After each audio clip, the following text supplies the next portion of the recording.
Just 1 year ago yesterday, champions were crowned. It was a DFW sweep here at AT&T Stadium in Arlington, Jerry's World, as some call it. But it's a pretty familiar sight for those here in attendance. The roof is closed, the booths are open, our mics are open, and we are set to go for another season. It's culmination. This is the 6A Division I state championship between the top-ranked Northshore Mustangs and the Duncanville Panthers, currently ranked number 5 in the final regular season rankings. A very familiar sight for both of these ball clubs. This broadcast of the 6A state championships presented by the Hispanic Texas High School Football Coaches Association, proud affiliates of the Antler Sports Network. Hey everybody, Jared Jones, and a very special guest for the very first time, Coach Steve Ugelis. Urgelis. I tried. I got you, buddy. But as Coach U, how about that? We'll stick with Coach U for the rest of this contest. Proud to have you with us, the D-line coach over at Westfield High, a team that is very familiar over on the Antler Sports Network. And, Coach, you're very familiar with this North Shore team. Went against them, a game that was also on the Antler Sports Network. It was a pretty good game, at least from our view. Let's go ahead and get our game preview out of the way. What are you looking forward to in this contest? These two teams are very familiar with one another. Yes, sir, absolutely. This will be the 5th time these two teams have played in the past, I believe, 6 years in the championship games. North Shore has won the majority of the battles, even though they lost last year in a close battle that was 28-21. Some of the keys to success that I've jotted down after studying both of these ball clubs is that both of these teams have to dominate in the trenches. They're both very, very talented. I got North Shore's O-line led by Jacoby Isom and Jimmy Odom playing tackle and guard respectively, versus the D-line star-studded of Duncanville. They have Colin Simmons, one of the top-rated defensive ends in the nation. You have Alex January committed to UT. You have Javon Council as well. This whichever team can establish a running game here first is going to get a huge advantage in this game. Last year really came down to those two running backs going at it head-to-head. This year, the two running backs that are going to be featured is going to be Caden Durham and DeAndre Hardiman. Both those kids are very, very talented. They can burn past you, they can run you over, or they can juke you in a phone booth if they really wanted to. And then which of these O-lines can protect their quarterback? Last year, Caleb Bailey did not play in this game, and then Keelan Russell has greatly improved this year. Another key to success that I have is, can North Shore manage the Duncanville offensive tempo? The offensive tempo from Duncanville is pretty elite. They execute their plays very, very well. They're averaging about 59 points here in the playoffs per game. Expect inside zone after a quick play. They're going to quickly get a big play. They're going to get a first down. They'll quickly get into a formation, probably either a 3-by-1 or a 2-by-2 formation, run inside zone, and try to catch North Shore either off guard or misaligned, and move those sticks as quickly as possible. They're really big on the explosive plays, either by number 1 or by 29. One of the big matchups that we're going to see today is the North Shore secondary versus the Duncanville wide receiving core. The North Shore secondary is going to be led by Devin Sanchez, a 5-star corner, one of the top, or I believe he's the top corner in the 2025 class. And then you have the Duncanville wide receiver, Decory Moore, number 1, also a 5-star receiver. I believe he just became the number 1 receiver in the 2025 class. He's averaging 20 yards per catch. He's an LSU commit. I believe he's the number 5 player nationally if we're talking about rankings. And the last thing I think that will be the key to success is this: can this become a quarterback battle? We have Caleb Bailey, like I said earlier. He did not play in last year's game. Obviously, he went down early with an ACL injury. He went down with an ACL injury early, so they did not have a true quarterback playing. And then Keelan Russell is much improved. Both teams had less than 90 yards passing last year in the championship game. Can this game be a little bit different? Can they open up the passing game a little bit more and see more of an offensive battle this year? I believe Keelan Russell is, like I said, he's much improved. I believe last year we clocked him at around 53% passing completion. This year he's hitting about 75%. And then, like I said, Bailey is Bailey, man. He already led his team to one state title back in 2021, and now he's trying to do it again as a junior. Now, if we go back to that quarterback matchup that we saw last year, that 6A Division I state championship was again here on the Antler Sports Network. It was David Amador versus Keelan Russell, and it was pretty much everything it panned out to be. Amador finished the game going 7 for 10, 76 yards and a touchdown, got sacked twice, and on the opposite end, Duncanville, led by Keelan Russell, he went 4 for 10 with a pick, only 84 yards. His longest was also 43. So we really didn't see either one of those quarterbacks really air it out. Coach, I'm glad that you brought up that quarterback matchup because I expect to see a different Keelan Russell. I don't know if we'll see the same game breaker that we've seen throughout the season, because when you look at their playoff path, as you said, they put up a lot of points in this postseason, scoring 63 points against Hutto, 62 against Rockwall Heath, 70 against Westfield, and 52 against North Crowley. Coach, they're putting up basketball numbers pretty much every round in this playoffs, but they haven't faced a North Shore level defense. At least to me, there's one of the best defenses in the state, led by Devin Sanchez that you brought up. Has 22 Division I offers, 5-star. Pound for pound, probably the best defensive athlete in the class of 2025. So it was good to see how Russell navigates with one of those ball hawks on the field. Coach, as always, thank you so much for your insight. The pregame show continues after this. It's Duncanville North Shore, back in 3 minutes. This is the UIL State Football Championships on the Antler Sports Network ASN Radio and the Antler Sports Network mobile app, powered by East Texas Benefits. Local knowledge that you can trust.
Find your support system. At Texas Wesleyan, you'll get the one-on-one attention you need to succeed.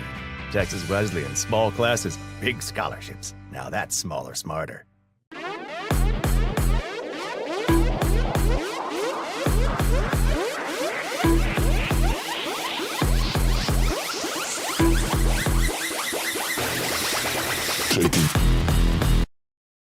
Why are interscholastic sports called the last classroom of the day? Because they teach students important life lessons like teamwork, accountability, and perseverance. School sports are so much more than a game. They're about developing the whole person. That's why they're an essential part of every student's education. Encourage your student to participate in the last classroom of the day. Interscholastic sports in Texas. This message presented by the UIL and the Texas High School Athletic Directors Association. Welcome back to the Simple Simons pregame show, brought to you by Simple Simons Pizza in Crowley, Texas. Official pizza, or at least DFW pizza, of Texas Wesleyan Athletics and the Antler Sports Network. Speaking of Texas Wesleyan, we'll be heading back to the Sid Richardson Center on Tuesday. Myself and Jimmy the St. Christopher will be delivering arguably the biggest game in NAIA men's basketball Tuesday. Pregame 1:30, tip-off at 2 p.m. Central. It's the second-ranked Langston Lions as they take on the fourth-ranked Pilots of LSU Shreveport. Again, tip-off from the Sid Richardson Center will be at 2 p.m. Central. Pregame at 1:30. Myself and Jimmy the St. Christopher will be on the call. As we get ready to kick off the first game of our 6A state championship doubleheader, first, we have Duncanville and Northshore, and let's go ahead and introduce our starters. First, starting with the Northshore offense, Coach U, headlined by that quarterback, number 9, Caleb Bailey. DeAndre Hardiman and Chris Barnes, the running back duo. Caleb Thomas, Gilroy, and DeBlanc, the receivers. Isom, Fields, Hayes, Villegas, and Fields, the offensive line from left to right, respectively.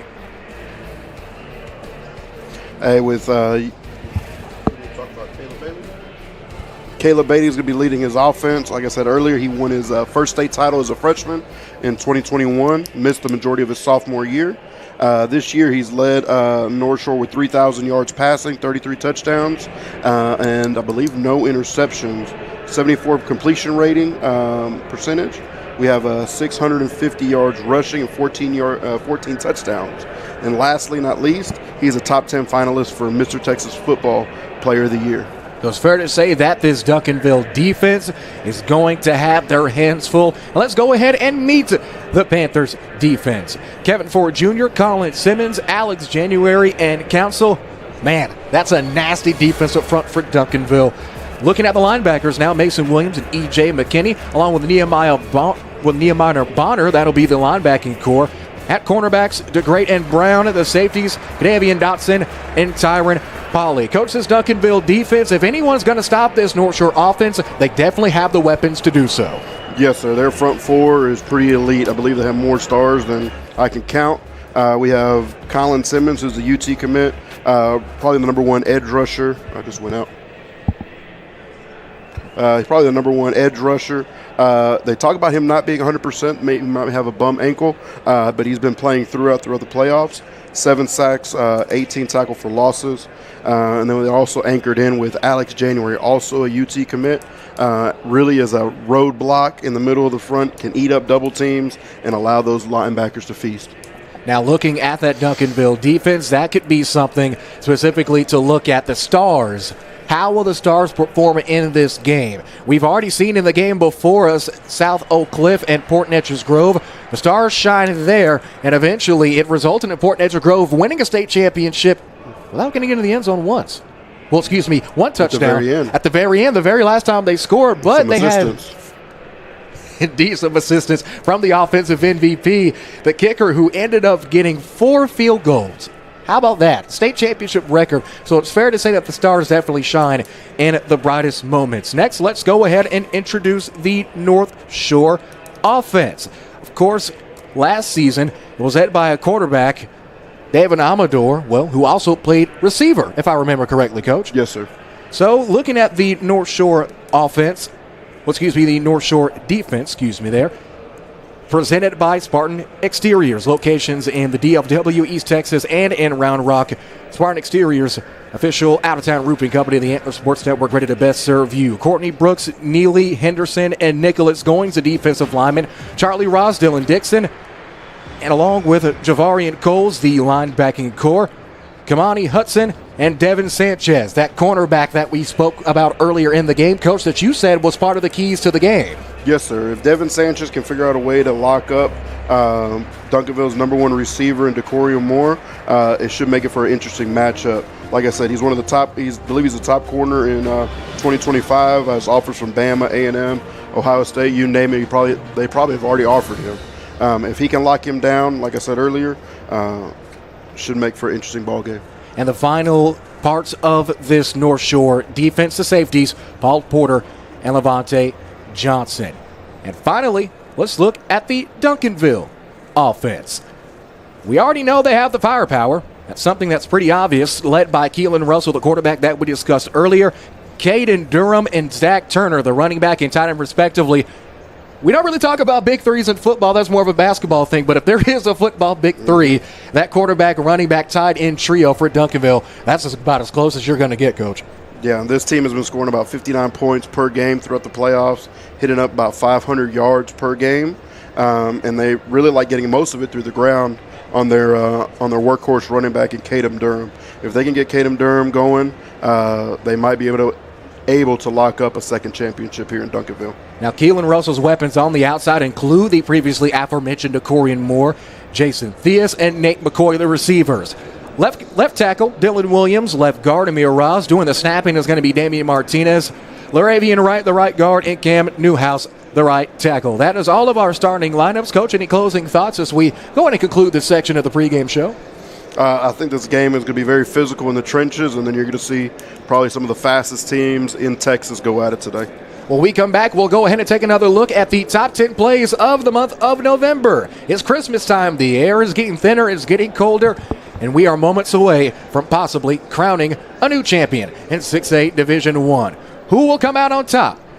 Houston area schools have already won the day on this Saturday championship weekend as Port Neches Grove defeated South Oak Cliff.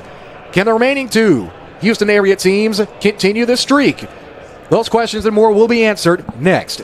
From the Antler Sports Network family of platforms, this are the 6A UIL State Championships, powered by the Hispanic Texas High School Football Coaches Association.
Find your support system. At Texas Wesleyan, you'll get the one-on-one attention you need to succeed.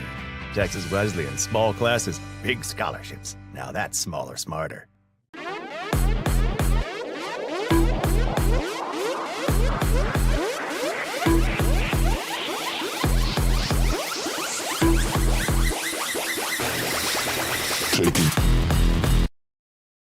Why are interscholastic sports called the last classroom of the day? Because they teach students important life lessons like teamwork, accountability, and perseverance. School sports are so much more than a game. They're about developing the whole person. That's why they're an essential part of every student's education. Encourage your student to participate in the last classroom of the day. Interscholastic sports in Texas. This message presented by the UIL and the Texas High School Athletic Directors Association.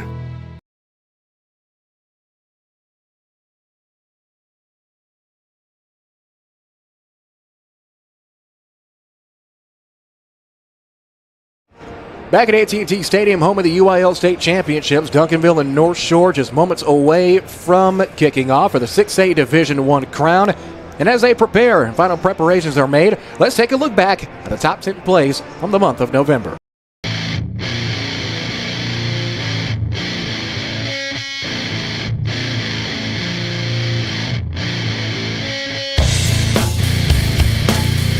sophomore guard for the Trojans. A little bit of a 4-out, 1-in set here by Coach Francis and company. Looking for their first win against a Tyler team this year as Hadnot gets the and 1 to go.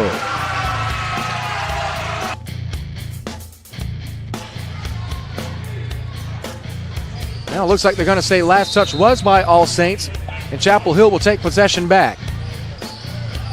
Corner 3, no good, off from Taylor. Spin by Sewell, and 1, count it.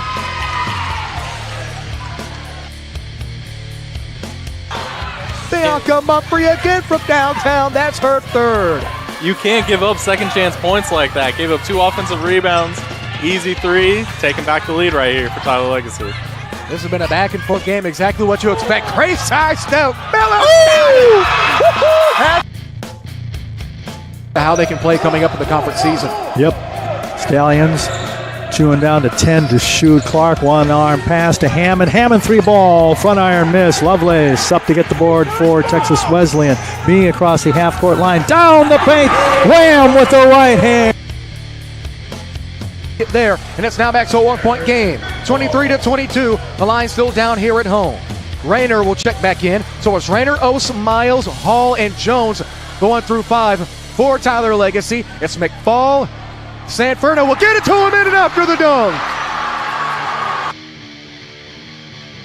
Stallions with the ball down by 7. In the far left corner, Clark with the drive. Clark rolls it off the rim over good defense by the Rams underneath, and it's pounded by Kenobi. They go for it. Kenobi gets it as he hangs it up there. 2-hand. That's a limb.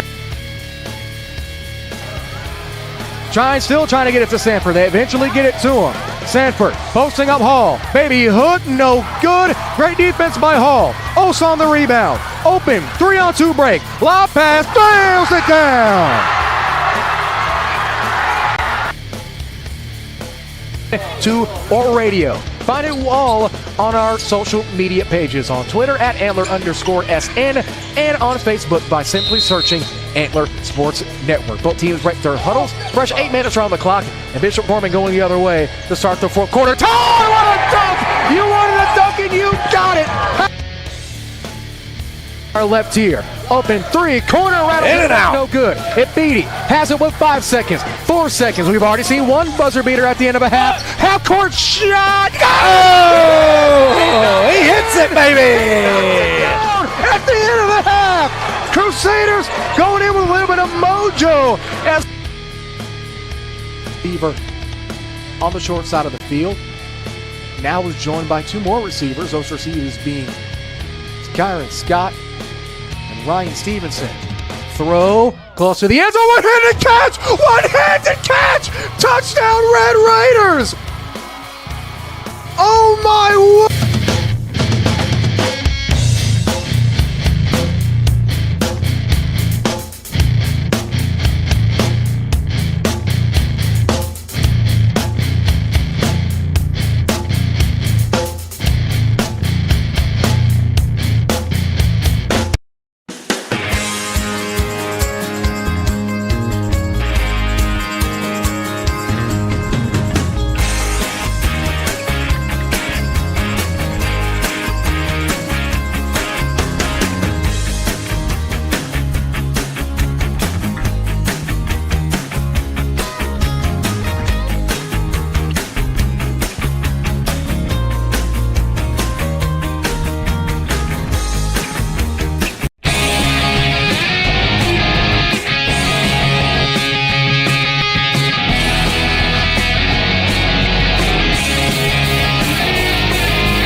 Find your support system. At Texas Wesleyan, you'll get the one-on-one attention you need to succeed.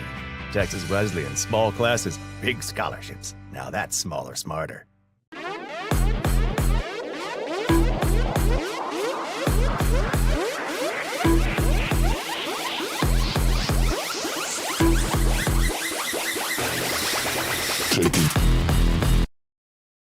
Why are interscholastic sports called the last classroom of the day? Because they teach students important life lessons like teamwork, accountability, and perseverance. School sports are so much more than a game. They're about developing the whole person. That's why they're an essential part of every student's education. Encourage your student to participate in the last classroom of the day. Interscholastic sports in Texas. This message presented by the UIL and the Texas High School Athletic Directors Association.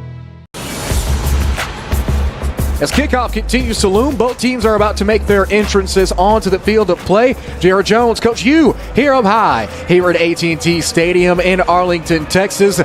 We got a perfect view of the teams coming out of the locker rooms. Duncanville as they trot onto the field in the all-white tops and bottoms, about as slick as snot, as a wise man once told me. Red numerals and lettering with the red striping along the tops and bottoms. Duncanville in script written across the crest of the helmets. Their opponents this afternoon, the Northshore Mustangs. They are in their beautiful all-red uniforms, all red tops, bottoms, and helmets. Gray numerals and lettering with a white trim. The traditional SMU-style Mustang in shiny silver with a white outline, as both teams now have officially made their entrances. We like to give a shout-out to all of the members of the Hispanic Texas High School Football Coaches Association who are here at the state championship, including our teams here today. Coach Rios and Coach Justice from Summer Creek, Coach Balbiotti, who we'll hear from in the pregame of game number 2, along with Coach Sweeney, very good friend of the Antler Sports Network, and also Coach Alvarez, Coach Flores, and Coach Carranza here for Northshore. Coach, plenty of recognition across the board from the association. Oh, absolutely. I'd like to have, we've finally got this association going and rolling. Really made a big jump during the COVID years, and we're hopefully to keep rolling it through the years as we continue to march on. And we'll hear from the president, Coach Armando Jacinto, recent retiree, former athletic director over Spring ISD. Someone even say he's a Waco legend. How about that? I bet he'd like to hear that. I bet he's giggling right now. I also want to give a shout out to Coach Tony Manning from Brackenridge. Happy anniversary to him. He was here with us last year, so it was good to see that you're carrying on the trend, Coach. Yes, sir. You gave me the text message about last Saturday night. Couldn't turn it down, Coach. As both teams have their captains stepping onto the field. The season culminates here with today's game. Let's go down to the field for the coin toss.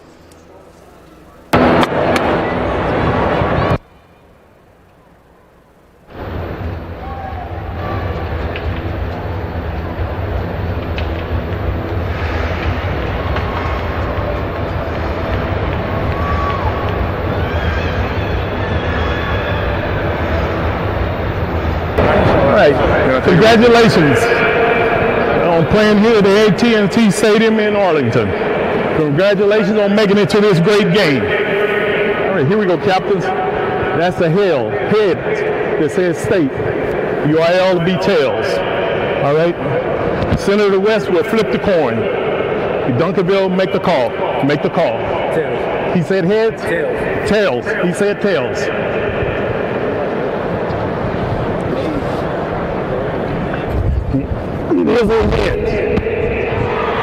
Northshore is one. You want to defer? All right. Northshore is one. The toss. They will defer to the second half. On the right. All right. Where you kicking?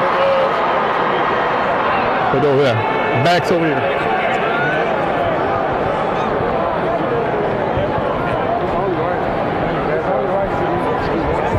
Duncanville will receive. We've heard from the official. Coach, we are set to go. Captains for the Duncanville Panthers include Cadavian Dotson, Colin Simmons, as well as Caden Durham. Captains for Galena Park Northshore, as Coach Reginald Samples appears on the Jumbotron here at AT&T Stadium. North Shore's captains led by head coach Willie Gaston, representing 6A Region 3 District 21. Christopher Barnes, Dylan Dixon, as well as Jarvin Coles, the captains. Of course, Duncanville, ranked number 5 in the final state rankings, led by head coach Reginald Samples. They'll be representing 6A Region 2 District 11. Both of these teams, pretty outstanding records. Duncanville with an overall record of 13-1, 6-1 in district. Their lone loss coming against the DeSoto Eagles in what some would call maybe the upset of the year, game of the year. I would say it was a pretty interesting game. And their opponents, the North Shore Mustangs, they finished the final regular season polls at the top of the charts. Perfect, unblemished, absolute perfection. 15-0 overall, 7-0 in district play. Both teams are set to go. We've already had the coin toss. Coach, I don't know about you, but I'm ready to go for some championship football. I'm excited for this one, Jared. I think this is a heavyweight matchup that we've all been looking forward to seeing. I think there's a bunch of bad blood, but I also think there's a bunch of respect between these two programs. I mean, there has to be a little bit of bad blood. You see the same guys over and over and over again, especially in terms of these two teams playing at this stadium. You get used to where to go. You get acclimated to the locker rooms, the times that you need to get out there, where to warm up, where the sweet spots are, those superstitious kind of things. Some coaches don't believe in superstitions, but to some degree, you have to feel like that plays into it a tad bit. Yeah, I'm not a big superstitious guy, but I believe in routine. And these teams have made it a routine to make it to the finals. Here we go. North Shore and the red and silver getting ready to tee things off. Ball is placed just a couple of yards outside of the left hash. Duncanville in the all-white Stormtrooper tops and bottoms. Set up to receive. The Panthers will be going from right to left on your respective device. Kicker approaching the football. Pooch kick, not a lot of distance. Ball will get hauled in at about the 22-yard line. Going the other way and looking at Sicorian Moore. Gets brought down eventually. Tackles made by North Shore's number 33, Chase Calicut. And that's what happens. You can't give Moore a lot of downhill speed because his acceleration can truly burn you, Coach. Yeah, he got a little bit of seam, but luckily 33 was a good tackler right there. Made the individual tackle. Here we go. 1st and 10. Opening possession of this game. 11:53 remaining in quarter number 1. Keelan Russell, almost 3,000 passing yards on the year, 32 touchdowns, 3 picks. He's in the gun, empty backfield. Has 3 out wide, takes the snap. Quarterback stretch right here. Right to Durham. Durham gets to the 45. He's only going to gain maybe a yard or 2. Host up Panthers there on the tackle. First one, at least from my angle, to bring him down was Charles Ross, the 6'2", 210-pound junior linebacker.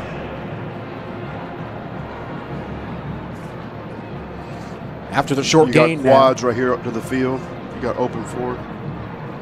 Indeed we do. Here's the 2nd and 8 snap. It's a bubble immediately to the outside to Theus. Theus turns the corner, has some open space along the sideline. He's at the 25, gets wrestled out of bounds. And that's what happens when you give Duncanville that outside. That blazing speed that we've seen all season long from their receivers, moving the chains, 1st down and 10. Here comes the tempo. You can see the team hustling to get into the next formation. They have 84 on the field, which is one of their blocking tight ends. After that 26-yard play, Russell steps up, strikes across the middle, right into the hands of Moore, but Moore can't bring it in. And that's something we typically don't see. That's about as automatic as death and taxes for Moore. But Moore just couldn't seem to haul it in. Incomplete. That'll make it 2nd and 10. Yeah, very rare drop by him. Maybe just getting settled into the game. You got formation to the boundary right here. No receivers to the wide side of the field. Man in motion for Duncanville. Shotgun snap. It's a handoff to Durham. Durham towards the corner. Touchdown. Durham with a burst. 10-5. Touchdown Panthers. 26-yard touchdown rush. Gets the Panthers on the board. And the Dallas boys strike first. Durham, 29-yard touchdown rush. Gives us a 6-0 score. We have ourselves some points early on. Elite speed by Caden Durham right there. I mean, he runs a 10-2 in the 100, and he had the wide side of the field to run to. Just a simple zone play. No edge was set. Punches it in for 6. Jonathan Bacherezo awaiting the kick. Good hold, good snap. The kick is through the uprights, and it's good. Duncanville striking first. Our score with 11:04 left to go in the first quarter. It's Duncanville 7, Northshore nothing. Back in 30 seconds. This is 6A State Championship Football on the Antler Sports Network and ASN Radio. Why are interscholastic sports called the last classroom of the day? Because they teach students important life lessons like teamwork, accountability, and perseverance. School sports are so much more than a game. They're about developing the whole person. That's why they're an essential part of every student's education. Encourage your student to participate in the last classroom of the day. Interscholastic sports in Texas. This message presented by the UIL and the Texas High School Athletic Directors Association.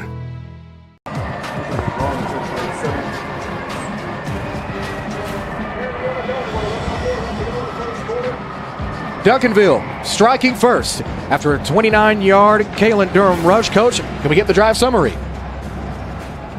Drive summary's off.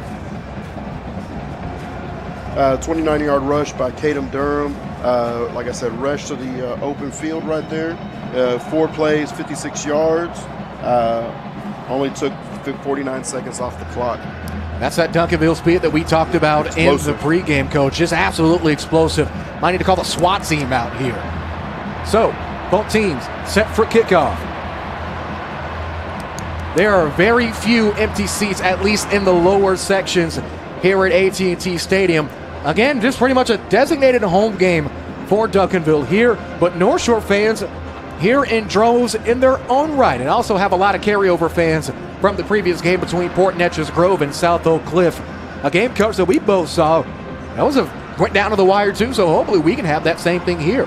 Yes, sir, absolutely. Let's see if Northshore responds right here off the quick strike from Duncanville. 11:04 left to go in quarter number 1. Less than a minute. That's all the Panthers needed to break into the end zone. By the sure legs and the sure speed of one of the best running backs, if some would consider the best running back in the state, Caden Durham. Yeah, 56 yards on that total drive right there, 29 coming on the touchdown. The tempo seemed to be an issue as well. They were coming out in a little bit different formations. They came out in some quad sets, some more tight end formations, maybe something that Northshore wasn't expecting. Here to boot things off for Duncanville is the 6'2 sophomore, Mr. Dylan Williams, down to the number 54. Ball is teed up right in the center of the 40-yard line. He begins his approach. Ball's kicked off. Low kick. Gets a pretty good bounce. And Northshore's going to tip it. Here's Barnes. Barnes stuck inside the 5. Now stuck inside the 10. And gets brought down. Duncanville. Perfect downfield coverage. Javian Holiday. How about a present there, bringing down the Mustangs within the 10-yard line. And, Coach, you said that you need Northshore to respond. Can't get much more difficult than this. You're taking over on your first drive, 1st and 10. Inside the 10-yard line, ball's going to be put down at the 8. After watching some of the Northshore Westlake highlights from last week, I saw that Northshore had some issues on special teams. Hopefully it doesn't come down to this in the state championship game. They get led out to the field by quarterback Caleb Bailey. They got a heavy package on here. They got number 99, number 8 as tight ends. Bailey in the gun. Hardiman, the back now to his left. They hand it off to him.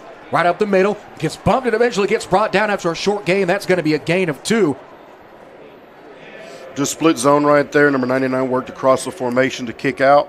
Hardiman's a real downhill runner right here. Needs to keep running his feet. Looks like Alex January got in a little bit on the tackle right there, beat his guard off the ball. E.J. McKinney gave him a little bit of the outside of that helmet to initially slow him down and keep it as a minimal gain. 10.5 minutes remaining in quarter number 1. It's 7-0 Duncanville. Clock still rolling now. Same formation. Bailey puts a man in motion. Still in the gun. Fake the handoff. They get it into the slot receiver, Christopher Barnes, who was in motion, and Barnes looks like he might be short a yard waiting on the official spot, and yep, they're going to mark him down at the 15-yard line. This is going to bring up a 3rd down and 2. A pivotal 3rd down and 2. Duncanville. Nobody wants to be punting down here. Not at all, especially, Coach, as you said, with the special teams possibly being an issue. It'd be good to mitigate even the opportunity of any slip-ups occurring for special teams. 10 minutes flat. Clock rolling. Remaining in this first quarter. Bailey in the gun. Hardeman to his right. Barnes is back in the slot. One receiver on the short side of the field. Oh, they move the tackle over. Comes zone. Here's the snap. Hand off to Hardeman again. He's got the first down and still looking for more. Duncanville eventually pushing him back, but too little too late. The ball pops out, but that's going to be a gain of around 4. Move the chains. First down and 10. Now Northshore slowly but surely trying to dig themselves out of this hole. They bumped over the right tackle over to the left side, ran zone to his side. I don't believe Duncanville made quite the adjustment for the overload set. Got just enough for the first down. The Mustangs now going with a 4 wide here. 2-by-2 formation. Hardeman about a step back behind Bailey. Pivoted to his left. Fakes the hard count. Now looks over the sideline to get the play call. Barking orders, making adjustments at the line of scrimmage. Duncanville shifts over. Here's the snap. Bailey throws out to the flat to Barnes yet again. Barnes turns the corner, gets met by multiple Panthers. He gets pushed well out of bounds, but a solid gain. That's going to bring up around second down and 4 or 5 to go. Pretty effective play right there. Just a simple now screen. Barnes, one of the quickest guys in Houston, catches the ball, snags it, picks up yards, gets out of bounds. One thing I'm looking forward to seeing is how much they put Barnes in motion. You want to get him as much momentum as possible, because if he turns up, he's very similar to Moore in terms of just speed and acceleration at the wide receiver position. 8 minutes, 58 seconds left to go. 9 seconds on the play clock. Got to get a move on here on 2nd and 4. Bailey makes one more adjustment. 5 seconds on the play clock. Looking, takes a snap. Hand off to Hardeman up the middle. Hardeman's got room along the left hash. Spins and eventually gets brought down right before the 40-yard line. First down and 10. And there's Hardeman once again showing that he's one play away from breaking this drive open. Move the chains. First down Mustangs. Just simple zone read play right there. Looks like North Shore's offensive line is doing a good job versus the star-studded Duncanville D-line as they push the chains. Hardeman on doubles that formation, run. 2-by-2. Late 24 and counting left to go. Bailey in the gun. Duncanville sending the heat. He steps up, gets pressure, and brought down behind the line of scrimmage. He's going to lose 2. And there's that Duncanville defensive front that we said is going to have to match up. And guess who it is? That number 11, Mr. Alex January on the TFL. Yeah, the UT commit beats his guard off the ball right here. Pretty physical. Throws a rip move, spins around, makes a sack. Let's see how North Shore responds to a 2nd and 12, 2nd and 13 right here. Brings a tight end in. About 2nd down and I-20 to go for North Shore here in the early going. 7:45 left in the first quarter. Bailey peeps over to his left, takes a snap, fakes the handoff, looking to throw, steps up, strike across the middle. It's almost picked off. Incomplete. That pass was intended for number 3, Dion DeBlanc, the 5'10", 180-pound junior. Tried to jump up. Looked like he almost high-pointed the ball, but Bailey just a little bit too much mustard on that one. That incompletion will bring up 3rd down and long. Yeah, Jared, he just overthrows the ball right there. The kid can't quite get up in the air to snag it. I think if they would have went for try to get to 3rd and manageable, now they're stuck in 3rd and long and 3rd and 13. Here we go. Pauly, the one in coverage for sprint out right Duncanville. here. Shotgun snap. It's a handoff to Hardeman. Hardeman bounces off, but eventually gets brought down at the 40. He might have gotten to the original line of scrimmage as E.J. McKinney, the senior linebacker, making the hit. And yep, it's going to be 4th down and long. Now it's decision time. Looks like they're putting the punt team on the field.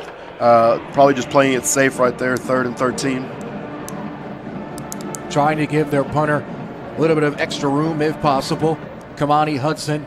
Dangerous return man right here in Decorium Moore. Great snap, spins the football around, gets it off. Fair catch. Fair catch call. Moore hauls it in right at about the 25-yard line, and Duncanville will take back over 1st and 10. Last time Duncanville had the football, of course, only needed 4 plays to get into the end zone. 59 yards and only 44 seconds. But they have a lot more ground to cover to open up this drive. So we have our first media timeout of the contest. We'll take it with them. Right now, Duncanville up early, 6:55 left to go in the first, 7-0 our score. The 6A state championships continue on the Antler Sports Network after this. Why are interscholastic sports called the last classroom of the day? Because they teach students important life lessons like teamwork, accountability, and perseverance. School sports are so much more than a game. They're about developing the whole person. That's why they're an essential part of every student's education. Encourage your student to participate in the last classroom of the day.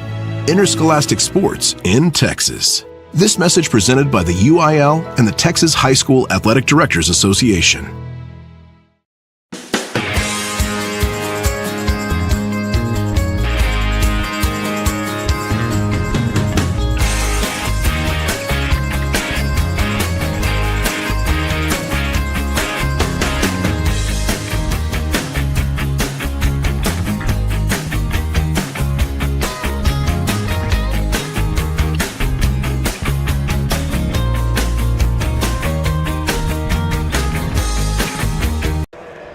We're back. Media timeout has concluded. 6:55 left to go in the first quarter. Duncanville up 7-0 over Northshore. This broadcast brought to you by Simple Simon's Pizza in Crowley. If you're craving pizza, head to Simple Simon's for a slice of perfection. Quality ingredients, fast service, great prices. Simple Simon's Pizza in Crowley, simply the best. And speaking of simply the best, these are two arguably the best teams, not just in 6A Division I, but possibly in 6A in general. Northshore undefeated. Duncanville, who's on the field back on offense now, Coach, their only loss is against a team who's also in a state championship game. Yeah, it's a battle of heavyweights. After forcing a 4-and-out, Duncanville's offense back onto the field. Duncanville High School campus so massive, it's the size of 4 Walmart supercenters put together. It's unbelievable. I believe they have 4,700 kids on that campus.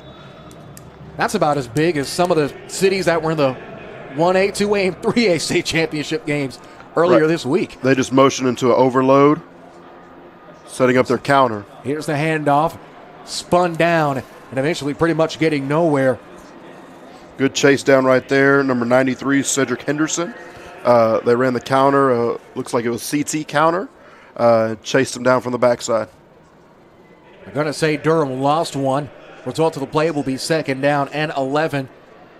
Very few times have we seen Durham lose yardage. How about that? 6.5 left in the first frame. Shotgun snap. Looking. Has Durham. Durham maybe one more man to beat. Breaks one tackle. Stays up. Looking to get some extra yardage. And what was about to be another loss of 1 now turns into a gain of 4. Bring up a much more manageable 3rd down and about medium, barring the official spot. Caden Durham's a very, very strong running back. You cannot dive at his feet. You have to wrap up. You have to drive your legs to tackle that kid down. Very, very complete running back. 6 minutes. Now 3rd and 4. Ball's on the 31-yard line. Duncanville. Formation of the boundary right here with the receivers in the boundary. It looks like we have a possible timeout. Looks like Duncanville is going to take a minute to talk things over.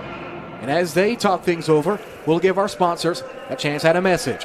Back in 30 seconds. 7-0 Duncanville, 5:51 left to go in quarter number 1. 6A State Championships presented by the Hispanic Texas High School Football Coaches Association continues after this on the Antler Sports Network and Antler Sports Network Radio. Why are interscholastic sports called the last classroom of the day? Because they teach students important life lessons like teamwork, accountability, and perseverance. School sports are so much more than a game. They're about developing the whole person. That's why they're an essential part of every student's education. Encourage your student to participate in the last classroom of the day. Interscholastic sports in Texas. This message presented by the UIL and the Texas High School Athletic Directors Association. Back after the break, Duncanville taking their first time out of the game. Jared Jones and the coach, Coach U, here high atop AT&T Stadium. And Coach, we were just talking about Mr. Durham, the running back, who's been already making his mark on this game. Yeah, he's a very, very complete back. Usually when we look at backs, we look at how fast they are, how they can juke out, and how they can possibly be a power back. He could do it all. Got an empty backfield right here. 5:51 left to go in the first. Shotgun snap. Looking downfield, intended for DeCorian Moore, incomplete. North Shore covering that one up pretty much immediately. This is something you don't see every day. It seems like the connection between quarterback and receiver, particularly in the early goings for this Duncanville offense, just hasn't been there. Russell and Moore just haven't seemed to be on the same page today, Coach. Yeah, he just threw behind the receiver right there. It was just a simple 5-6 yard route and couldn't make the completion on third down. That incompletion will bring up fourth down and short, so Duncanville will put it away. Good job responding right there. North Shore trying to avoid going down 2 scores. Sky high kick. Fair catch is made at about the 30-yard line. Hauling it in for North Shore was Chris Barnes, who also plays a little bit of running back. And now North Shore, led by head coach Willie Gaston, following the footsteps of one of the best coaches of all time in Texas high school football, Coach K, moved on to the college game. And another very important milestone, 2 Black/African-American head coaches duking it out here in the 6A Division I State Championship. Here's North Shore, now facing 1st and 10. Ball is placed on the 33-yard line. 5:39 left to go on the first. 5 wide right here going empty. Going to take a shot. Here's Bailey. Bailey under pressure. Steps up. Fires. Has a man in the flats. Got the first down and looking for more. On the sideline. Open space. Now at the 25, 20, 15, 10. 5 goal line. Touchdown North Shore. Into the end zone for the Mustangs. Terrence Gilroy. What a play by Terrence Gilroy right there. Caleb Bailey really made the play by extending it with his feet. Catches the ball on the sideline. Turns on the Jets to score. How about that? What a play. What a way to respond by North Shore. Even better job staying in bounds, tiptoeing. Oh, I don't know. Wait a minute. They showed the replay on the big screen. Oh, boy, this could get interesting. Don't know if they're going to end up reviewing this, but there are replay guidelines. No coaches' challenges. Reviews cannot be requested from the field. Reviewable plays include touchdowns, turnovers, and fringe plays. But it looks like we're not going to. Do we have a review? It looks like we might have one. Yep, the previous play is under further review. And Coach, I'm not an official. They have the best view out of anyone on the field, but I think this might be coming back. Yeah, it might be coming back some. It looks like as he was making his way down the field, you can see his white cleats on the white turf. As they go over to look to the sideline, of course, the UIL State Championship having instant replay. And the beauty of it is we see exactly what the referees see in real time. Should be that left foot right there. Yeah, as Taj DeGrade looked like he made the final shove. That might have put Gilroy off balance. And oh boy, man. Great job extending the play by Caleb Bailey, like I said earlier, with his feet. Looked like he was almost bound to get sacked, but he was able to maneuver himself through the pocket. Terrence Gilroy, one of his top wide receiver choices, has about almost 900 yards receiving, 9 touchdowns. Very talented senior. I love the fact here at AT&T Stadium we have the exact view of what the officials see, even how long the review is taking. Right now it's sitting at 1:15, and yep, we just saw that heel. The complete step looked like the outside of his foot completely went out of bounds. Mm-hmm. I think this thing might be coming back, but I don't know. We've seen some moments here in the early goings of these state championship games, and you never know, especially for referees. Might not be used to using a replay review. So it's definitely a spur of the moment opportunity, but seems like we have the official call. Let's go down to the field. Let's see where they mark it off. After further review, the runner stepped out at the 5. It will be 1st and goal at the 5-yard line. So takes the points back, Coach. Seems like we were right. It's a good thing that they have the review. We want to get these calls right for the state championship game. We don't want these games decided by bad calls. Indeed, we don't. 5:24 left to go in quarter number 1. As now North Shore, instead of operating on a PAT, will have to operate on 1st and goal from the 5-yard line. The red, white, and black attack of these North Shore Mustangs, unblemished. Perfect record, 15-0, 7-0 in district. They've never lost. How are they going to make this happen? Man in motion. That's Barnes. Guess who? It's a handoff to Brooks to the outside. Hardiman into the end zone. And how about that? About as quickly as they scored. They got the points taken away. They score once more. As now Northshore with a successful PAT thanks to a Hardiman run can tie this game back up. Yeah, way to respond by Northshore. They run a counter play after they got pushed back after the missed call or the review. Hardiman punches it in. Looks like Northshore's offense is doing their job tonight. Looks like we might have a good old-fashioned decider by who has the ball last. As Northshore awaiting the PAT, Jonathan Soto. Great snap right down the middle of the breadbasket. PAT is up and good. After a little bit of fireworks, a review, we have two touchdowns from two fantastic running backs. This is shaping up to be a great game, ladies and gentlemen. It's 7-all in the 6A Division I State Championship. Mustangs, Panthers continue after this timeout. This is the UIL 6A State Championships presented by the Hispanic Texas High School Football Coaches Association on the Antler Sports Network family of platforms.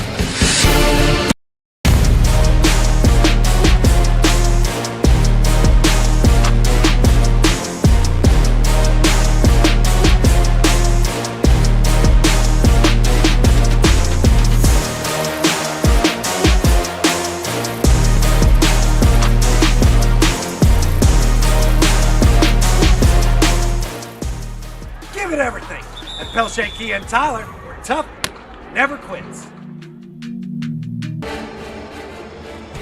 After Northshore strikes back and gets onto the board, a successful PAT, we have even score, 7-all. Coach Hugh, let's get the drive summary.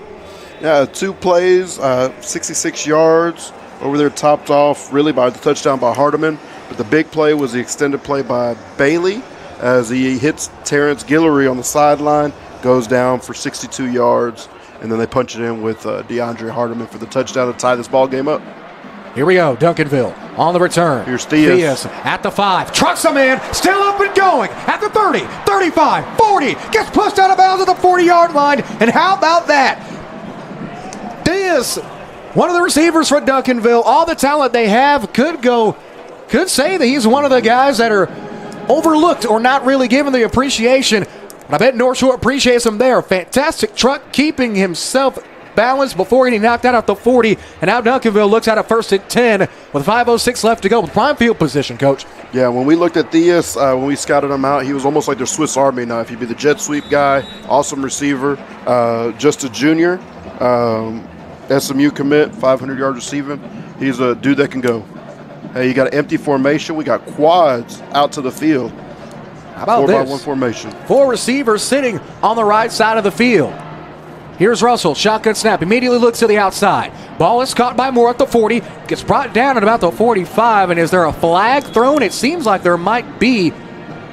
I don't know what the flag could be on, possibly holding by one of the receivers. I don't know. It was thrown at around the line of scrimmage, so it just might be. Let's go down to the field for the call. Number 8, holding. Number 8, yes. Number 9. 10 on the spot. Indeed it is. It's a holding penalty called against holding by one of their young ones, Zach Turner, number 9. They're tied in and also plays receiver. Very talented kid.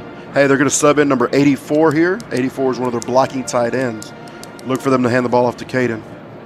Cameron Smith, the 6'3", 185-pound junior, checking into the contest. After the penalty, it's going to make it 2nd down and a country mile. About 2nd down and Globe Life Field. Shotgun snap, fakes the handoff. Russell looking to go deep. Football, and is incomplete right along the numbers at about the 50. Pass was just over the head of the intended receiver, Zach Turner. The 6'1 sophomore not able to stretch out and get there in time. And now it's going to be 3rd down and long for Duncanville. And this is interesting play call opportunity for Coach Samples and company. You have the receiving weapons and more. You have the running back. You have the workhorse in Durham. Coach, what are your thoughts? Coach, right here at 2nd and 18, I'd go some type of screen play, see if I can get into a 3rd and manageable, and see if I can get my receivers open. Double split backs. Backfield right here. Here we go. This will be interesting. One receiver in the slot. Snap. It's a handoff. No, it's going to be a flick. They get it back to Russell. Russell turns the outside. Had a block upfield. Mustangs in tow. Get stepped out of bounds. Crossing midfield at around the 45-yard line, the opposite 45. And that'll move the chains. Little trick play right there. A little throwback to the quarterback. And with Keelan Russell's speed, turns out well for the Mustangs. Or for the Panthers. Looks like there's a flag down. I don't know what the flag is about. Illegal motion? Maybe so. I don't know. Let's go down to the field. Illegal motion. Offense. Number 9. 5-yard penalty. Second penalty on Second number down. 9 in this drive alone. Man, now we've seen a lot of irregular things about this Duncanville offense, at least early going. We've seen Morton Russell slowly but surely try to build things back up. We're seeing penalties, 2-in-1 drive. Yep. Sometimes you would think that that'd be absolutely unfathomable from a Duncanville offense. But now the result of that, it's going to be second down at about 22-23. Man, 4:42 left to go in the first quarter. Fair to say that Duncanville is going to take a shot downfield. Here's Tripp Strong. Watch the sprint draw right here to Caden Durham. Durham gets to the outside. He breaks. He has space. Along the numbers at the 40, 45, 30, 25, 20, 15, 10, 5. Goal line. Touchdown, Duncanville. There he goes again. Durham into the end zone. Gives Duncanville the lead. Out of that formation, Jared, is a 4x1 formation. Tripp Strong, essentially, they got forever to go. They run a safe play, but an effective play. It's called sprint draw. They show the sprint out from the quarterback, hand the ball off to Caden Durham, wrap one of their offensive linemen around. They got the numbers that way, and they got the speed. Durham, as soon as he broke into the second level, you could pretty much just call it. Yep. Right into the end zone for 6 more. As now the Panthers awaiting the PAT with an opportunity to expand their lead. Here's the snap. Great hold, great kick, drill through the uprights, and good.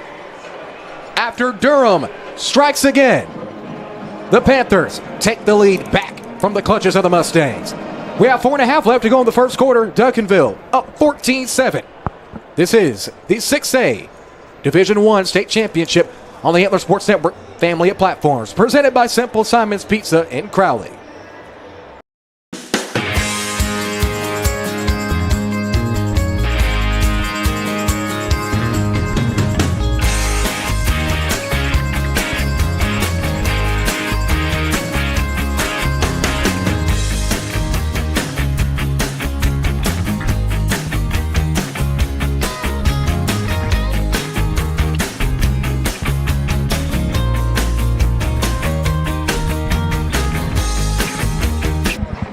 Back after the break. 4.5 minutes left to go in the first quarter. Jared Jones, Coach U, here for the 6A Division I State Championship. Coach, that play looked mighty familiar to it, didn't it?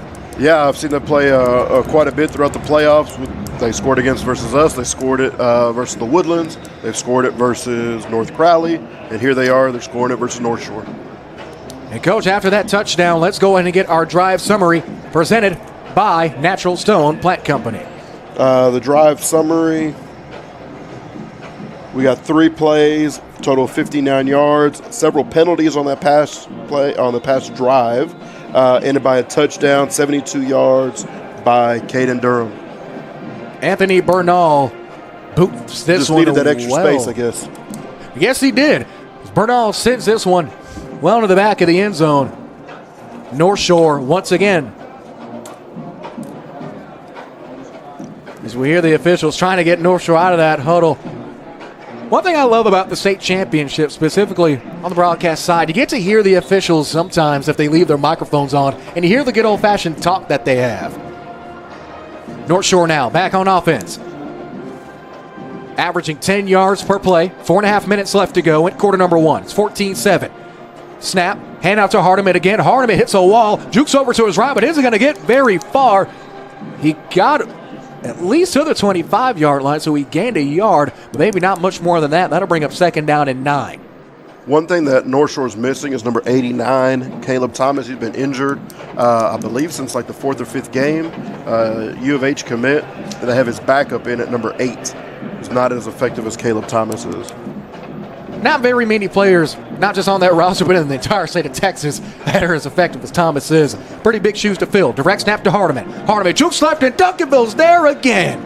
Short game, maybe a gain of 1. Multiple Panthers there on the hit, but at the bottom of the pile, guess who once more? The 6'5", 300-pounder, Mr. Alex January, making big plays here in December. Yep, there's a simple counter play by Northshore, and it's stuffed up by the front 7 of Duncanville. Let's see how Willie Gaston gets this thing going, 3rd and 8. Coach, you bring up that Duncanville front 7. That front 7 for the Panthers is about as big as a Division I or even I'd say an LSU, like a mini LSU type front 7. Oh, there's no doubt. UT's pretty glad that they got some. Throw out to Hardiman is complete into the flat, but is he going to be short? Yep, they're only going to give him about 6. He's going to be short a yard or 2. And now that'll bring up 4th and 3. They'll call it a gain of 5. Once again, Northshore leaving a drive empty-handed, but thankfully they're only staring down the barrel of a one-possession game with 2:50 left to go in the 4th quarter. And now the Mustangs of Northshore out of Galena Park kicking things away with looks like it's going to be more again back deep to receive. That was tight coverage right there by Nehemiah Borner. He had a good open field tackle, preventing the extra yards after catch. Moore corrals it at the 30. Jukes, spins, and it's going to get farther than that. Northshore leaving him absolutely nowhere to go. It's Cameron Smith on the hit. And now Northshore will trot back onto the field. 1st down and 10. After 2 drives, coming out with 2 touchdowns, giving us our 14-7 score with 2:28 left to go in the first frame.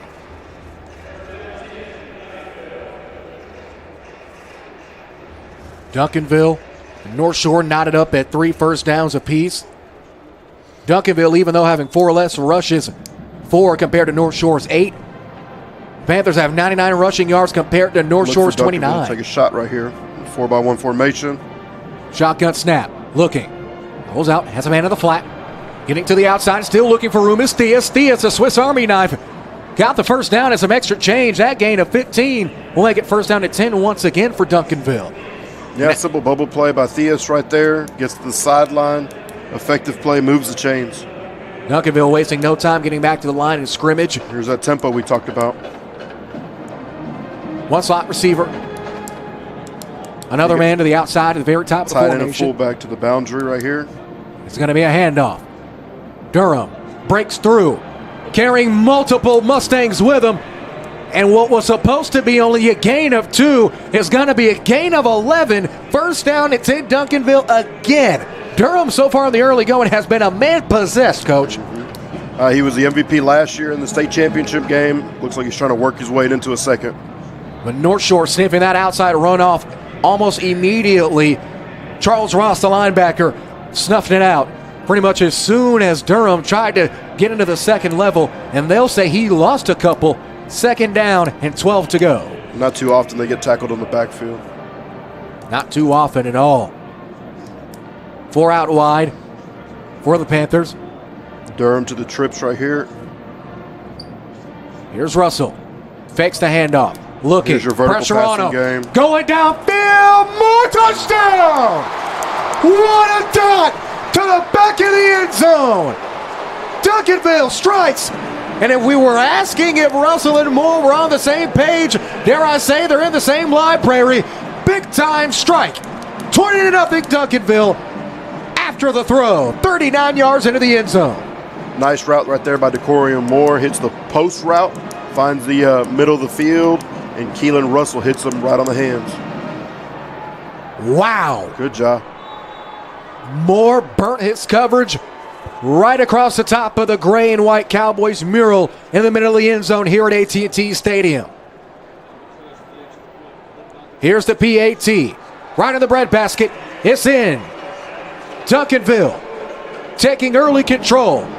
After the huge bomb from Russell to Moore, more points on the board. Duncanville 27, Northshore 7. Minute 27 left to go in the first quarter. Our coverage of the UIL 6A State Championships continue after this.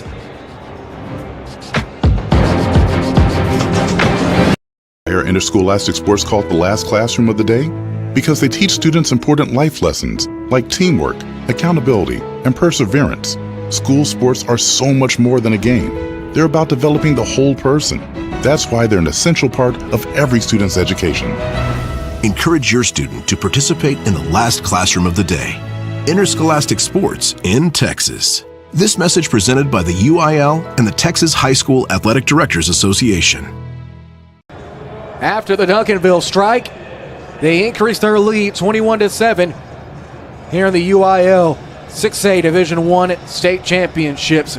As we await kickoff, we'll have our drive summary in a moment. It's a high arcing kick, plenty of distance. Bounces out about the 2. Northshore's going to take this right at the 1. Now coming out. Opens field. Versus Sanchez. Sanchez along the sideline. Knocked out of bounds at about the 33-yard line.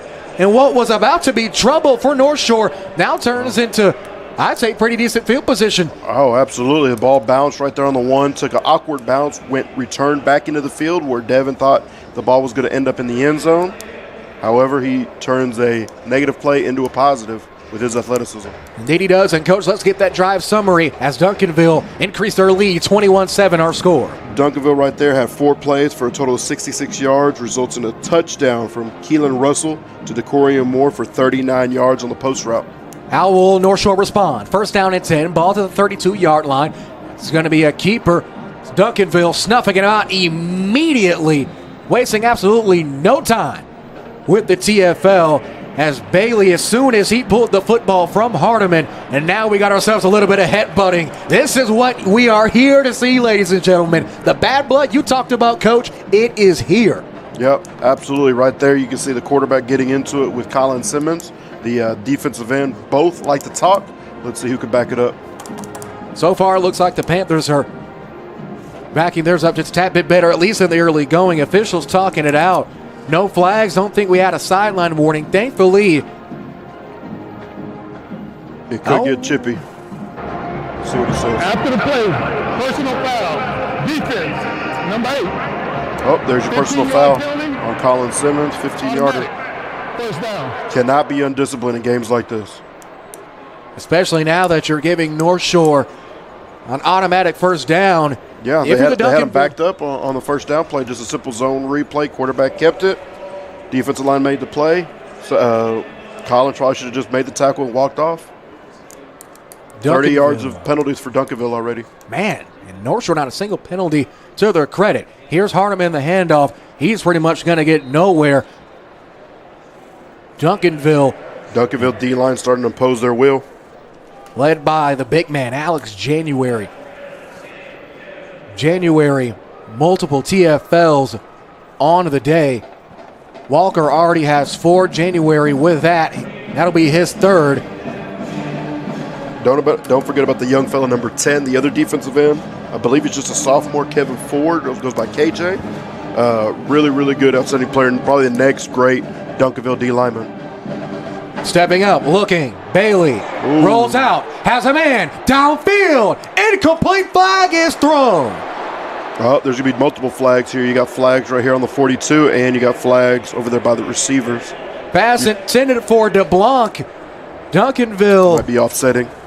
Oh boy, this could truly be interesting. Let's go down the field. For the call as the officials talk things out. We have the side judge speaking to the referee. It looks like that right tackle had his hands full right there and couldn't move his feet fast enough to keep up with his hands. Fouls by both teams. Holding. Offense, number 62. Defensive pass interference, number 15, defense. The offset. Second down. Well, how about that? You called it, Coach. Offsetting penalties. Things did get chippy, and there was even a hold there on the instant replay. Mm-hmm. Man, there was a lot wrong with that play. Oh, yeah. They got kind of bailed out with that pass interference play. The hold happened on, like I said, on number 10, the defensive end. Let's see. Let's replay second down. You got a doubles formation, 2-by-2. 8 seconds. What could be the final play of the first quarter? 2nd and 10 from the 48. Hand off to Hardiman. Hardiman gets tripped up immediately and gets brought down at midfield. And the final seconds will tick off. We've played one quarter of football. here at AT&T Stadium. And it's been, at least from my eyes, and Coach, you can probably agree with this, it's been a pretty good one so far. Duncanville, in what is pretty much a designated home game, is up 21-7 on the Mustangs of Northshore. Back in 1 minute, our coverage of the UIL 6A State Championships presented by the Hispanic Texas High School Football Coaches Association will continue after this. Why are interscholastic sports called the last classroom of the day? Because they teach students important life lessons like teamwork, accountability, and perseverance. School sports are so much more than a game. They're about developing the whole person. That's why they're an essential part of every student's education. Encourage your student to participate in the last classroom of the day. Interscholastic sports in Texas. This message presented by the UIL and the Texas High School Athletic Directors Association.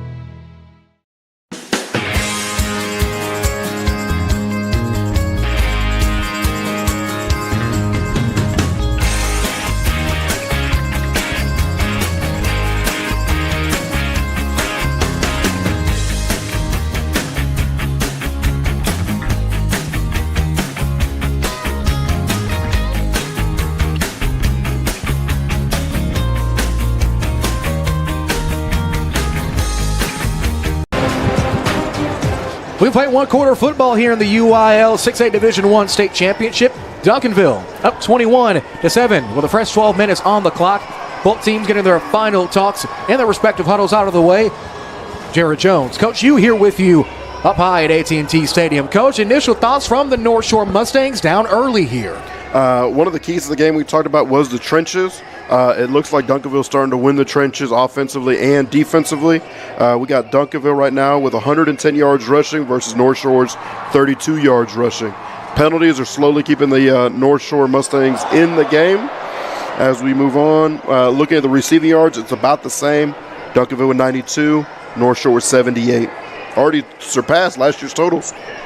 Last year's game, you'd be proud because it was a trench battle. Yep. Not in terms of just bad trench play, but just both teams were so good up front, no one could really get the advantage. Coach, we talked about this in the pregame back when we were off air. There were more punting yards than passing and receiving yards from both of these teams. And this seems like a completely different ball game already. We've only played one quarter of football. Yeah, we're going to see, let's see how North Shore responds to this being down 2 scores, 21-7 right now. If they have to open up their passing game right now, the interior run game is not helping them out. We got to see if they have to open up the edges to open up the middle. North Shore in the regular season has only given up 21 or more points 3 times. It was a 31-21 win over Summer Creek, who will be in our second game of our 6A doubleheader as they take on DeSoto. A couple of weeks later, a 38-24 win over Humboldt back on October 19th. And in an absolute shootout against Atascocita, 61-35. So this is not really unfamiliar territory for North Shore. Here's 3rd and 8 now. Pass as well downfield. Could it be another flag? No. Will they say that was, well, I don't know. That's a 50-50. Not too sure if Barnes thought that was an uncatchable ball as he's speaking to the back judge. As we see, Bailey definitely put plenty of air on that one. Took a little bit of a nudge there. Oh, I don't know. It might have been Barnes who might have initiated the contact between receiver and defensive back. I think Barnes lost the ball into the sun. If you look at where he caught the ball in the on the field, there's a huge sun glare, and he lost track of the ball. Indeed it is, and now that'll bring up 4th down as North Shore will punt this football back. Hudson takes a snap. It's a line drive kick. Pretty good kick. Takes a bounce around the 10. Still rolling. Now goes forward. And eventually North Shore will mark it down at around the 7-yard line. This has pretty much been a game of field position in the early goings, Coach. Yeah, absolutely. That punt was actually pretty crucial for North Shore. Let's see if they can keep them pinned down here and pick up an early score in the second quarter. 11:42 left to go in the first half. Duncanville, 4 drives, 3 touchdowns. As simple as that. Panthers offense has been as potent as day-old collard greens. With 11:42 left, up 21-7. The Panthers trot out their Stormtrooper all white and red uniforms, white tops and bottoms, red numerals and lettering, with red piping and trim along the jerseys and pants. Got a 2 tight end set right here. Man in motion for the Panthers. It's going to be a handoff to Durham. Durham, flag is thrown at the 30, at the 40. Durham with a burst at midfield. 40, 35, 30, 25, 10, 15, 5, 4, 3, goal line. Touchdown, Duncanville. But there is a flag back at the line of scrimmage. So don't know if this is coming back. There's a couple of Duncanville O-linemen that are sagging back, particularly looking at the Panthers, number 55. Holding back. Yep, Martinez and Wright back at the line of scrimmage, not happy at all. Oh, I think they called face mask on Northshore. Oh, they're running back. 83-yard run right there. Oh, boy, this is going to be interesting. Let's get the call. Personal foul. Face mask. Defense. 15-yard penalty will be assessed on the kickoff. Well, Coach, you heard the call. Durham's touchdown will stand. Put 6 more up on the board for Duncanville. Is there any way you can contain this kid? Can you put him in a phone booth? Can you? I would probably miss him in the phone booth, Jared. I'll be honest with you. I would have missed. I'm not the most athletic, sharp knife in the drawer, but I don't know, man. That kid is something special. There's a reason why he's going to LSU. The Tigers definitely getting a valuable asset with 11:29 left to go. Field goal is almost blocked. It's to the left, but still through the uprights and good. Durham strikes again. And the Panthers get back on the board. 28-7. Slowly but surely, Durham, a 92-yard touchdown run, is the second longest run in UIL's state championship game history. How about that? Well, 11:29 left to go. Duncanville 28, Northshore 7. Back after this, our coverage of the UIL 6A state championship games continue on the Antler Sports Network and AntlerSN.com.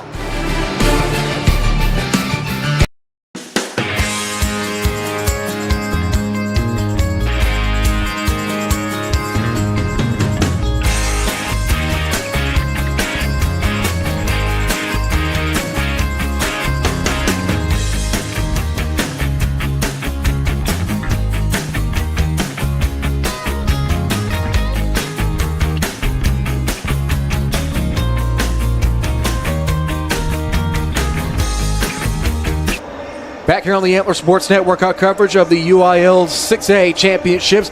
Be sure to tune in to ASN2 on Tuesday. It's an NAIA Top 4 matchup in Fort Worth, right down the street from us here, as the second-ranked Lions of Langston out of Oklahoma travel to the St. Richardson Center for a date with the fourth-ranked pilots of LSU Shreveport.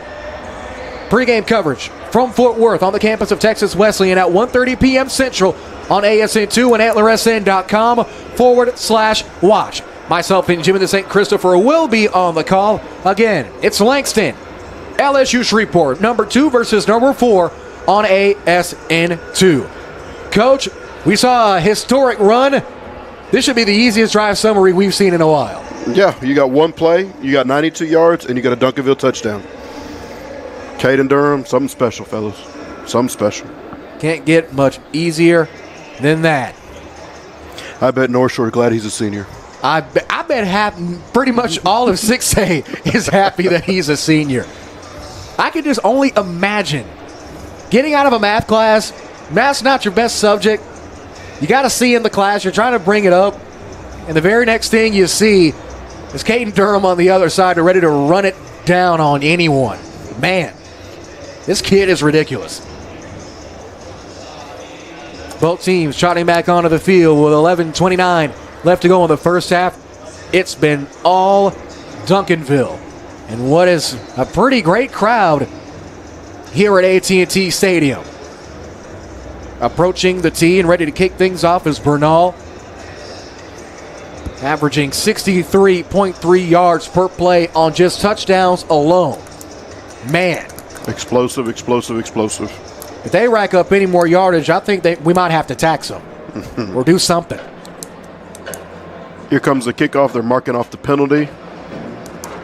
Again, that face mask penalty was what we thought what could have been the thing that wiped away the Durham touchdown. Yeah, it was in the area of holding. He broke through the first line of defense, and I believe a linebacker got his face mask.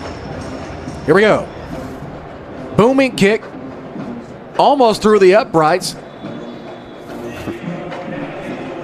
I wish that if you kick it through the uprights without a penalty, let's say they tee it off normally at the 40-yard line. If a field goal kicker can get it well through the uprights, give them 2 points or 1 point or something. To me, that takes skill. Makes the game more interesting. Definitely so. We're seeing baseball do everything they can to make the game more entertaining. If I remember, there's a baseball league in Abu Dhabi. Pablo Sandoval hit a 6-run homer. How about that? How's that possible?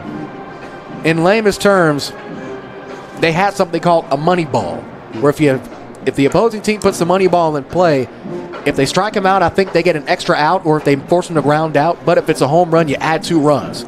So I guess a kickoff field goal adding extra points won't be out of the realm of possibility. Here we go. North Shore facing 1st and 10. Bailey under pressure, tucks it and runs. He's at the 30, 35, 40, gets wrestled out of bounds by a host of Panthers. And that will move the chains after a gain of 11. 1st down and 10. Bailey once again doing it with his legs. Yeah, with the pressure that Duncanville's D-line is putting on the quarterback, he's going to have to keep being mobile, find a way to move the chains. North Shore wasting no time. Immediate snap. Hits his man in the flat. Turns the corner. Had a block, but eventually gets pushed out of bounds. Pass is caught by Barnes once more. And we're seeing Barnes do a lot of his damage in the flat. Well, some might expect him to get in the middle of the field and just carve up the secondary. Mm-hmm. Barnes, like I said earlier, he's one of the quickest guys at Houston. Not very big, but extremely elusive. 2nd and 7 right now. North Shore coming into this state Barnes championship game. Absolutely acclimated to these moments. It's a handoff right up the middle, and Hardiman takes a hard hit. And Alex January is there once more to assist on the tackle. Short game. That's going to make it 3rd down and maybe about 5 or so. Yep, that's exactly where they'll mark it. January as the crowd oohs. Nasty hit. That's a big dude to take a hit from, whether you got pads on or not. I think I'll pass. 10:48 and counting. Bailey barking orders at the line of scrimmage here. 3rd and 5 right here. Bailey takes a snap, fakes the handoff. Instead, they'll get it to the outside. Stiff arm, but isn't going to get very far, and that's going to bring up 4th down. Man, as Cameron Smith went into the flat, Bailey faked the handoff to nobody. Tried to juke, stiff arm the Duncanville defender, Derek Brown. Eventually, Brown was able to make the tackle. 4th and 2, critical moment in the ball game right here. They're going to go for it. Offense staying on the field. Bailey looks to the sideline. One receiver in the slot. 3 wideouts total. 10 minutes flat remaining of the first half. 8 seconds on the play clock. Got to get a move on here. Bailey now steps back in the gun. Takes a snap. It's going to be a keeper. Bailey gets to the outside. There goes Buckley that man. has a block. He has a burst. 25, 20, 15, 10, 5. Wrestled out of bounds. Flag is thrown. Bailey doing it with his legs as he smiles and grins. He knows he has kept this game in grasp. Bailey right there. They run the quarterback counter. Quarterback counter with the guard and guard and fullback pulling around. Quarterback keeps it, follow his blockers, and he gets into open space and bursts for a huge play. Sideline warning right here off of Duncanville. It looks like we have a Panther that's a bit slow to get up. As we take another look at that run from Bailey.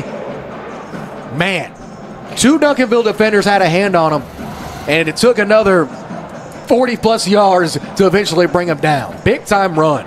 1st down and goal. Got to keep the ball in your playmaker's hands, and Bailey's that dude. 9 minutes, 43 seconds left to go. Duncanville up 28-7. However, North Shore threatening. Ball's on the 5-yard line. Bailey, 4 carries for 60 yards. Formation gets flipped.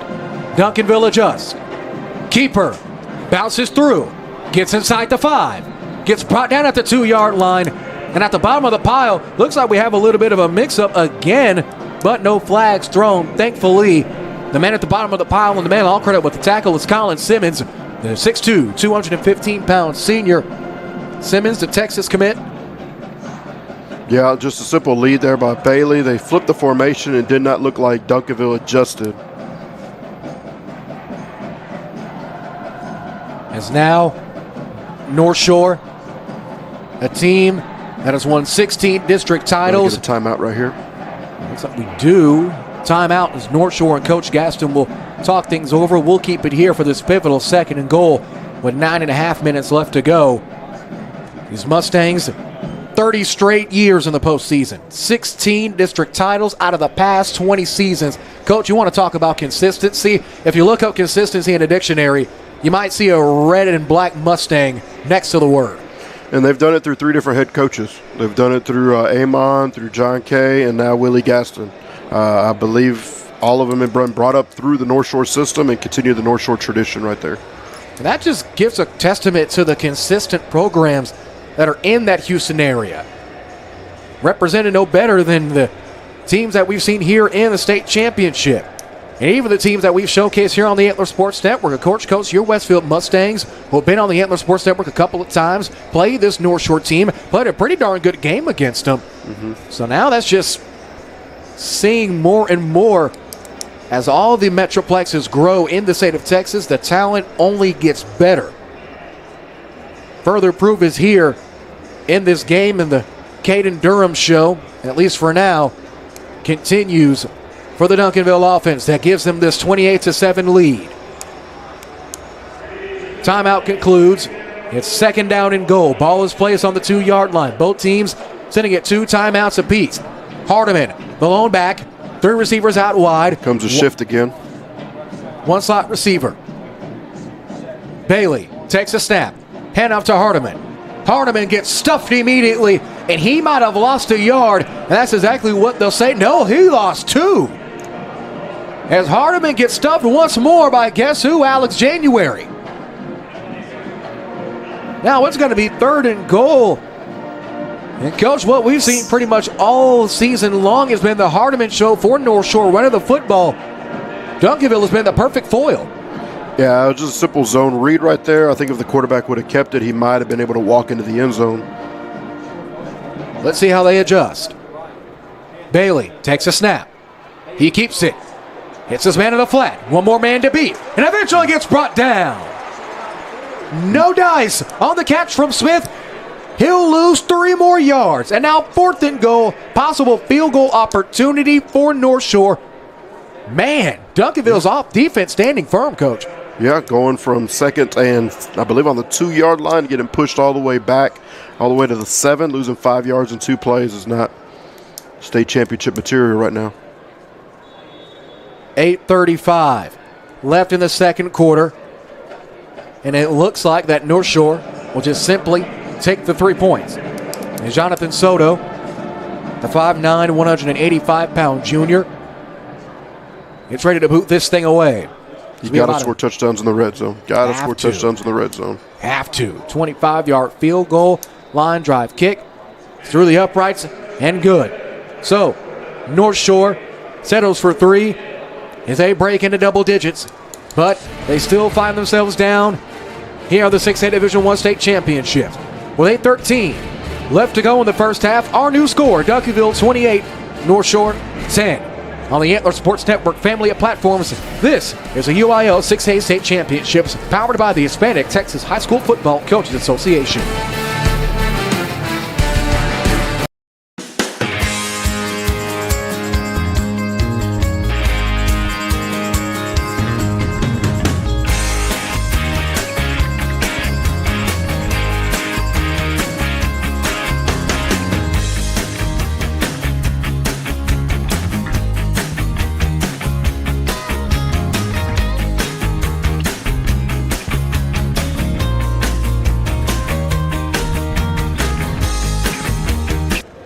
Back here at AT&T Stadium with 8:13 left to go in the 2nd. Duncanville is up 28-10. Jared Jones, Coach U, happy to have you with us as the holiday season nears. Coach, let's have a little bit of fun here as we get ready to have our drive summary. What was your all-time favorite Christmas present? Probably when my dad bought me my PlayStation 1. Oh, boy. Oh, man, that was a good time. PS1. I still have a PlayStation 1, believe it or not. Oh, man. It's a fun console, dude. Can't go wrong with a PS1. Play some NBA on there. Dude, they don't make NBA them Live. They don't make them like they used to. Oh, they make it better. What was your all-time favorite NBA Live? What was your favorite one? What was my NBA favorite team? NBA Live, like the games. What was your favorite NBA Live game? It was before your time, buddy. You told me you were born in 03? Come on. Give my age away, why don't you? Come on, Coach. Live 98, 99. Oh, boy. Did they even have polygons back then? Was it 3D or 2D? It was rough. But it got the job done.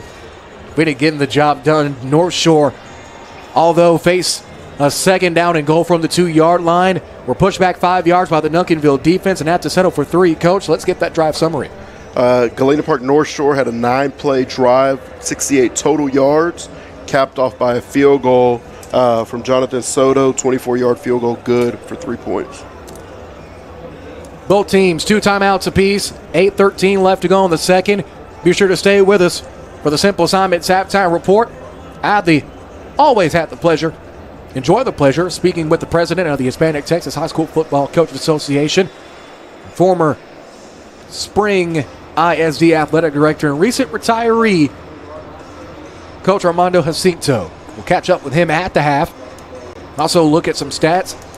Coach, you and I will discuss what we've seen in this first half of play. We'll definitely have plenty to discuss if this is any indication as North Shore kicks things off. It's a line drive kick right in the hands of Durham. Durham catches it at the 20. Durham has room. Jukes a man. Gets dropped down about the 35-yard line. And there's a flag back at the 40. Not often do we see Durham returning kicks, Coach. No, Coach. Not me. We go. Once again, there is a flag back at about the 40. If you have playmakers, find ways to get on the ball.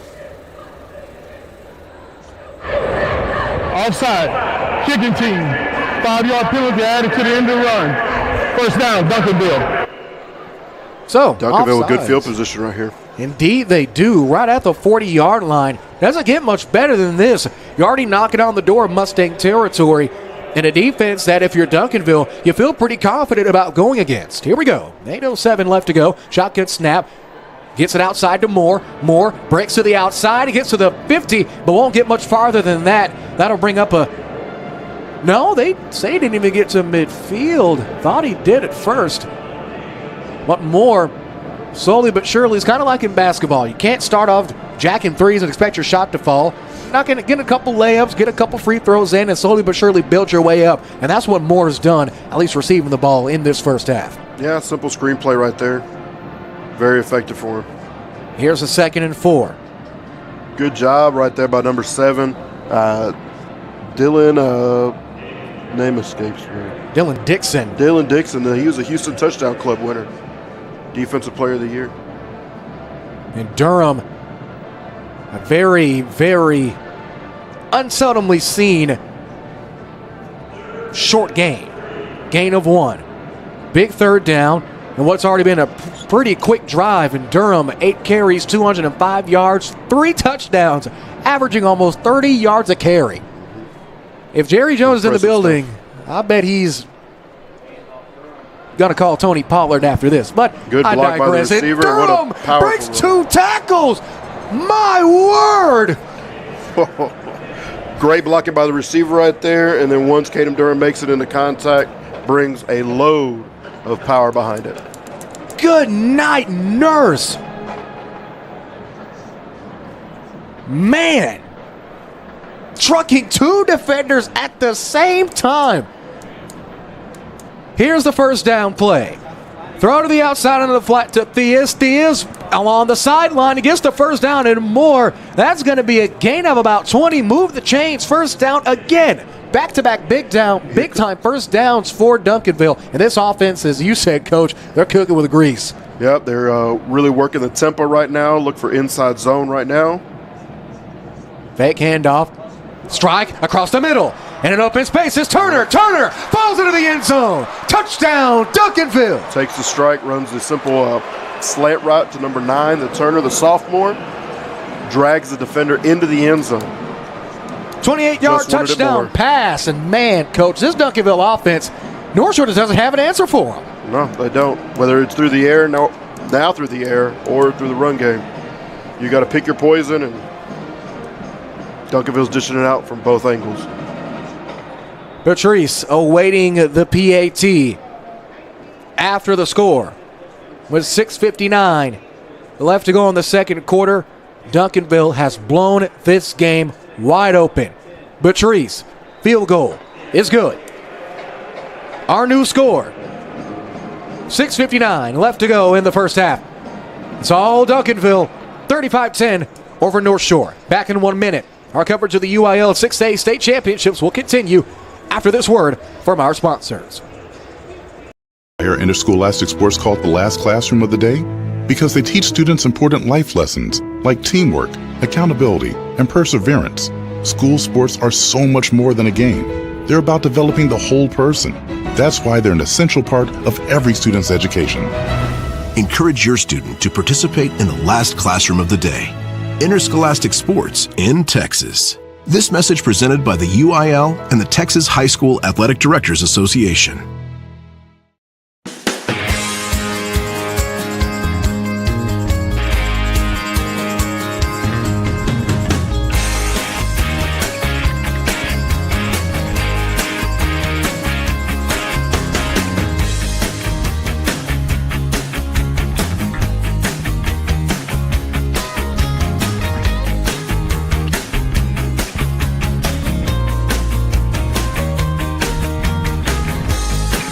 I think I got you.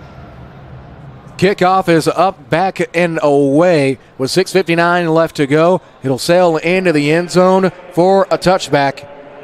And let's go ahead and get our drive summary from Coach Yu. Duncanville up big here early, Coach. You got Duncanville with a 5-play drive marching down the field for 60 yards. Only took 1 minute and 8 seconds to score it. The drive was capped off with Keelan Russell hitting Jack Turner for a 28-yard slant route for a touchdown. Now Duncanville's defense will go back to work. Northshore looking to get anything going. They'll take back over 1st and 10 from the 25-yard line after the touchback. Here's Bailey. Bailey, 7 for 9 for 77 yards. Drops back, steps up into the pocket now. He's going to take it himself again. Gets a fantastic block from Hardeman. Gets wrestled out of bounds. Got the first down. And this pretty much has been Bailey keeping this offense going with his legs. We haven't really seen him need to throw the ball downfield or take any big shots like we've seen from Russell. No, he's got to keep he's the playmaker on the North Shore offense. Got to keep it in his hands, see if they can get back into this ball game. Not over yet. Just a simple scramble. Indeed it is. He makes even the simple things look deadly. Bailey looking. He's going to scramble again. Takes off. Pump fakes at the 40, 45, at the midfield, at the 45 of the opposite side of the field. And there he is again, Coach, using his legs. Another first down for North Shore. I think with him scrambling, he might start opening up passing lanes here in a little bit. Indeed you do. As Bailey, patient, constantly keeping his eyes downfield, looking for open space. Tackle made by E.J. McKinney. One problem with having a mobile quarterback is that you cannot play man. Once you play man, those DBs' eyes are on their receivers, and they are not looking at scrambling quarterbacks. So you're probably seeing Duncanville move more into a zone. That's just how dangerous Bailey can be to an opposing right defense. Here. Hardeman rolls out now at the top of the formation. They look for him. High arcing pass up floater. They have him. Spins. Hits right to the line to gain, and not a yard more or less. It seems that the Duncanville defender is a bit shaken up. That looks like a corner. And that's 3 straight first downs, and as they take immediate timeout, we'll go ahead and take that time out with them. Back in 30 seconds. Duncanville 35, North Shore 10.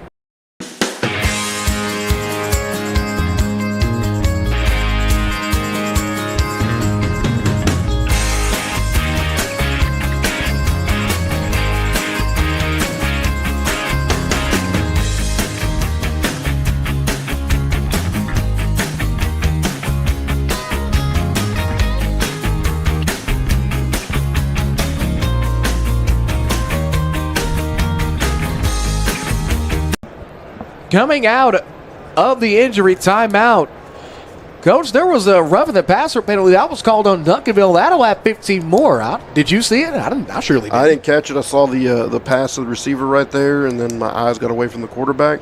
15 yards extra on a big play on the first down. So now with 6:03 left to go in the first half, Northshore will have the ball first and 10. Balls on the 17-yard line. Looks like Duncanville's defense is on their heels right now. They don't know how to respond. The penalty buck comes back to bite the Panthers. And this is something that plagued Duncanville in the first quarter. In terms of penalty yards, Duncanville has 4 penalties for 45 yards. Northshore only 2 penalties for 20. So here we go. First and 10 from the 17. 6:03 left. Bailey bends down, takes the shotgun snap, looking downfield. Instead, we'll check it down. Pass is caught by Smith. Smith still going up. Did he get the first down? No, he's short a couple of yards, but will gain 7. Clock will stop. Looks like we might have a timeout. No, we have a flag on the opposite side at about the 25-yard line again. It's getting chippy. Indeed it is. Both sides. When you have bad blood like this, you're prone to have flare-ups like we've already seen a couple times in this game. Interesting formation that they came out in. They came out in a 2-by-2 formation, but the running back was out wide. Looks like they're about to get a holding call. Maybe so. They dumped it off to the tight end. Personal foul. Defense, number 8. Hands to the face. Half the distance to the goal from the end of the run. First down. That was one of the issues that we came across, is that they like putting their hands on people's faces. Their defensive line is very, very aggressive and caused us some issues, but they did get called for it a couple times, but they continue to do it. Definitely a double-edged sword when you have that aggressive play coach. As we take another look here. Oh, yeah. Helmet just flew right off as Simmons, about as rough as an afternoon as you can have as an offensive lineman. 5:37 and counting. Ball's on the 4-yard line. It's first down and goal. Northshore, last time they were down here, had a second and goal from the 2, got pushed back 5 and had to settle for 3, and now a pre-snap penalty. Offense, number 9. 5-yard penalty, first down. We have a delay of game off the penalty? Indeed, we did. Now to push him back. Now instead of first and goal from the 4, it's going to be first and goal from the 9. Gasson's arguing his case that he should have got the clock reset. Now 20 seconds are on the play clock. Duncanville 5 penalties for 50 yards. Northshore 3 penalties for 25 yards. So it's fair to say that the penalty bug is not really discriminatory, at least in this first half. 5 minutes left to go. Bailey faking a handoff, looking to throw, has a man, middle of the end zone. Did he maintain possession? Yes, he did. Touchdown, Northshore. Pass is caught by Barnes. Chris Barnes right there with the slant route. Bailey with the accurate ball. As we're looking, looks like he maintained control right into the breastbasket. Barnes, the senior. Some keys when you're throwing the ball in the end zone. If you're going to throw the front of the end zone, make sure you throw the ball low. And when you throw the back of the end zone, make sure you throw the ball high. Great assessment there, Coach Bailey. Picture perfect throw. Barnes, right place, right time. Prevents the interception, prevents tipped balls, things of that nature. Waiting to attempt the PAT is Soto. The snap, the kick, the hold.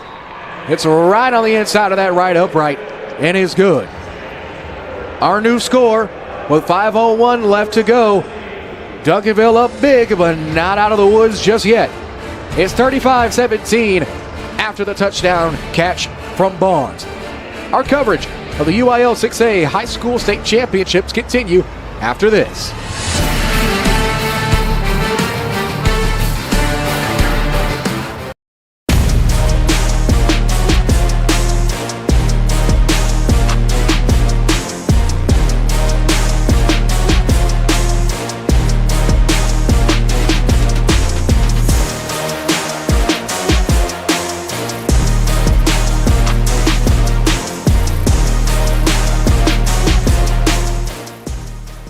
Everything.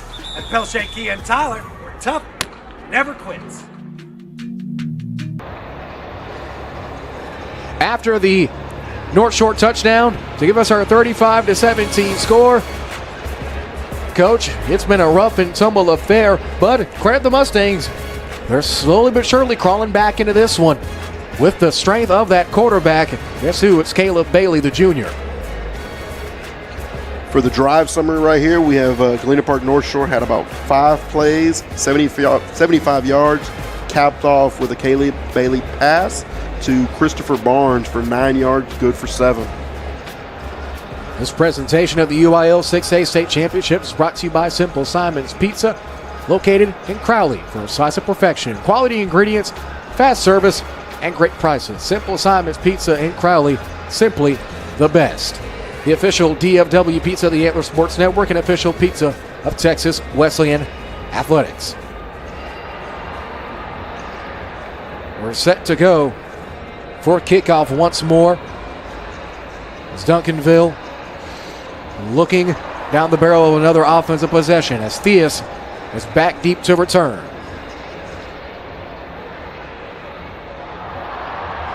As we have a mascot dance-off as we look on the Jumbotron at the previously aforementioned Bailey. 10 for 12, 107 yards with a touchdown, but it's been his legs that have kept Northshore in this game, Coach.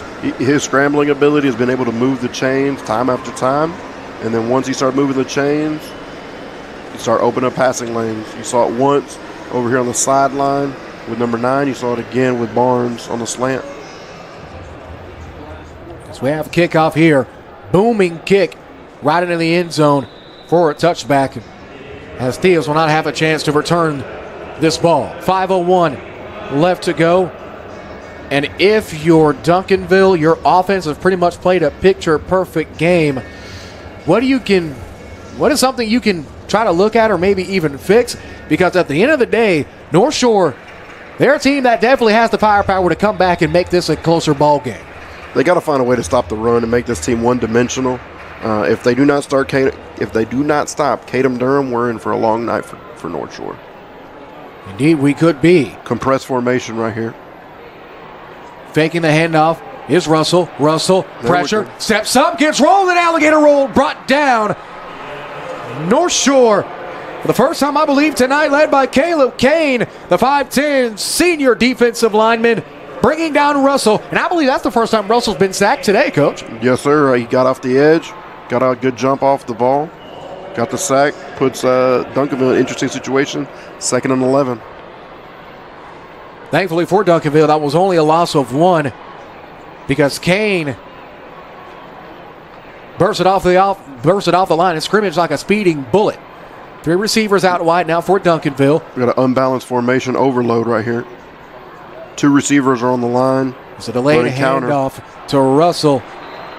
From Russell to Durham. He gets to the 25. A short gain, and that'll get him pretty much right at the original line of scrimmage. Now that'll make it 3rd down and 10. One thing about Duncanville, they score in bunches, but they score so quickly. It's already 3rd down. So that means Northshore's defense, even though they have a lot of talent to try to defend, at least they don't have to try to defend it for long. A heads up right here, you have Decorian Moore right here in the backfield. Kadam Durham is the number 2 receiver. He's on the line. We look for a wheel route coming out from Moore. Possibly so. Russell puts a man in motion. That man in motion is Theus. Takes the snap. Looking. Immediately gets it to Moore. Moore not able to haul it in. Needed to put a little bit more touch on that pass. Russell was pressured immediately. So yeah, Coach, you're right. Got to put a little bit more touch on that ball. But Northshore left him absolutely no time as Nicholas Richard was there almost immediately to try to disrupt that pass. And now 4 and out for Duncanville. As a man who was the intended target on that last play, Moore will be doing kicking duties. High snap. High kick. Plenty of distance. Fair catches called for and made out around the 35-yard line by Barnes. Young man does it all, man. Fills up the Gatorade cooler, too, I heard. I heard that he also worked at the concession stand. We went up there I think I went up there to watch a game last season. I think he was the one that put the chili and jalapenos on my nachos, so I don't know. He might have. Rumor has it he also mopped the floors after everyone left school. 3:19 left to go in the second quarter. Occupational jokes aside, fans still pouring in here at AT&T Stadium. Quite a bit crowded. Very good crowd. Here we go. First and 10. Northshore looking to respond. Bailey Caleb winds scramble. up. Gets across the 35, and isn't going to get farther than that. Number 99, Council, right there. Indeed, JV and Council gets right into Bailey's face, and that's what you have to do. You got to neutralize his legs. That's definitely easier said than done, as we've seen all game long. Looks like number 5 was the initial one on the tackle on the sack, and then Council adds on. Council on the hit will be for no gain. Second and 10. As we approach the 2.5-minute mark in the first half. Empty formation right here, just motioned out the back. Bailey looking, jukes a man. January gets spun off of, and eventually gets brought down. January almost had him, but eventually Colin Simmons was right there behind him. How's that for a D-line tandem?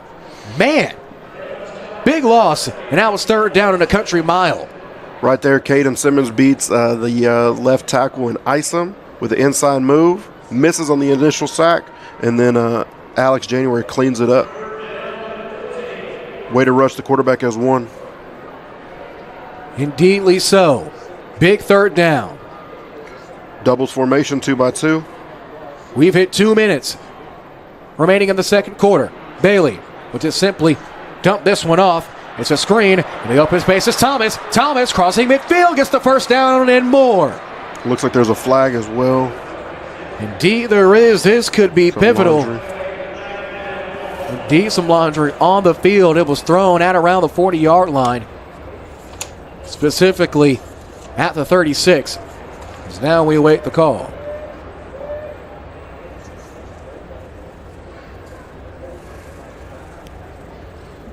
Crucial call right here. Illegal block in the back. Offense, number 3. 10-yard penalty from the spot of the foul. Remains third down. Wow. Northshore just can't seem to catch a break on this drive. The quarterback gets sacked, and now what was a big play, a massive chunky yardage from Chris Thomas, the running back, now gets pushed back to the 26-yard line, facing a 3rd and 21. Undisciplined play right there by the receiver. Blocks the defender in the back. Negates that big play. Motion into trips right here. And a minute and a half now. Back out the backfield. Get it to the outside, and this time it's into Hardiman, and Hardiman gets to the 35. Gets a little bit of a shove, and that definitely is a 21 yards, coach. So now it's 4th down. Duncanville's defense stands firm again, as it looks like we have a time out as we wait to see. And Duncanville, Coach Samples will talk things over, as they'll have one more timeout remaining. As they talk things over, we'll give our sponsors another chance at a message. Back in 1 minute. With a minute 20 left to go, Duncanville 35, Northshore 17. From the Antler Sports Network family of platforms, this is our coverage of the UIL 6A State Championships.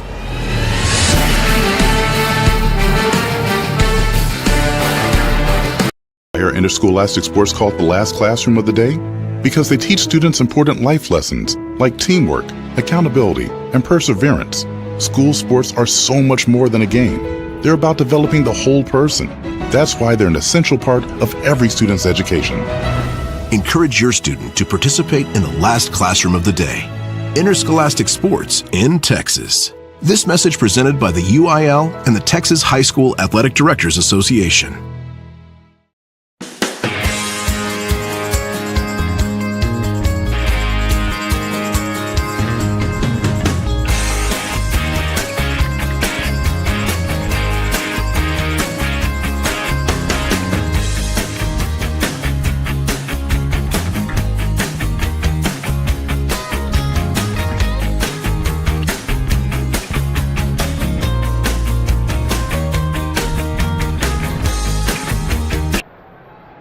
Moore back deep to receive the kick. Coach, as you said, you go through the list again. I think I forgot that quickly. It's just so much. So he's been in the backfield. He's obviously played receiver. He's kicked the ball as a punter. He's punt returned, And he's played safety. And served nachos. And probably mopped the floor, too. Probably was a math tutor.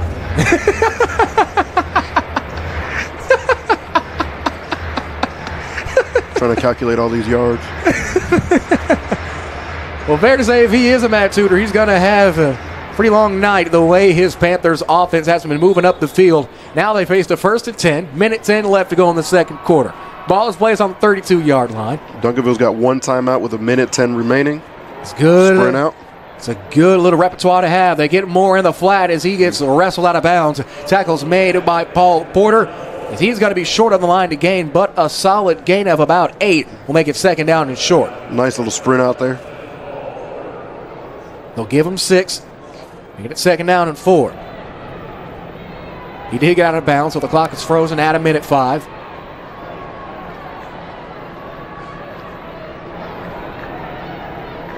Let's see if this North Shore defensive line can add some pressure to Russell. Russell takes a snap. There it is. Has Durham to block. Russell spins out, and he won't get farther again. Nicholas Goins on the sack. Massive loss of about 4 or so. No, check that. They're going to call that about a loss of 10. And now it looks like Galena Park North Shore will take a timeout. Now both teams have one timeout left, and we'll keep it here with 57 seconds left. Coach, you're familiar with both of these ball clubs. What do you think Coach Samples is saying in that huddle?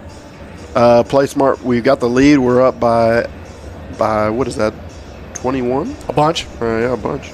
Now we need to Corey Moore for his math tutoring. Yeah, we need no him up here. doubt. I teach science. I don't teach math. I'm not a math guy. But right now, I would just play it safe. You have the lead. There's no need to risk it. I know North Shore just called the timeout, trying to see if they can get a short field with some time to make up some space. It's fair to say that they'll take anything that they can get in terms of momentum with 57 seconds left to go in this first half. Russell's right there has got to identify that they were going to blitz right there, and he's got to get the ball out quick. He can't hold the ball that long. Indeedly so. Russell's had a pretty good day so far. 9 for 13. Mental mistake right there. 149 yards. 62% completion percentage. He's been sacked twice. 2 TDs, his longest throw, 39 yards. And now he leads his offense operating from just outside of the right hash with 57 seconds facing 3rd and 13. You got DeCorey Moore in the slot motioning over. Russell Screen drops play. back. Durham has room, looking for a block, gets pushed forward, doesn't get out of bounds, so the clock will keep rolling. This is going to be 4th and short. Safe play right there. Almost gets the first down. Just a simple screen play, a little slip screen play to Caden Durham, one of your playmakers. Looks like we have another timeout called. Timeout. North Shore. That's that 3rd and final timeout of the half. North Shore trying to get the ball back one more time. See if they can get a position. Coach, you can't blame them. It's 4th and 3. And now it's a little bit of a chess match between Coach Samples and Coach Gaston. Will Coach Samples come out and punt the football away knowing that he has a pretty sizable lead going into the locker room? Or will he try to make sure that North Shore doesn't have any chance of gaining any momentum? Because he knows just about as well as anybody that if you give North Shore even just a shred of life, they can come back to bite you, Coach. They got one timeout left. They still got the offense in the huddle right here. They could hard count, see if they can get the first down, or they can punt the ball away. North Shore does get the ball back when we get back from half. So let's see if North Shore can steal a possession or not. Indeed, that's definitely something to try to keep an eye on. Duncanville scored 3 times in the first quarter. It was 21-7 to end the first. They scored on their opening drive of the second quarter to make it 28-7. North Shore then responded with a field goal to make it 28-10. And Duncanville would respond in kind to make it 35-10. Now the sun is starting to beam here through the windows of AT&T Stadium. And yeah, it's gonna get a little toasty, and this is definitely something to keep an eye on. I did not bring my sunscreen. Here's Moore to kick things away. Almost blocked. North Shore not able to get to a fair catch is called for at the 30 by Barnes. As we saw Will Kerrigan sitting right in front of Barnes, is daring him to drop the football. But Barnes, forever the sure hand, hauls in the kick. And now with 32 seconds left, North Shore will take over 1st and 10 from the 39, pretty much having to travel the complete length of the field. And, Coach, I got to say, no one can see you on this broadcast, but you look pretty snazzy in those shades. I had to put my sunglasses on. The sun came right through Jerry's World through the big old opening. Any idea why they built this stadium that way? No clue. I have no idea. I couldn't tell you if I wanted to. That's Jerry Jones. Do they know the sun goes east and west and not north and south? Nope. Coach, know. You stumped me. Here we go. 1st and 10, 30 seconds left. Pass is incomplete from Bailey. It's a Hardiman right there. Man. Maybe the sun is getting to them too, and it's behind them. Oh, my goodness. Man, Hardiman is not able to haul it in. Now it's going to be 2nd and 10 with just under 30 seconds, 28 seconds to be exact left to go in this quarter. Coach, as you mentioned, North Shore will begin the football back out of the break. 2-by-2 formation right here. I believe Duncanville is going to play deep with their DBs, prevent a big play. Empty now. Motion the back out the backfield. It's going to be a direct keeper to Bailey. Quarterback draw, quarterback run. Bailey didn't do anything but draw some extra white uniforms around him. As the clock will keep rolling. 15 seconds left. That could be the final play of the first half because I don't think Duncanville is going to call that last time out. And I don't think North Shore is going to get a playoff in time. 5 seconds, 4 seconds, 3, 2, and 1. That will conclude a first half of play. And what has been a game that could be described in 2 words, at least at this point, Coach. All Duncanville. As both teams try in the locker room. Our score, Duncanville 35, North Shore 7. When we come back, we'll begin our Simple Assignments halftime report. But first, I had the opportunity of speaking with the president of the Hispanic Texas High School Football Coaches Association, Coach Armando Jacinto, and what is the first of 2 of our member spotlights. Here at halftime in Game 1 of our 6A State Championship doubleheader here on the Antler Sports Network and ASN Radio, courtesy of the Hispanic Texas High School Football Coaches Association, proud affiliates of the Antler Sports Network. And with us is the president of the Coaches Association, former Spring ISD athletic director, recent retiree, and a man I consider to be a great friend of mine, Coach Armando Jacinto. Coach, how's retirement life been treating you? Go any fishing? How many fishing trips have you been on? No, I'm not a big outdoors guy, even though I've been spending most of my time outdoors coaching and throughout my athletic, coaching career. But been to a lot of games by way of some people from past people that I've coached and been able to take advantage of those opportunities that afforded them that they're affording to me that I hadn't been able to in the past due to work. So I've been to, quite a couple of Cowboy games, went to Astro games, Ranger games, went to see LSU play, and been to Vegas. So spending more time with my wife because all my kids are gone. I mean, they're gone. They're out the house. So, but also with family. But spending a lot more time doing these things with my wife that we didn't able to get to do, and we both were coaching and teaching. So that's been a real a big perk of retirement, and also getting to kind of just relax really. So, Coach, sounds like you've had a pretty good retirement. You've seen a lot of great football, overseeing the Hispanic Texas High School Football Coaches Association. This weekend has to be a very proud moment for you because looking at the list once more here, there are there's a huge number of about 15 or not more coaches that are coaching state championships that are part of the organization. You have coaches from every stretch of the state, from South Oak Cliff to Timpson, Belleville, Summer Creek, North Shore, DeSoto. How does it feel to be able to look at your association and say, hey, my guys are not only doing their thing in the regular season, but they're also taking their teams to the promised land and a chance to win state championships? Well, that just attests to the knowledge of the members of our association and the members that we are really the people that we target in our association, so they could so they're just not coaching, but they're also in leadership positions or making vital decisions of a program, not just in the games, but in other facets of the program, like off season, video coordinators, off season coordinators, recruiting coordinators. So that's the big thing that I would like to everybody to know is the decisions that are being made in these games and throughout these great programs that are participating in these games. They have a big part to play in the success in the decision making of what's going on, not just on the field, but on the behind the scenes as well. Now, in this game that we have here, game one between Duncanville and Galena Park Northshore, Northshore has 3 coaches in the association alone. You have Coach Jacob Alvarez, Coach Nick Flores, Coach Jose Carranza. That's a lot of prestige in that locker room. So what have you seen from those 3 guys in particular that you think makes them so successful and has helped Northshore get to a state championship against a Duncanville team, which is now, I believe, their 5th or 6th matchup? They played each other a lot. So you have to say that these coaches have done a great job getting their players acclimated to the big moment and not only helping them prevail in the regular season, but also in the postseason.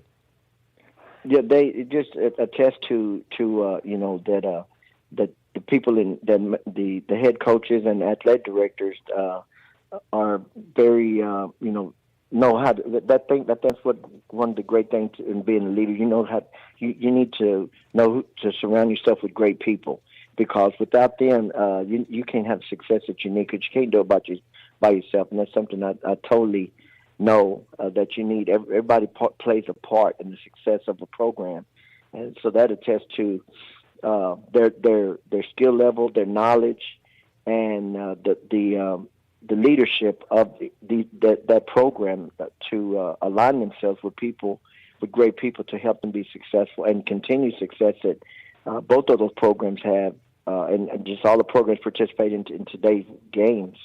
The continued success they've had, it's a skill to know to align yourself with great people to help you be successful. Now, Coach, you've seen a lot of football in your time too. With the regular season coming to a close and now the entirety of the season culminating in these state championships, do you have any games in particular that you've been to or any moments that you can recall that are some of your favorites of the 2023-24 season? Just going back, I went to see an early season game between Atascocita and Katy, and that was a great atmosphere, even though it was early season. But they're 2 great programs, 2 very highly successful programs. There was a lot of great talent, a lot of great coaching.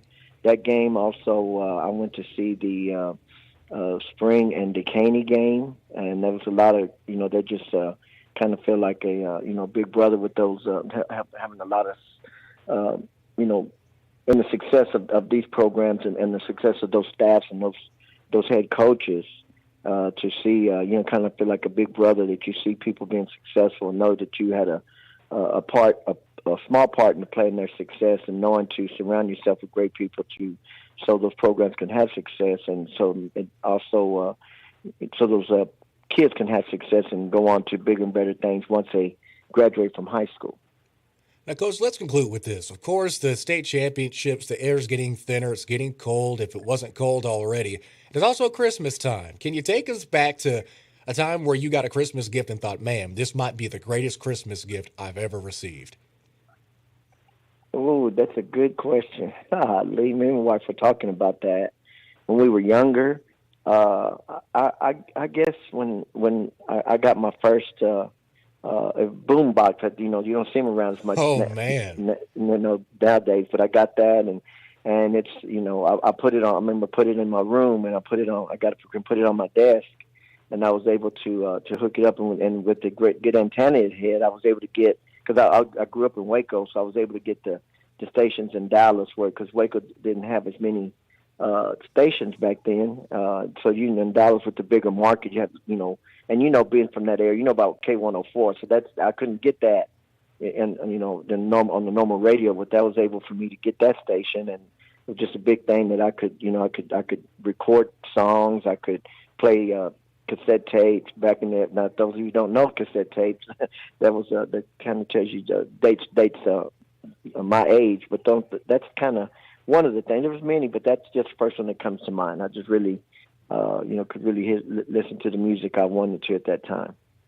Well, Coach, as always, thank you so much for your time. Always love sitting down and speaking with you, whether it be via interview or just good old casual conversation. We thank you for not only what the Hispanic Texas High School Football Coaches Association does for Hispanic coaches around the state, but also for the Antler Sports Network. We've come in and sat in and broadcasted games with me, and that's always a fun time to have. So looking forward to continuing that into the next season. Do you have any closing thoughts or any closing remarks for any coaches or any of our listeners today? No, I just wanted to, just congratulate everybody on the great season they have. Good luck to all the team today. Good luck to all of our members that are participating in the games, even from Thursday. And congratulate them on them seasons, and hopefully they come out on top. But know that even if they don't, they know they're coming out on top because of the impact they have on the young men and young ladies that they come into contact with. And I say young ladies because I know we have a lot of young ladies that are student trainers, student managers, so the impact they have. And I want to thank you for all the support you've given us and the recognition you've given to our organization. And we know we look forward to working with you in the future, and we just want to thank you for being a big part of our success. And we hope to continue in this collaboration now and in the future. Coach, I can't say it enough. Thank you so much. If you're interested in learning more about the Hispanic Texas High School Football Coaches Association, follow them online on X, or formerly known as Twitter, at Hispanic TXHSFB. Again, that's at Hispanic TXHSFB. And also be sure to stay on the lookout for what games we'll be having featuring Hispanic Texas High School Football Coaches Association coaches on our 2023-24 high school football slate. Find updates on that via the Antler Sports Network social media platforms and online at antlersn.com. Coach, thank you so much for your time, and enjoy the rest of championship weekend. Here at halftime in Game 1 of our 6A state championship doubleheader here on the Antler Sports Network and ASN Radio, courtesy of the Hispanic Texas High School Football Coaches Association, proud affiliates of the Antler Sports Network. And with us is the president of the Coaches Association, former Spring ISD athletic director, recent retiree, and a man I consider to be a great friend of mine, Coach Armando Jacinto. Coach, how's retirement life been treating you? Go any fishing? How many fishing trips have you been on? No, I'm not a big outdoors guy, even though I've been spending most of my time outdoors coaching and throughout my athletic, coaching career, but been to a lot of games by way of some people from past people that I've coached, and been able to take advantage of those opportunities that afforded them that they're affording to me that I hadn't been able to in the past due to work. So I've been to quite a couple of Cowboy games, went to Astro games, Ranger games, went to see LSU play. And been to Vegas, so spending more time with my wife because all my kids are gone. I mean, they're gone. They're out the house. So, but also with family. But spending a lot more time doing these things with my wife that we didn't able to get to do, and we both were coaching and teaching. So that's been a real a big perk of retirement, and also getting to kind of just relax really. So, Coach, sounds like you've had a pretty good retirement. You've seen a lot of great football, overseeing the Hispanic Texas High School Football Coaches Association. This weekend has to be a very proud moment for you, because looking at the list once more here, there are there's a huge number of about 15 or not more coaches that are coaching state championships that are part of the organization. You have coaches from every stretch of the state, from South Oak Cliff to Timpson, Belleville, Summer Creek, Northshore, DeSoto. How does it feel to be able to look at your association and say, hey, my guys are not only doing their thing in the regular season, but they're also taking their teams to the promised land and a chance to win state championships?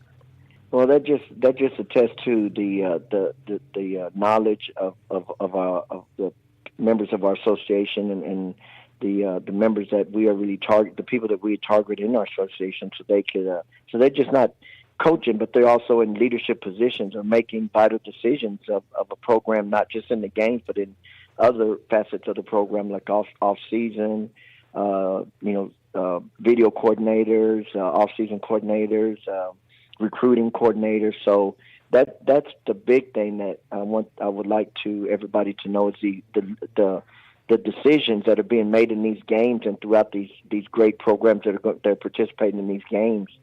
they have a big part to play in the success in the decision making of what's going on, not just on the field, but on the behind the scenes as well. Now, in this game that we have here, game one between Duncanville and Galena Park Northshore, Northshore has 3 coaches in the association alone. You have Coach Jacob Alvarez, Coach Nick Flores, Coach Jose Carranza. That's a lot of prestige in that locker room. So what have you seen from those 3 guys in particular that you think makes them so successful and is helping Northshore get to a state championship against a Duncanville team, which is now, I believe, their 5th or 6th matchup? They played each other a lot. So you have to say that these coaches have done a great job getting their players acclimated to the big moment and not only helping them prevail in the regular season, but also in the postseason. Yeah, they just attest to that the people in the head coaches and athletic directors are very know how to, that's what one of the great things in being a leader. You know how you need to know to surround yourself with great people, because without them, you can't have the success that you need, because you can't do it by yourself. And that's something I totally know that you need. Everybody plays a part in the success of a program, and so that attests to their skill level, their knowledge, and the leadership of that program to align themselves with great people to help them be successful and continue success that both of those programs have, and just all the programs participate in today's games. The continued success they've had, it's a skill to know to align yourself with great people to help you be successful. Now, Coach, you've seen a lot of football in your time too. With the regular season coming to a close and now the entirety of the season culminating in these state championships, do you have any games in particular that you've been to or any moments that you can recall that are some of your favorites of the 2023-24 season?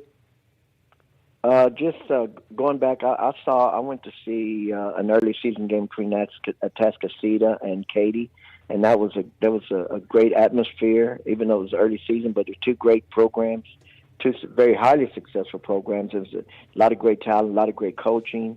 That game also, I went to see the Spring and Decaney game, and there was a lot of, they just kind of feel like a big brother with those having a lot of in the success of these programs and the success of those staffs and those head coaches, to see, kind of feel like a big brother, that you see people being successful and know that you had a small part in playing their success, and knowing to surround yourself with great people so those programs can have success, and so it also so those kids can have success and go on to bigger and better things once they graduate from high school. Now, Coach, let's conclude with this. Of course, the state championships, the air's getting thinner. It's getting cold if it wasn't cold already. It's also Christmas time. Can you take us back to a time where you got a Christmas gift and thought, man, this might be the greatest Christmas gift I've ever received? Oh, that's a good question. Me and my wife were talking about that when we were younger.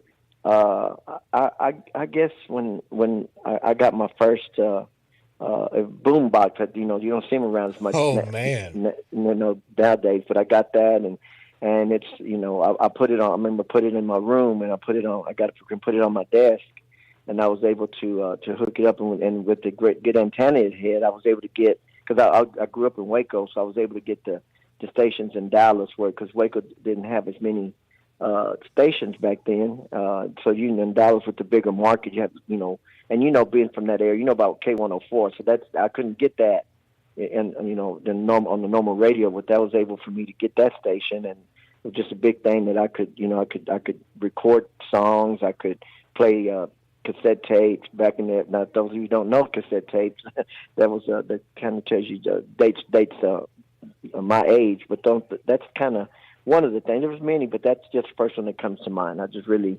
could really listen to the music I wanted to at that time. Well, Coach, as always, thank you so much for your time. Always love sitting down and speaking with you, whether it be via interview or just good old casual conversation. We thank you for not only what the Hispanic Texas High School Football Coaches Association does for Hispanic coaches around the state, but also for the Antler Sports Network. We've come in and sat in and broadcasted games with me, and that's always a fun time to have. So looking forward to continuing that into the next season. Do you have any closing thoughts or any closing remarks for any coaches or any of our listeners today? No, I just wanted to, just congratulate everybody on the great seasons they have. Good luck to all the team today.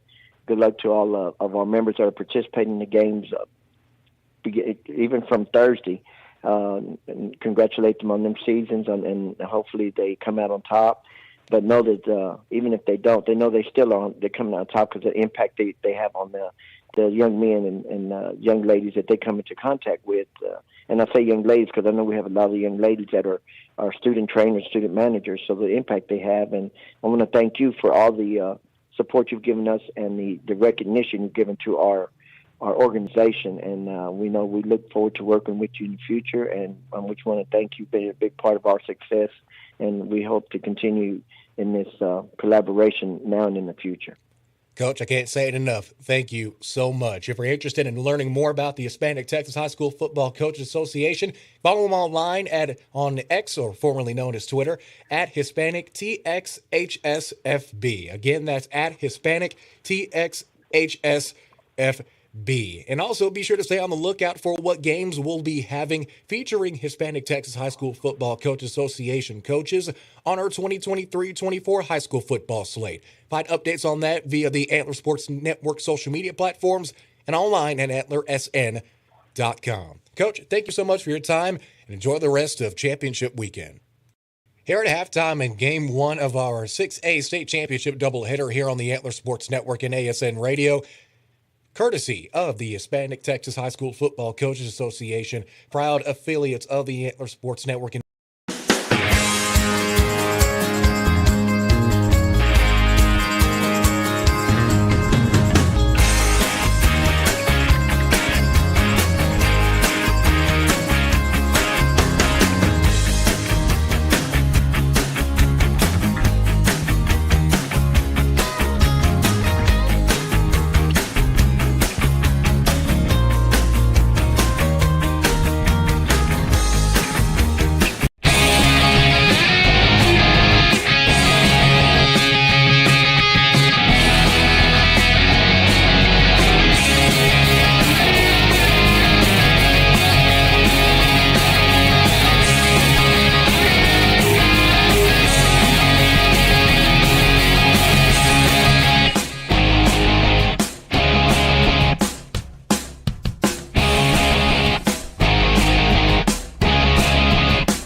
Find your support system. At Texas Wesleyan, you'll get the one-on-one attention you need to succeed. Texas Wesleyan, small classes, big scholarships. Now that's smaller, smarter.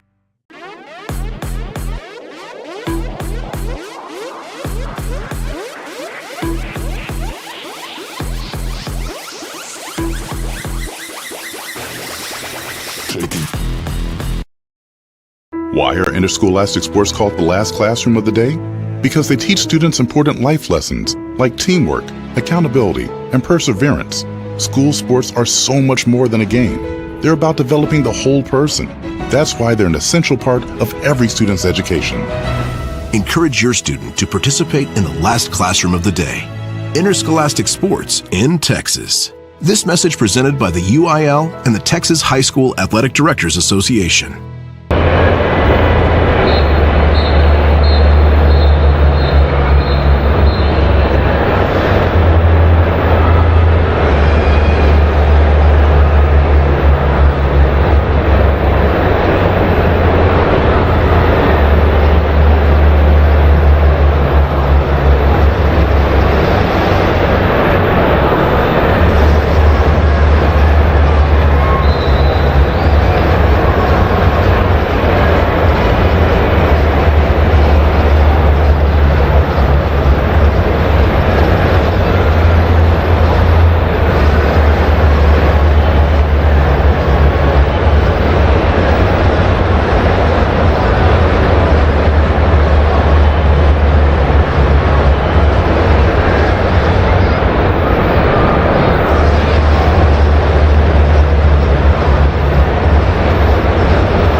Halftime has concluded. Both teams are back onto the field. We're set to kick off the second half of play. Duncanville up big over Northshore in the 6A Division I state championship contest, and we are underway from Jerry World. Thought it was going to be a fake little pitch, but instead Barnes will cut to the outside. Now we're going across the middle. Flag is thrown. He's at midfield. Has open space. Maybe has one more defender to beat at the 30. 25-20. 15, 10, 5. Goal line. Touchdown North Shore. But there is a flag down at the 35-yard line. How about that to start off the second half? Whether it be flag or not. Very impressive. They started off with a fake handoff, fake reverse with Devin Sanchez, probably in a holding on the kick on the return team. Spot of the foul. Explosive play by Barnes. Holding, receiving team, 10-yard penalty from the spot of the foul. First down, North Shore. Man. North Shore could have used that one to open up the half. Definitely could have. When we talked about at the end of the first half, Coach, how important momentum is coming either into the locker room or coming out. That's a prime example there. Now if you're North Shore, your coach Willie Gaston, as you can see up on the big screen, not happy at all. 6 points, just like that, gone. Yeah, I'm taking off the board, and now you're starting the opening drive of the second half on the 25-yard line instead of getting a quick 7 points. The man who's kept them into this game, their quarterback, the junior, Caleb Bailey, has 10 rushes for almost 100 yards already. It seems like we have a stoppage of play.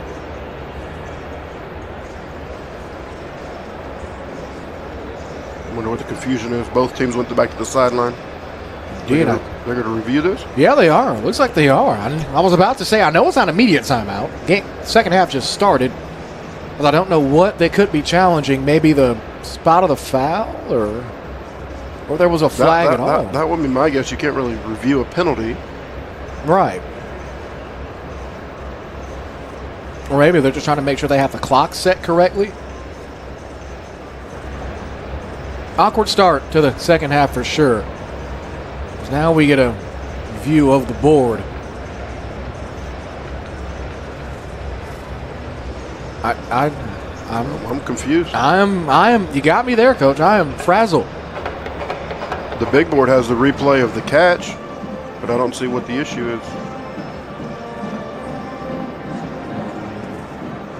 I mean, it looks like Barnes stepped back at the 2-yard. Oh, they're trying to review if he did a sign for fair catch. Oh. He threw his left hand up, but it was not above his shoulders. It's got to be above his shoulders to be a fair catch. Good call there, Coach. Great catch. Oh, boy. This could get interesting here. I don't know. He was waving to Devin Sanchez to come on over. But it's got to be above his shoulders. Yeah, we'll find out with the official call here. There's no foul on the play. That was an invalid fair catch signal. The ball will be placed at the 25, North Shore. First down. Well, how about that? Yeah, interesting. Not too often do they get fair catch signals reviewed. Let alone do we get reviews at all. Yeah, no doubt. That was a lot of firsts in that play. Either way, it'll be first down at 10 North Shore. As you just heard from the official, ball will be placed on the 25-yard line. And no points. That's the biggest thing, at least from my point of view. North Shore doesn't get any points out of that, even though Barnes pretty much ran from here back to Galena Park and into the end zone. Opening up the series with a tray formation, tied in and 2 receivers. Shift over to tackle over. 15 seconds on the play clock. Look for zone right here, see if they can try to establish the run. Going to be a keeper for Bailey. Bailey bounces to the right, to the outside. On the sideline now at the 25, gets bounced out of bounds. It's going to be a short gain. They ran buck sweep into the boundary right there. They pulled both guards coming around, adding more people to the tackle over set. Looks like if they're going to win this game, Bailey's got to lead them there. It looks like we have an injured Panther at around the 20-yard line. He gets treated to. He's down. Indeed he is. And while he gets treated to, we'll take a short break back in 30 seconds. Our coverage of the 6A championships continue after this.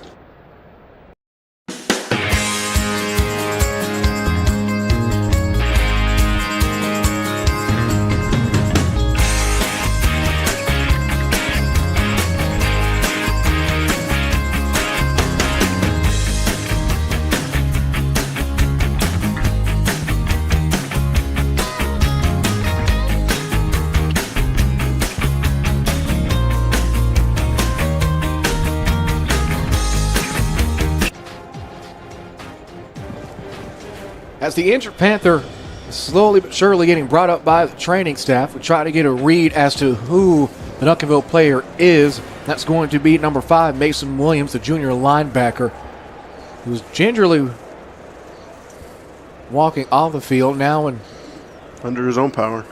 Thankfully. At first did a little bit of a slow jog. Looked like it might have been just a good old-fashioned Charlie horse, Coach. And those aren't fun either.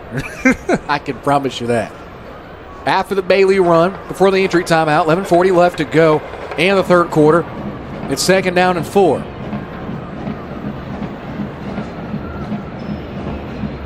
Trips formation coming in. 34 is a substitute for number 5 for the injured player. Look for Northshore to try to attack him. DJ Hall Jr., the new linebacker, in for Duncanville. Bailey in the gun, fakes the handoff, throws to the outside, and he's got his receiver. That's going to be number 3, Dion DeBlanc. DeBlanc on the short catch in the flat. However, it will move the chains, 1st down and 10, and this drive will continue for North Shore. Nice safe pass right there by Caleb Bailey. Moves the chains. That's one thing we've seen from Bailey. He took a couple of big shots downfield early in the early goings of this game, but now we've seen him focus more on accurate short passes and short strikes, and more importantly, operating this offense with his legs as he drops back on 1st and 10. He's going to carry it again. Now at the 40, puts his head down, gets driven to the ground. Tackle is made by DJ Hall, who recently checked in and is still on the field. But Bailey, usually you want your quarterback to not take hits like that. Bailey doesn't care. Put his head straight down and took Hall to the turf with him. No, Bailey's been known to be a power runner when he runs. I know as offensive coordinator, you probably don't want Bailey to be making big hits, but guess who it is on the defensive stop? Mr. Colin Simmons. We talked about him during the break. He's the number 3 recruit in the Lone Star State. Texas commit, just bringing Bailey down with absolute authority. Won the battle over there versus Jacoby Isom. Very active young man. Gets to the quarterback. 2-by-2 formation. For this 3rd and long. Shotgun snap again. It's going to be a handoff. Now up the middle. Midfield. Hardiman's got a lane, and he crosses midfield into Panther territory. And that gain of about 12 will move the chains. 1st down and 10 once again for North Shore. Coach, one thing I want to point out in the early goings, North Shore in the first half, when they would get to a 3rd and long, it'd be a great chance that they would fizzle out and eventually go 4 and out. But now they're extending drives, keeping that offense on the field, making this Duncanville defense work. Most importantly, keeping that Duncanville offense off the field. Indeed.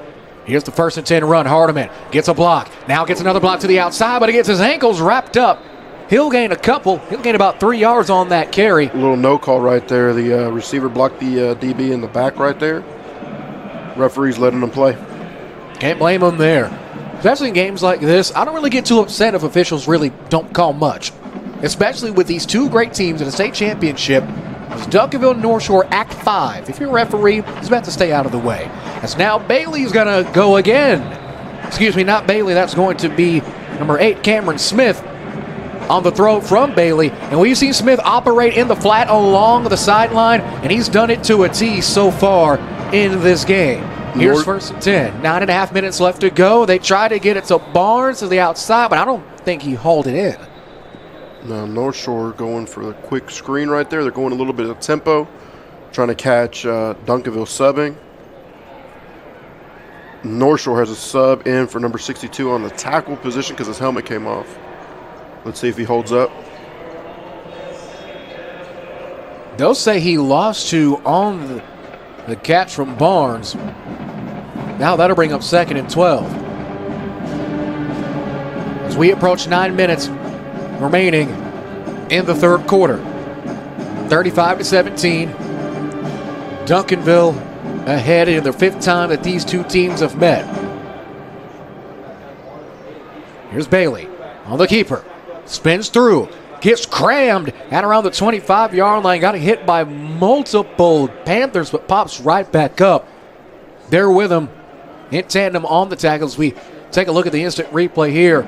The first one to really get a hand on him was E.J. McKinley. And then multiple Panthers came through to wallop him on his way down. Short gain, 3rd and 5. Yeah, Jared, the defensive line did a pretty good job of corralling the quarterback, staying in their pass rush lanes, knowing that Bailey's a mobile quarterback. Brings up 3rd and 5. 8:26 left to go. It's going to be a handoff. Hardiman, helmet pops off. A helmet pops off. It's a Duncanville helmet, that is. The clock will halt momentarily. Looks like number 99 is down. Ball is on the 20. Javion Council is down. And as he is treated to, we'll be back. Our coverage of high school football continues after this. Why are interscholastic sports called the last classroom of the day? Because they teach students important life lessons like teamwork, accountability, and perseverance. School sports are so much more than a game. They're about developing the whole person. That's why they're an essential part of every student's education. Encourage your student to participate in the last classroom of the day. Interscholastic sports in Texas. This message presented by the UIL and the Texas High School Athletic Directors Association.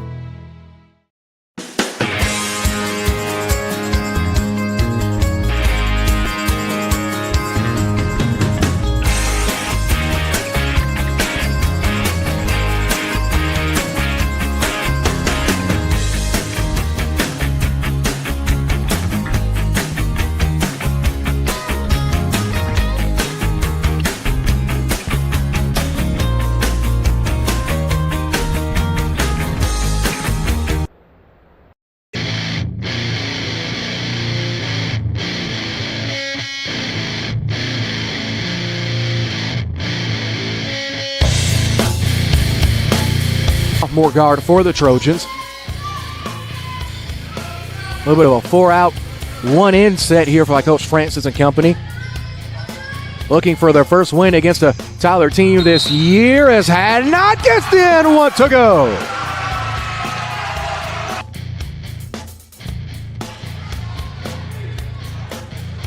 Now it looks like they're going to say last touch was by All Saints, and Chapel Hill will take possession back. Corner 3. No good. Off from Taylor. Spin by Sewell, and 1, count it.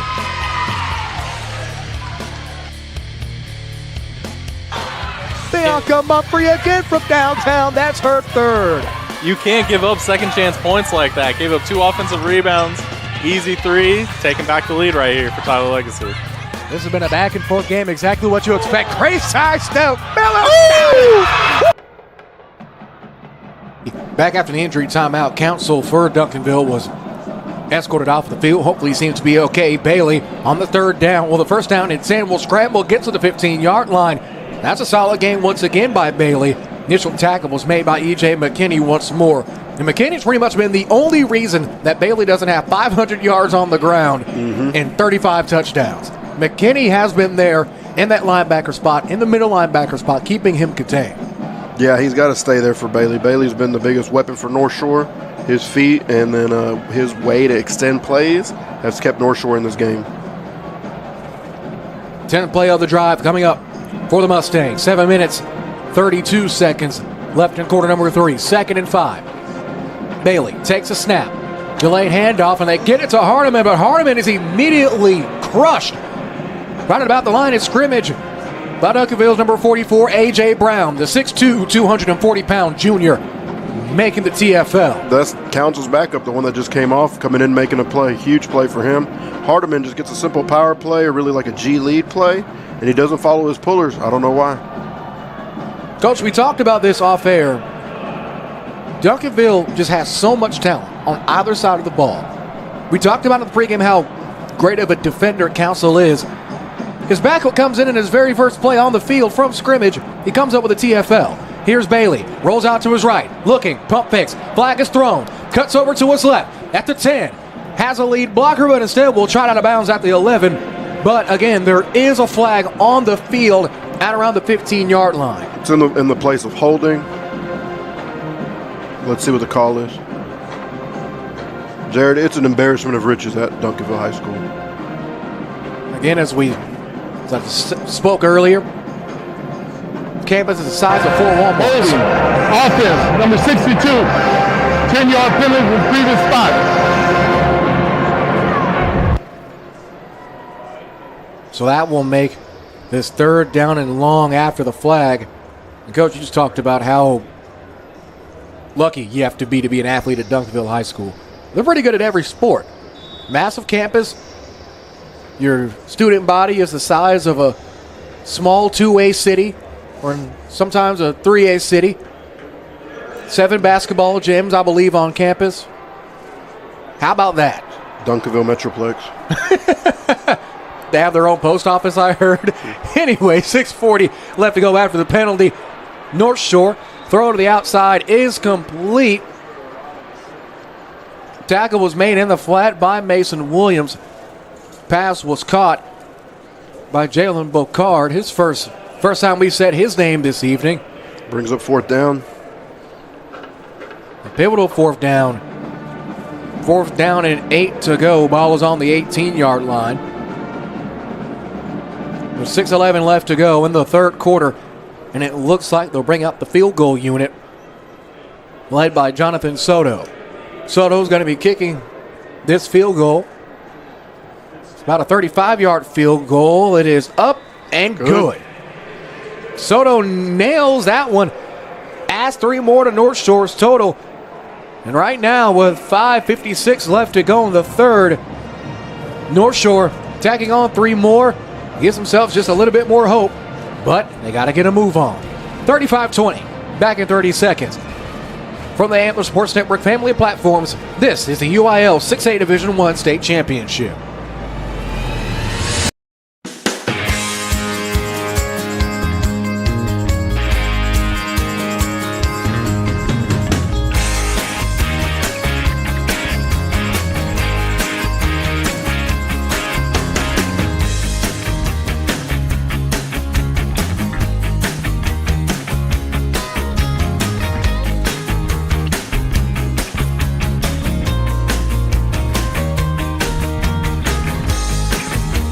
Coming out of the break with 5:56 left to go in the 3rd. Another reminder that on Tuesday over on ASN2, NAIA College Hoops continues. The top 5 matchup taking place right down the road from here in Fort Worth, Texas, on the campus of Texas Wesleyan. 2nd-ranked Langston, the Lions out of Oklahoma, will descend upon the Sid Richardson Center for a clash with the 4th-ranked Pilots of LSU Shreveport. Myself and Jimmy the St. Christopher will be on the call. Tip-off from the Sid, 2 p.m. Central. Pregame at 1:30 p.m. Coach, you said this during the break. Can't keep getting in the red zone and going for field goals. It ain't going to happen, especially against this Duncanville team. Yeah, that's the 2nd time that North Shore's made it into the red zone, deep into the red zone, and had to settle for a field goal. Where they could have got 14, they just got 6 points. If we go over the drive summary, that was an impressive drive. It was 12 plays, 57 yards. Took about 5 minutes, almost 6 minutes off the clock. Topped off with the field goal, like we said. But remember, to open up the half, they had the big, long kick return by Barnes, negated by the holding call.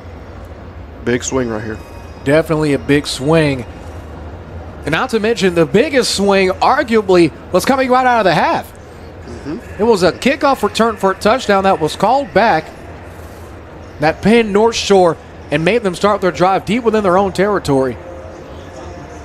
You have to believe, Coach, that eventually that takes a toll on you. Every time you take a big swing, it gets caught in the outfield, right along the warning track. Yeah, I mean, it doesn't take a brainiac to figure out the deeper you start off in your own territory, the less percentage you have for getting a touchdown. They started off on the 25 and then sputtered out right in the goal, right in the red zone. As North Shore set to kick things off, they'll be booting this ball off about 3 yards to the right of the right hash. Jonathan Soto ready to kick things away. He's 2 for 2 from field goals. His longest was his just most recent 35-yarder. And this ball is up and away yet again. Theus won't get a return here. Ball hits right in the center of the end zone and bounces out of bounds for a touchback. And now Duncanville will take back over 1st and 10. If you're Coach Samples, you have to think that at some point you have to start plotting out your end game here. Do you wait out Northshore, see if their offense starts to, I guess you could say, kick into gear? Because it's fair to say that this is the Northshore Mustang offense that we're used to seeing. Yeah, if I'm Samples, I'm going to keep giving the ball to my bell cow. I'm going to give it to 29, Caden Durham. He's already has 200 yards, 215 yards from scrimmage. I wouldn't know why you wouldn't give that young man the ball. Make Northshore stop you. Let's see what adjustments Northshore has coming out of the half. It's going to be a keeper for Russell. Russell gets about a gain of 9. Great job there. They almost completely sold out to Durham on that right side. Russell, great vision there to keep it, carry it, and almost move the chains. Here comes the tempo. They have a 2 tight end set, inside zone. Here we go, 5.5 minutes left to go. It's a run right up the gut, and Northshore is right there waiting. Hey, like I said, pregame, whenever they get a big play, they had a 9-yard play earlier, and they hit it with the inside zone right away in any formation they want to. Well, the thing is, if you have someone like Caden Durham toting the football, why wouldn't you?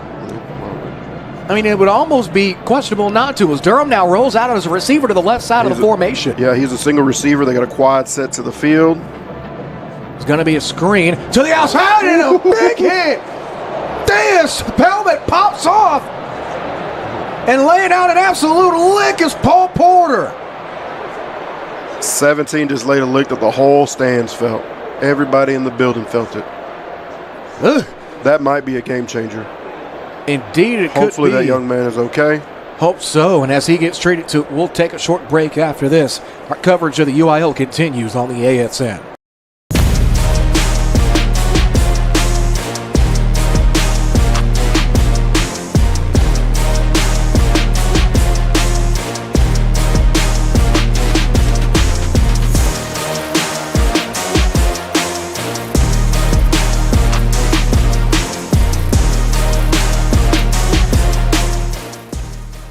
Everything. At Belshank Kia and Tyler, we're tough, never quits. After the break, Theus is still a bit slow to get up, but they're bringing him up now. He pops right up. Hopefully, he's back to 100% soon, as he's a vital part of this Duncanville offense. But, Coach, during the break, a flag was thrown for targeting. Yeah, it was a big hit. Like I said, like the whole stands felt it. Everybody in the building felt that hit. They ran the same play. They ran bubble out to the quads, and that DB read it perfectly. I'd like to see the replay to see if it was targeting. They brought the review box out for it to be reviewed, but I don't see any referees going to the box. No, it looks like they're all as far from the box as possible, Coach. I don't think they're going to take another look at this one. But Theus appears to be okay. No challenge. With 5:05 left to go in the third, it's going to be 1st and 10 for Duncanville. I mean, half of Northshore staff's on the field. They're trying to figure out what's going on. They're trying to get, I would assume they're trying to get them to review to maybe change something. But, of course, the UIL having state championship replay reviews as a possibility, but no coaches' challenges are allowed. They can't be requested from the field, but reviewable plays include touchdowns, turnovers, and fringe plays. So, Coach, it's fair to say that that would fall in that fringe play. It's a big-time hit. As you said, it could be a big momentum shifter. I would say that's worth a look to go back to the replay booth. Absolutely. See if it was actually helmet to helmet. They did not put the replay back on the board. Well, I guess we'll know. Wait a minute. Officials, stop play. And Northshore is ejected. Oh, he's ejected. Yep, because remember, targeting, he's out of there. So now that means the one who laid the hit, Paul Porter, he's done. The senior, it's over. He is out of this game. What could possibly be his last game is now over with 5:05 left to go in the third.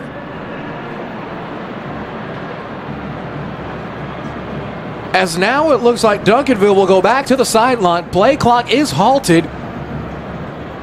Oh, is the head referee, Gerald Green, is trotting towards the screen.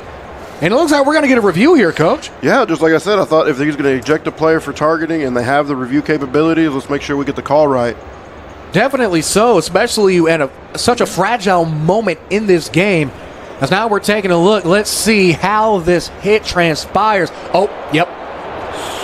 Man, the crown of Porter's helmet goes right into the face mask of Theus. So when you tackle, you have to lead with your face mask, not the crown of your helmet, not the tip of basically your hairline. That hits right the chin of Theus. Man, that was That's going to be tough hit to overturn. Yeah, I think this call will stand, Coach. Man, that was a nasty hit either way. As I'm surprised it's taken them. Oh, never mind. I was just about to say, I wonder why it's taken almost a minute and a half when we just saw it clear as mud. You could hear all the stands saying the oohs and ahs. Further review. It is confirmed targeting. Number 17 is disqualified. And, Coach, you have to feel for Porter. Porter, obviously emotional on the sidelines, getting emotional support from his coaching staff, knowing it's his last high school play. Indeed it is. Man, hate to have that for the kid, but at the end of the day, that was a pretty tough hit he laid onto Theus. And I'm trying to spot him on the sideline. The camera was on him for a brief moment. He seemed to be okay and fully attentive. So it's going to be first down at 10 to go. 5:05 left to go. Here comes counter. There it is, GF counter. Right along the left hash is Durham. Durham, he's going to gain about 5 or 6, still push through. Solid game there from Durham. Once again, the Tiger, the future Tiger, the LSU commit, with 4:50 left to go, gets a gain of 6 and make it 2nd and 4. And, Coach, someone needs to pick up that phone. Could you call it again? Mm-hmm. When they came out of that formation, they got 2 receivers on the line of scrimmage, which is almost a dead giveaway that it's not going to be a pass, or if it is a pass, it's probably going to be some type of screen play or a run play like what we saw there. Clock is rolling. Under 4.5 minutes left now. Durham, 12 carries for 222 yards. As Moore drops that one in the flat again. And the miscommunication continues, Coach. We thought that they had turned the corner, both Moore. Remember, both those kids are both juniors. I know they played in last year's game, but maybe the nerves are getting to them since it is getting to be a tight ball game. Right there, they showed up in Tripp's bunch, so the Trips was pretty tight-knit and a heavy screen formation for them. 4 minutes and 20 seconds left to go in the third quarter of game 1 of our UIL championship doubleheader. Look for a hard count here and giving it to their bell cow for Durham. Now Northshore's fans are slowly but surely gaining life as they hand off to Durham. Durham bounced to the outside but won't get far.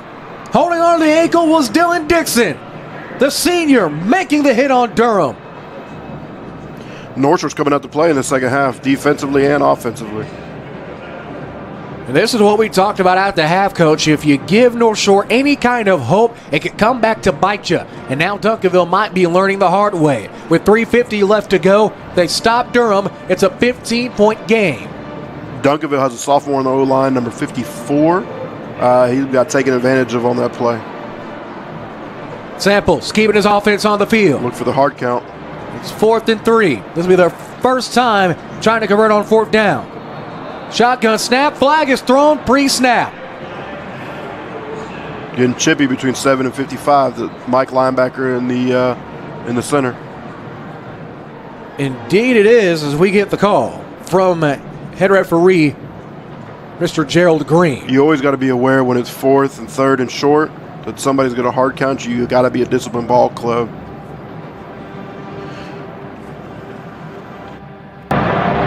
Illegal motion. Offense.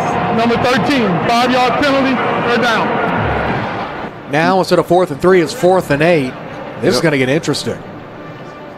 They say it's an illegal motion, but it almost looks like it's a false start. The slot receiver took off early. Oh, here comes number 5, who was injured earlier, back onto the punt team. As Mason Williams will be checking back in as Moore is back deep to punt. That's one thing that's often overlooked in high school coaching is when one kid goes down, you got to find their substitutes on special teams. Moore, not the best punt in the world. However, looks could be deceiving as it takes a solid roll towards the 15, and it'll be marked down at around the 17-yard line. And now North Shore, once again, the story of their offense tonight has been in field position, or in this case, lack thereof. They've started deep within their own territory pretty much every single drive this evening. Yeah, if they get pinned back deep, they got to travel further and further to get to the end zone, where Duncanville's been mostly starting around the 30, 40-yard line. I would say North Shore's been starting off with a 25 or less every drive.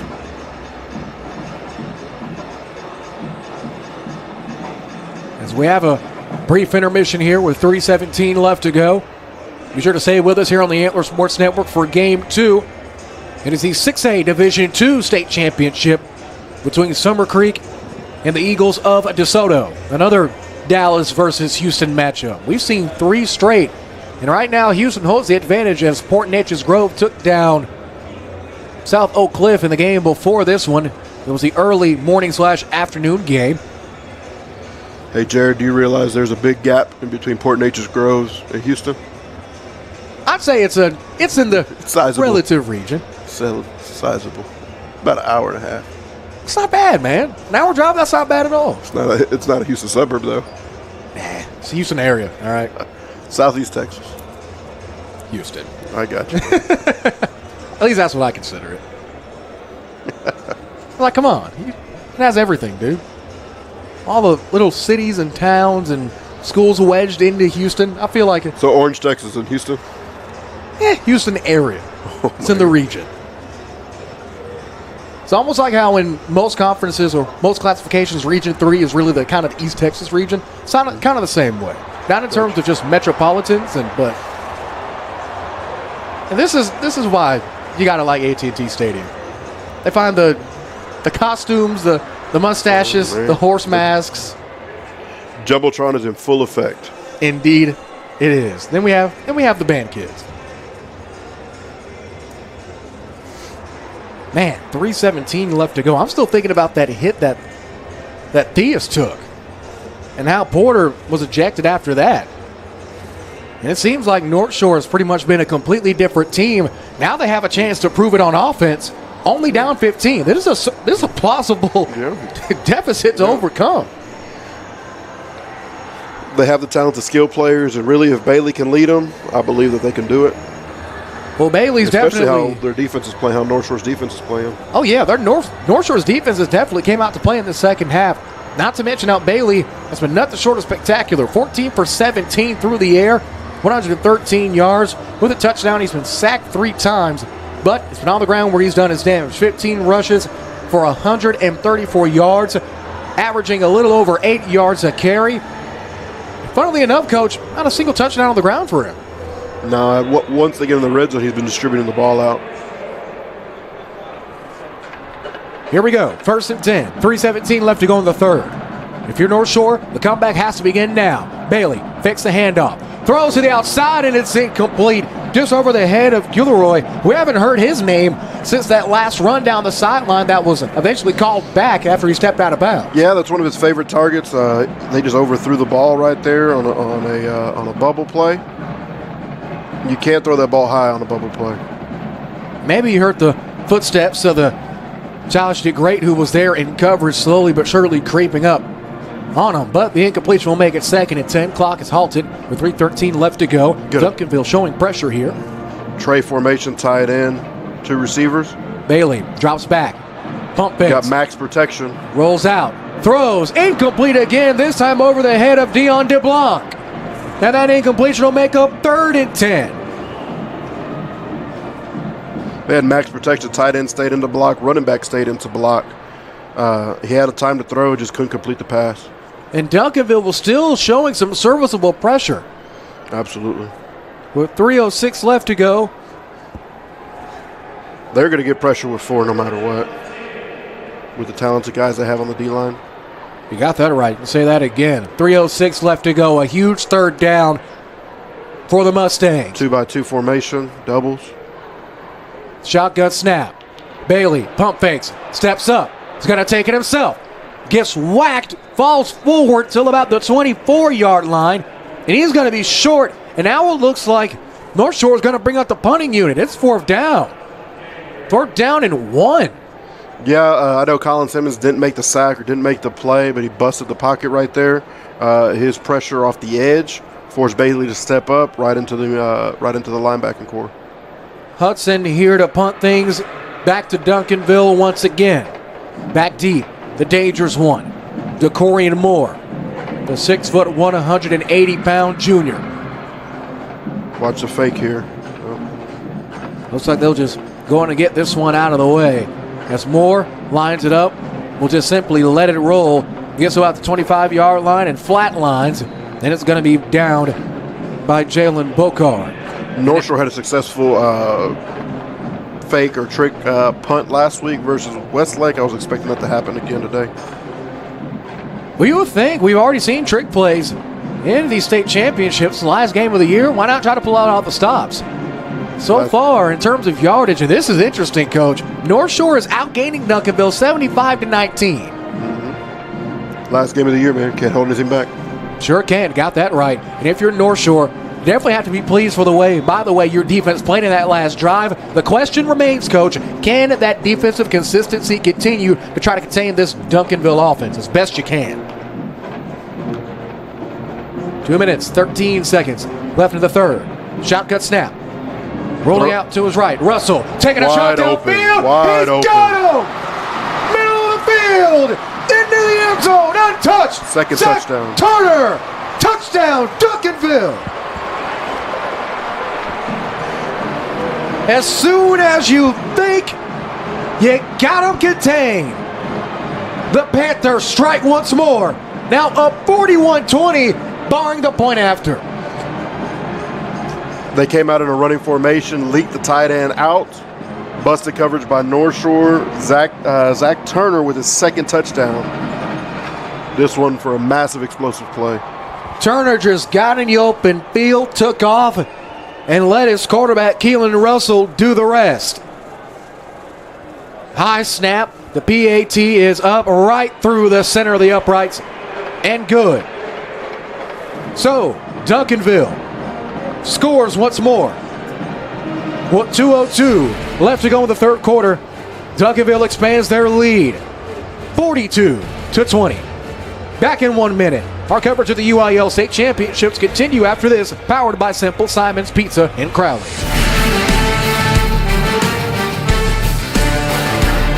Why are interscholastic sports called the last classroom of the day? Because they teach students important life lessons like teamwork, accountability, and perseverance. School sports are so much more than a game. They're about developing the whole person. That's why they're an essential part of every student's education. Encourage your student to participate in the last classroom of the day. Interscholastic sports in Texas. This message presented by the UIL and the Texas High School Athletic Directors Association.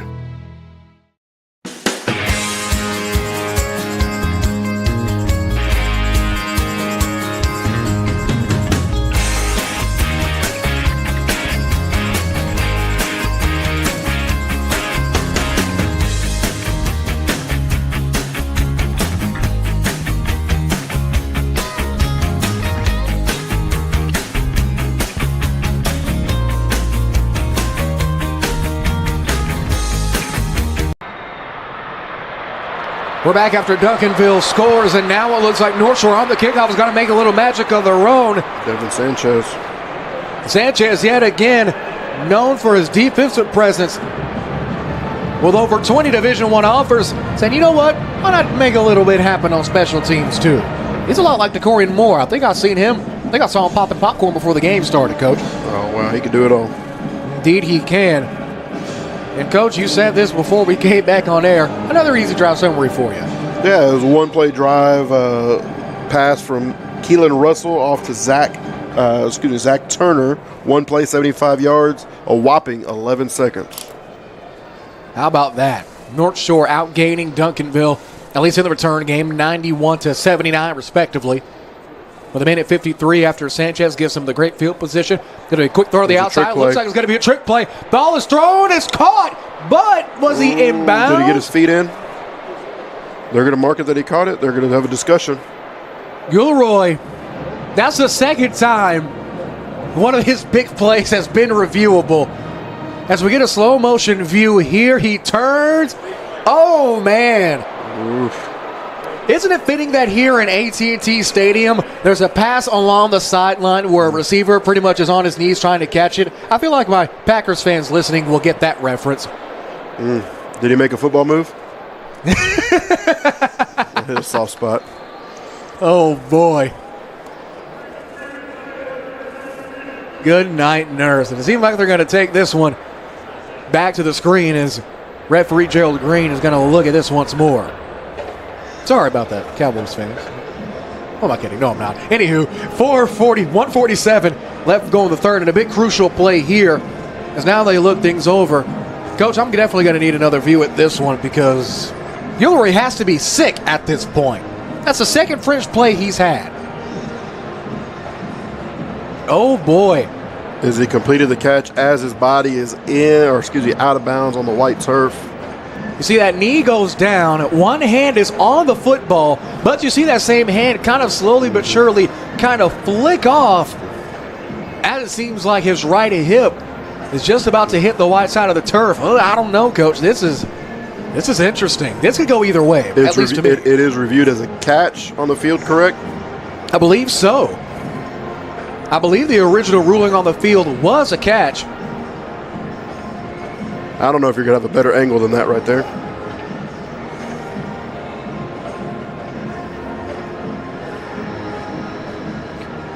That right hand does stay on. It does. I don't know if that's enough to overturn it. What you think? I don't think so. Kudos think to enough. Colin Simmons for standing next to officials trying to get the extra scoop. See him over there, trying to figure out the call. Always in the mix. The receiver caught the ball out of bounds. Ooh. Therefore, it's an incomplete pass. It will be second down at the 41, second and 10. Oh, boy. Both wrong. Man. I guess that's why I coach and I broadcast. I don't referee. That's the joy of having Second a and replay. 10. Here we Second go. and 10. This is going to be interesting. That's two big momentum-changing plays for Northshore in this third quarter that has gone the opposite way. Mm-hmm. We have the hit on Theus from Porter earlier in the quarter, and now that catch along the sideline. Now with a minute 47. Bailey looking, throws across those numbers, and it's caught, hauled in by DeBlanc. And then that is indeed enough for a first down, gain of 13. That'll move the chains. Sharp ball by Caleb Beatty right there to Deion DeBlanc, one of his favorite receivers, probably his number 3 favorite target. Here's Bailey now once again. Has 3 receivers, one in the slot. Same formation. Takes a snap. It's going to be a handoff. Up the middle to Hardiman. Hardiman trying to claw his way for another extra yard. Does get that yard. And is going to get much more than that.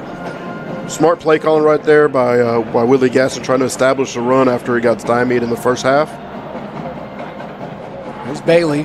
Handoff as a helmet comes off of a North Shore player at the 20.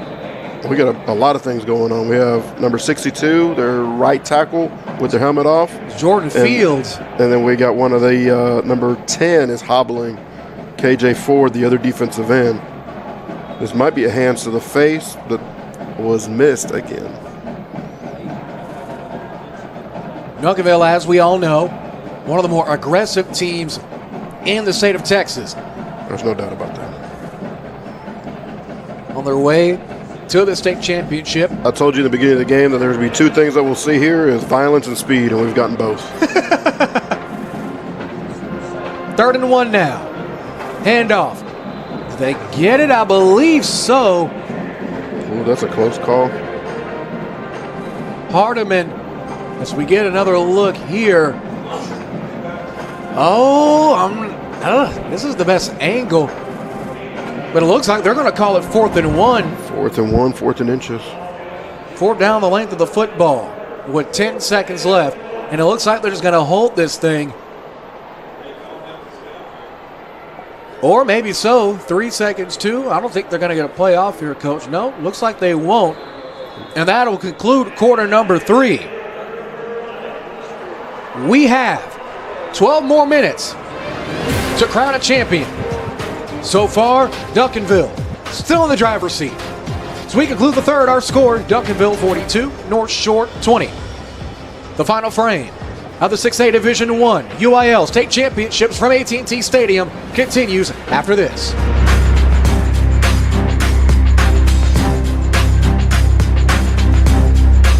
Why are interscholastic sports called the last classroom of the day? Because they teach students important life lessons like teamwork, accountability, and perseverance. School sports are so much more than a game. They're about developing the whole person. That's why they're an essential part of every student's education. Encourage your student to participate in the last classroom of the day. Interscholastic sports in Texas. This message presented by the UIL and the Texas High School Athletic Directors Association.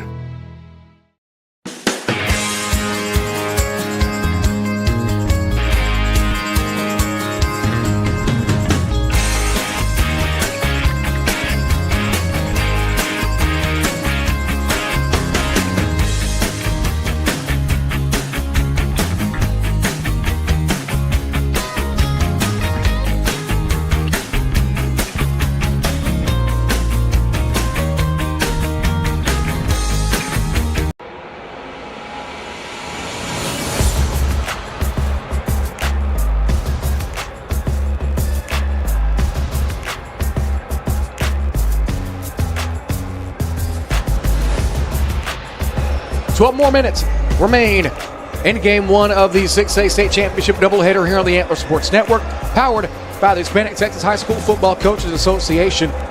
And as this game continues, Jared Jones, Coach U, up high here at AT&T Stadium here in Jerry World. It's been a pretty good start. We pretty much had it all in terms of highs, lows, dramas, and really just big-time moments that are state championship worthy. We've had multiple reviews. We've had multiple big plays. But one thing has remained the same. Duncanville has been in control from the first horn to now. Yeah, the explosive plays by Duncanville. They had 2 drives that have gone for 1 play and a touchdown. I think that last touchdown by Zach Turner really was a dagger. Northshore was kind of creeping. They were about 2 scores down. And right there, that opened up the ball game. They currently sit in front of a 42-20 deficit with 12 more minutes to make it happen. 4th down and 1 for Northshore. Ball's on the 17-yard line, on the Duncanville 17-yard line. Northshore has been outgained through the air and on the ground.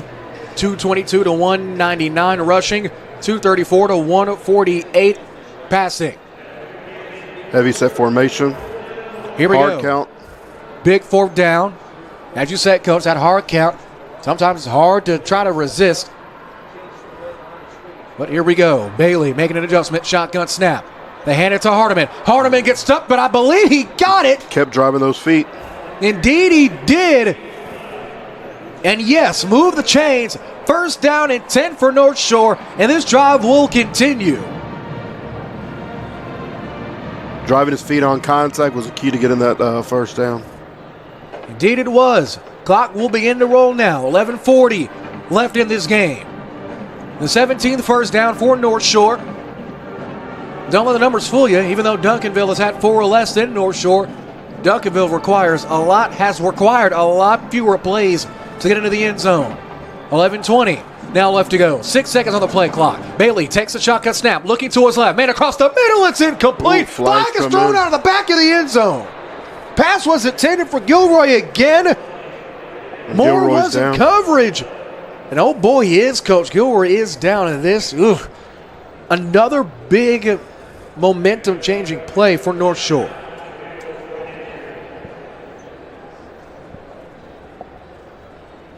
Gilroy's down. I'm not sure if he's cramping up or not. They're in the far end zone. He was calling for the training staff as soon as he hit the ground. I believe he's just cramping up. Hopefully so. They help him up. Think he's good to go. Just ran the slant right there and too much contact from Decoria Moore playing safety. There are multiple fouls on the play. Illegal formation, offense. Ineligible receiver downfield, number 63, offense. Defensive pass interference, number 1. The offset, first down. A whole lot of laundry on the field for that one. Too bad this isn't sponsored by Tide. As we look at the replay here. 63 is on the 5-yard line. Indeed he was. Duncanville almost doubling Northshore in terms of average yard per play. 14.3 to 6.1 respectively. And now it's going to be 1st and 10 from the 15. Northshore threatening once again. Last couple times they've been in the red zone, they've been forced to take 3. Looking to change their luck here. Hardeman on the handoff, gets to about the 8-yard line, and that'll be a short, pretty solid gain to open up the drive. He'll get to about the 12, 2nd down and short. Northshore going tempo.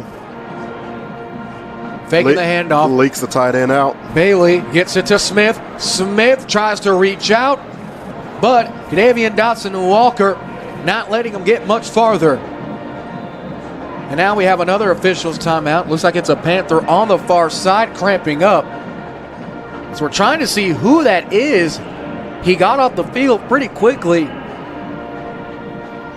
Trying to get a read on who that Panther was that had to hustle off of the field. But the short Cameron Smith gain will make it 3rd and long with 10:40 left to go in the 4th quarter. Go ahead. Oh, go ahead. North Shore's 3rd trip to the red zone. They got to come up with points. Got to come up with touchdowns. Indeed, they do. Last time I checked, I think Decoria Moore taught me this in his math tutoring class. 6 is more than 3. Bailey, quick strike to the outside, and he could have something here for Barnes. Barnes cuts it to the left. Touchdown, North Shore. The Mustangs are still in it, Coach. Chris Barnes puts on the moves, jukes those defenders out. We have the first missed tackle, gets a little bit in the open field. 6 points for North Shore. Hell of a play. 6 points, much needed. Exactly what the doctor ordered. And now it looks like they're keeping their offense on the field. Going for 2. Can't really blame them here. You got trips tight, trips close formation. Could possibly be a screen. Who knows? Rub routes. Here we go. Bailey gets crushed. Huge loss of yards there as Mason Williams says no dice. Our score will remain. With 10:24 left to go, North Shore scores but are unsuccessful on the 2-point conversion. 42-26. Duncanville still ahead. A good amount of time left. This is our coverage of the UIL 6A State Football Championships on the Antler Sports Network and ASN Radio.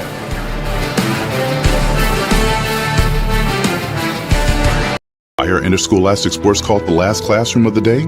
Because they teach students important life lessons like teamwork, accountability, and perseverance.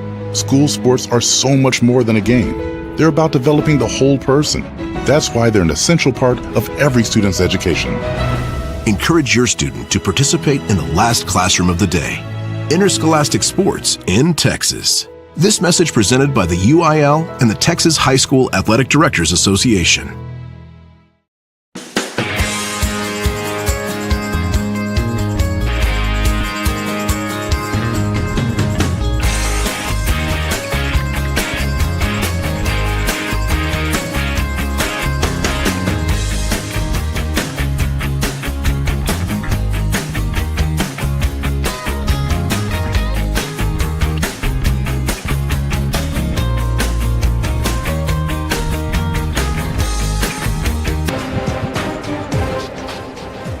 Back after the break.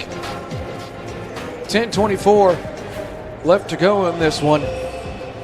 Our broadcast of the UIL 6A State Championships are brought to you by the Hispanic Texas High School Football Coaches Association, with plenty of representation here today. Well, really this entire week since first games on Wednesday here at AT&T Stadium, all the way up till tonight's nightcap, which we will be carrying as DeSoto takes on Summer Creek. Jared Jones, Coach U, here at AT&T Stadium in what's been a rough and tumble game for North Shore, but with 10:24 left to go, the way they've come out in this second half alone, Coach, you can't help but have some kind of a feeling in the back of your head that they still have a chance in this game. Yeah, defense got to step up, make a critical stop right here, give their offense possibly a short field to score and chip away at this lead. Remember, North Shore scored on their last trip on a little bit of shake and bake into the end zone, but were unsuccessful on the PAT after the 11-yard touchdown pass from Bailey to Barnes. That gives us our 42-26 score. There are already Spring Creek and DeSoto fans creeping into AT&T Stadium. There's still some fans from our game before this between Port Neches Groves and South Oak Cliff. You can still see a little purple in the stands. Indeed you can, including some of the whiteout from South Oak Cliff. But, Coach, as we get ready for kickoff, let's take another look at that last drive summary that kept North Shore in this game. North Shore with a 9-play drive, 41 yards. Like I said, capped off from a pass from Caleb Bailey to Chris Barnes for 11 yards. Chris Barnes jukes out 3 or 4 defenders to get in the end zone. Unsuccessful on the extra point attempt, 2-point attempt. Ends up with 6 instead of 8. Awkward bounce on the kickoff as returning it for Duncanville was going to be Asen Theus. Glad to see Theus back on the field, most importantly. He took a nasty hit from Porter earlier in the third, and he seems to be all smiles after gauging that bounce, and he pushed out of bounds by Chris Thomas. Yeah, Theus one of the major targets for Keelan Russell, probably their second best receiver, third best receiver on the squad. And that's high praise, very high praise, considering how stacked this Duncanville receiving room is with 10:21 left to go in the fourth. They have so many explosive players. Any one of these players could take it to the house. Number 9, 29, 1, 4, even 13. 6, 7, 8, 9, 10, 11. Including the quarterback, too. Every number between 0 to 99. Here's a handoff to Durham. Previously aforementioned 29. It's right up the middle. Cuts back to the outside and goes to his left. It isn't going to get very far. A little bit of Matumbo finger wag there by Jarvin Coles, one of the captains for North Shore on the tackle. As Durham bounced back out to the outside after initially getting whacked after gaining about a yard. But now we'll have to settle for no gain. 2nd and 10. And throw to the outside to Theus. Theus gets rolled down yet again on the tackle once more. Guess who? Jarvin Coles. Coles back-to-back tackles. He's covering a lot of ground in this early going to the fourth quarter. Brings up 3rd and short. It's going to be 3rd and 3. A big 3rd and 3. If North Shore's defense can force a 4 and out here, you have to believe that their destiny and opportunity to state championship is in their hands. Shotgun snap. Russell bobbles a snap. Rolls out. Throws. Has more in the open field on the sideline. Dives for it. Has the first down and some extra chains. There's some extra change. Move the chains as the drive will continue for Duncanville. 1st down and 10. It seems that we have a stoppage of play as there's an injured Mustang down along the right side of the field, right in front of the North Shore sideline. Yeah, Keelan Russell sprints out right there to his right. The too much cushion on a 3rd and short play from the corner. Looks like the corner is down. You can't give that guy that much cushion, especially you're trying to get a 3 and out. You can't really give anyone on this Duncanville offense any kind of space. Acceleration and speed combo is just too dangerous. You can't let it go freely. But so far, at least in this second half, I want to give a salute to the linebackers of North Shore's defense. They've done a great job of trying to keep that speed contained as much as you possibly can. There's only so much you can do. Yeah, Caden Durham hasn't really been a huge factor in the second half as he was in the first half. They've really stopped the run. 9:12 left to go in this fourth quarter of play. His presentation of the UIL 6A Division I and Division II state championships are brought to you by Simple Simon's Pizza, located in Crowley. For slices of perfection with quality ingredients and fast service at great prices, visit Simple Simon's Pizza in Crowley. Simply the best. the official DFW pizza of the Antler Sports Network, and official slice of Texas Wesleyan University. As the injured Mustang, Devin Sanchez. That's crucial. You're already missing a safety, and now you're down a corner. Arguably the best defensive player on the field. In the nation. For either team. The 5-star with 22 Division I offers is off at least momentarily with 9 minutes left to go. First down at 10. Here's Russell. Russell, pressure, steps up in the pocket. Stiff arms a man's helmet off and eventually gets brought down. What a play by number 95 right there, chasing down the speedster and the quarterback. That's Courtney Brooks, who got his helmet stiff-armed off. Don't think it was an illegal hand to the face, at least upon first review of the replay. But it's a great job staying with the play. Brings up 2nd and 6. As the wave has taken over here at AT&T Stadium, it's always good to see a consistent wave across the stadium and not just cut off at a random spot. Here we go, 8:30 left to go, 2nd and 6. They're going to hand it off to Durham. Durham up the right side along the numbers. He's going to get across the 45. He'll get across the 35, up to the 40, almost up to the 40 at least, and that'll bring up 3rd down and short. Maybe about 3rd and 1, and yes, that's where they're officially marking. Looks like they're just running like a buck sweep right there. I believe they're going to keep feeding Caden Durham the ball to eat up this clock and not give Northshore a chance. They try to get it up down the right side to Durham again. Northshore's defense stands firm. 3rd and 1. Got to give the ball to your playmaker. Indeed you do. A pivotal 4th down now. After no gain again.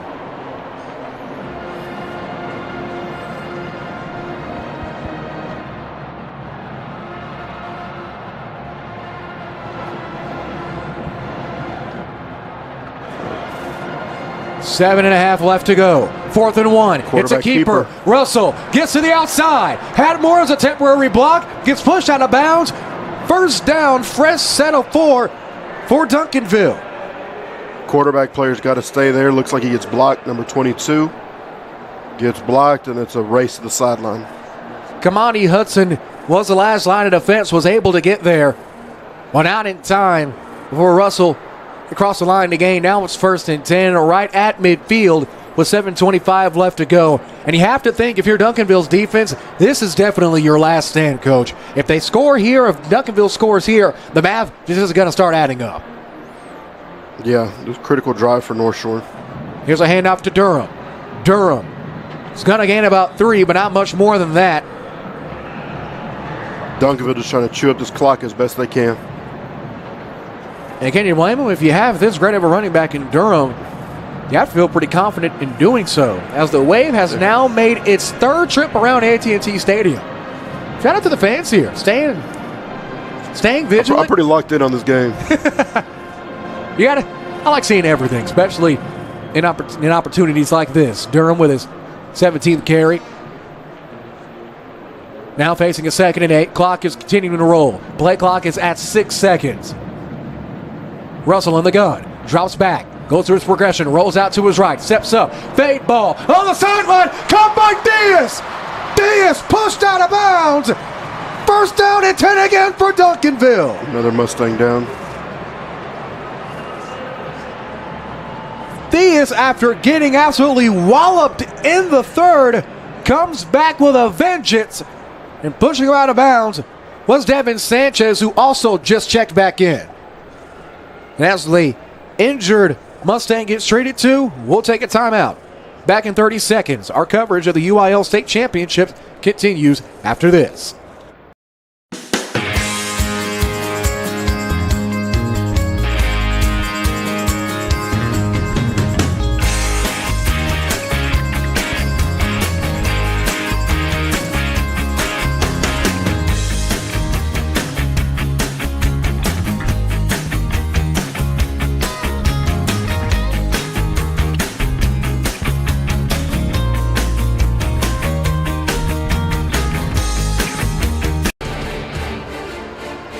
Back after the injury timeout, Duncanville on that last play before the break A massive pitch and catch from Russell to Theus to give us first and goal on the 10-yard line.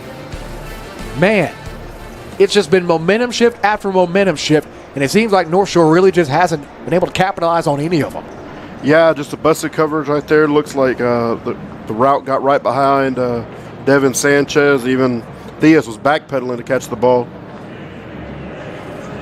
Right here, you got trips into the boundary. You got two receivers on the line. Look for counter. Here's first and goal from the 10. 6:35 left to go. Russell is going to keep it himself. Has a block. Has a lane. Has the end zone. 10-yard touchdown rush. And that might be the dagger. 6.5 left to go in the fourth. And Duncanville is knocking on the door of the half-century mark. They have completely blown this game open, Coach. It's pick your poison with Duncanville. You either got to be poisoned by the running back, the receiving core, or even the quarterback coming out in a read play with their counter. Patrice awaits the PAT snap as his Panthers and their scoring onslaught continues. The kick, a little bit to the left, but squeezes through the uprights and good. Our new score was 6:29 left to go as Theus points to his ring finger. Duncanville is 6.5 minutes away from fulfilling their prophecy. 6.5 left to go in the fourth. Our score, Duncanville 49, Northshore 26.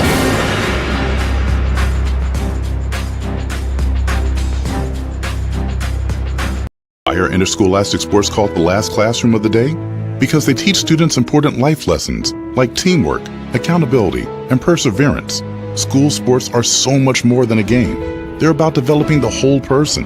That's why they're an essential part of every student's education. Encourage your student to participate in the last classroom of the day. Interscholastic sports in Texas. This message presented by the UIL and the Texas High School Athletic Directors Association.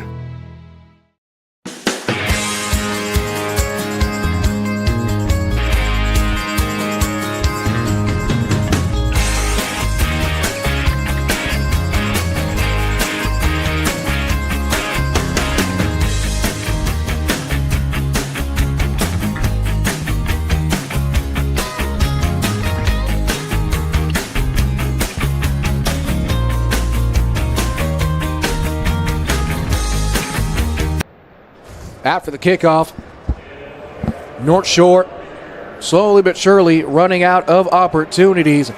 Coach Hugh, can we get a drive summary on that last Duncanville 6? Yeah, the drive was about the Duncanville touchdown drive was 10 plays, 88 yards. They did chew up almost 4 minutes off the clock. It was capped off by a Keelan Russell run for 10 yards to cap off the score. Really the dagger almost to seal this back-to-back championship for Duncanville. This is Act 5 in this. Could you really call this a rivalry? They're really not geographically close, but just in the fact of consistent winning, meaning for the 5th time in a state championship. Dropping back is Bailey. Bailey winds up. Here's a deep bomb. Caught! He caught it! Wow. He hauled it in! Into double coverage. What a catch from DeBlanc! And Northshore still with signs of life. Great hand battle right there by Dion DeBlanc. Amazing catch. It was Decorian Moore and Tyron Polly in coverage. Bailey right on the money. Wow. 6:10 left to go in the fourth. My goodness. My goodness, what a catch. Bailey, his 18th completion. That throw got him over the 200-yard mark. Bailey looking to throw again. Floats one, end zone, touchdown, touchdown, it's caught in the end zone. Hauling it in is Jalen Bocard. Northshore still alive. Nice post route where you think Northshore is dead. They keep fighting back. These Mustangs 2 plays just won't die. Another easy drive summary for you, Coach. 2 plays, 78 yards, 37 seconds. Oh my goodness. Wow. Still getting chippy. Indeed it is. And now if you're Duncanville, that comfortable feeling that you had just 37 seconds ago is thrown out of the window and onto the freeway. As now, with a PAT, we can have ourselves a ball game here, folks. As we await the PAT attempt from Soto. Soto has been perfect. Kick is up through the uprights and good. After 2 big passes from Bailey, Northshore continue to fight. 5:46 left to go in the fourth. Duncanville still up, 49-33. Back after this, our coverage of the UIL 6A State Championships continues after this break.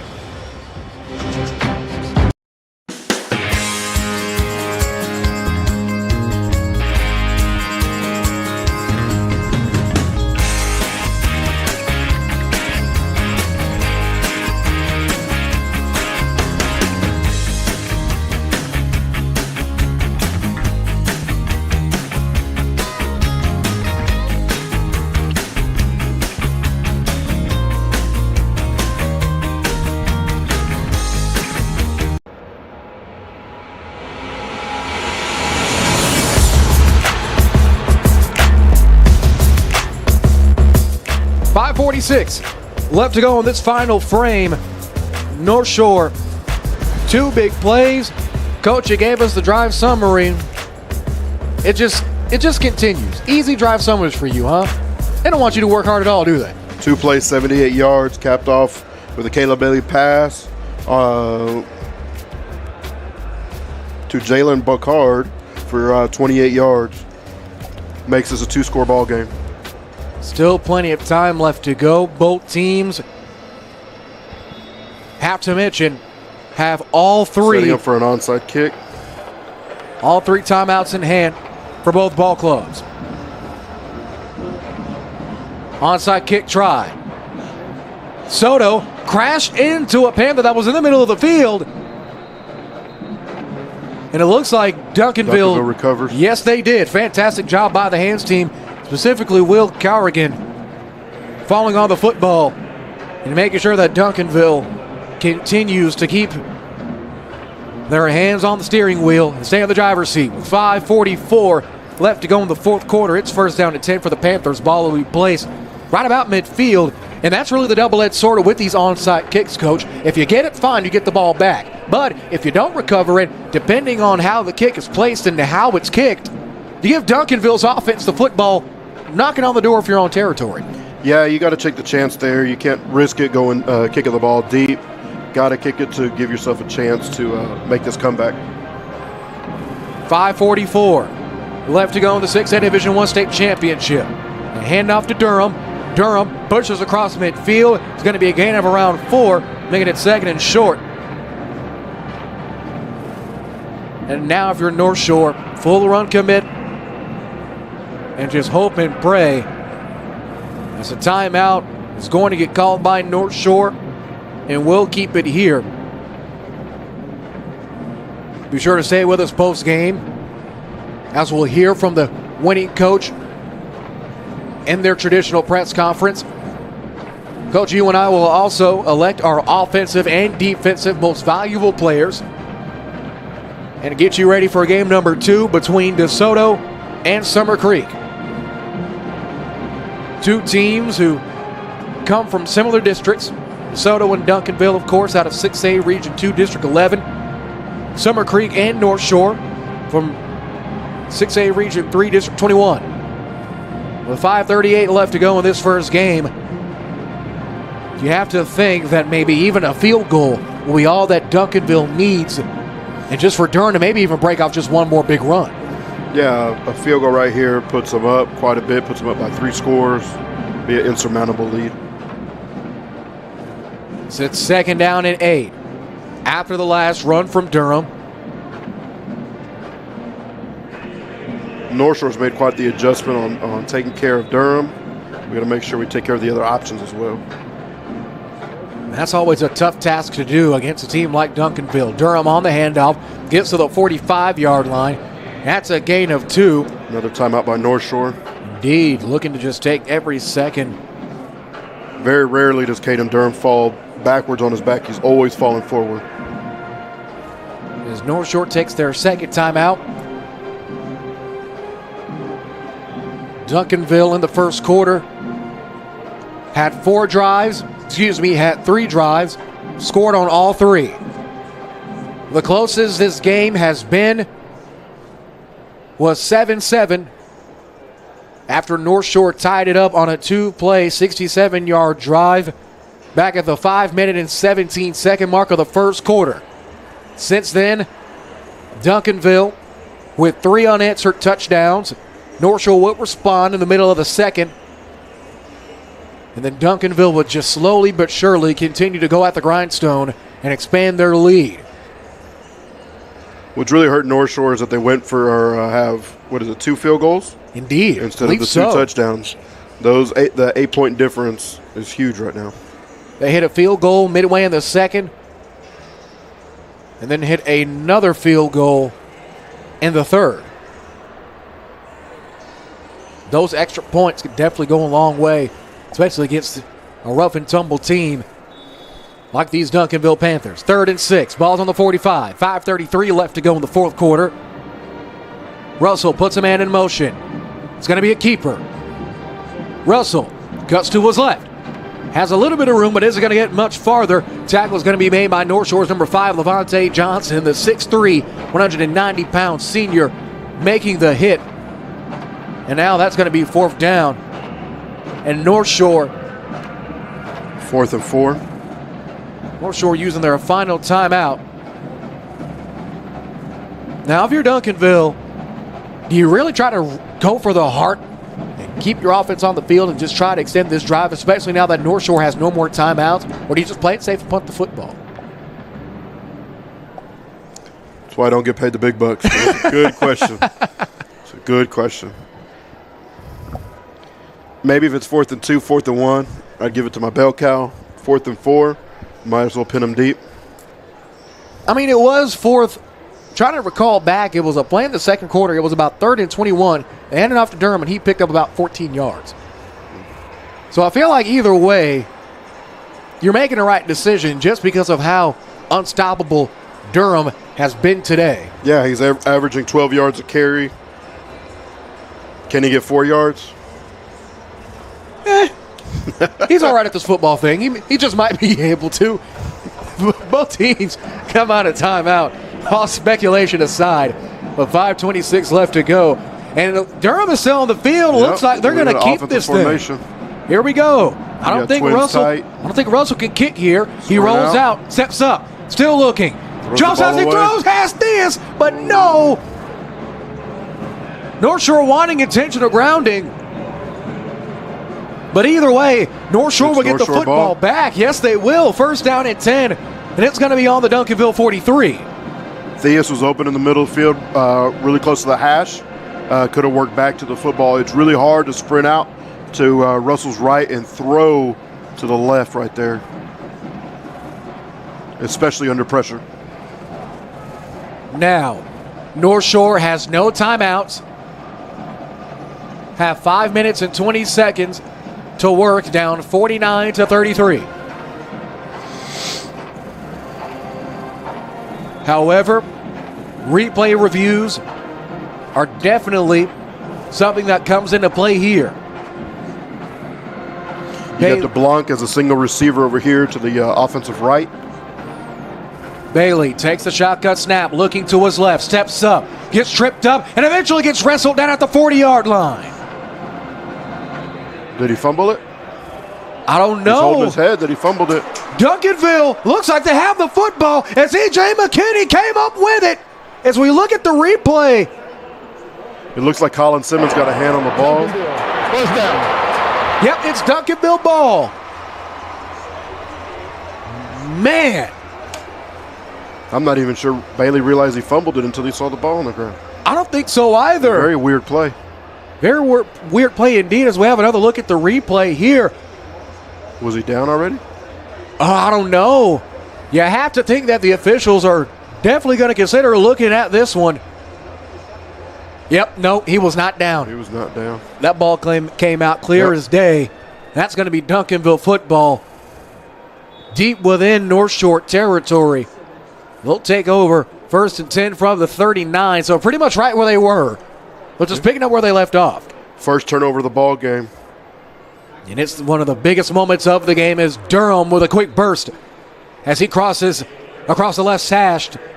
And now facing a second down at about 4 or 5 to go. One more first down. And you have to think that this game could be over. Moments like that, ball security is crucial to the positions that hold the ball the worst are receivers and quarterbacks. They don't practice it. 4:40, clock is rolling. Duncanville has all 3 of their timeouts. North Shore used all of theirs on the last Duncanville offensive drive. Forced a failed 4th down conversion. Bailey would fumble on his first play from scrimmage. Tackle for a loss. Durham gets brought down at the 40-yard line. That's going to be a loss of 7. On the hit for North Shore is going to be number 43, Nicholas Goings, as Goings gets his second TFL of the contest. Just chase down pullers, chasing it around the backside. 3rd and 9. 3rd and long here for Duncanville. 4 minutes left to go. And if you're North Shore, you have to think, even though you won't have as much time, you have to be happy to get the ball back in any way, shape, or form. 13 seconds on the play clock. Hey, you got trips strong right here. The back is to the trips. Look for speed draw. There it is. It's going to be a handoff to Durham. Durham slides down, not before he loses 4. Said speed draw for sprint draw, excuse me. That was the little play that he hit that 92-yard touchdown. Same formation. Just not the same result, thankfully, if you're North Shore. 4th and 13. 3 minutes, 13 seconds left to go in this championship contest. And it looks like Duncanville is in absolutely no rush. There's 13 seconds left on the play clock. And there are multiple Duncanville players well within the short side of the field on the other side of the numbers towards the Panther sideline. Here comes their timeout. Looks like they will take a timeout. Coach Samples will. Way to respond by the North Shore defense after a quick exchange, quick possession change. Duncanville using their first timeout on the way to the state championship contest. Their only loss came against the team that's in this Division II state championship. And their district rivals, the DeSoto Eagles, in a 49-35 loss back on October 28th. On the way to the state championship, the playoffs, they defeated Hutto and By District, Rockwall Heath in the Woodlands, Spring Westfield in the regional finals, and in the state semis, defeated a surging North Crowley team who shocked many. Both the Crowley teams did this year. Yeah, I think North Crowley was 13 or 14-0 going into that game. Believe so. Caden Durham had a hell of a game that game. I think he had 5 touchdowns, over 200 yards rushing.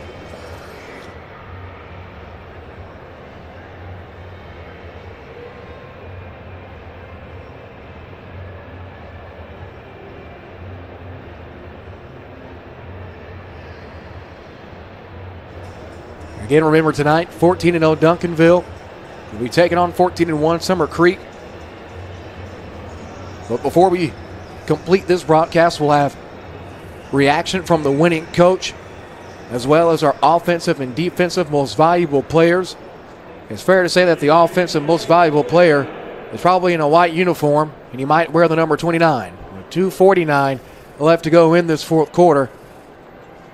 Duncanville will punt this football away. It's a sky-high punt. If it gets a good bounce here, it could be crucial, but no, it won't even go in bounds, as it looks like it might have sailed out at around the 20.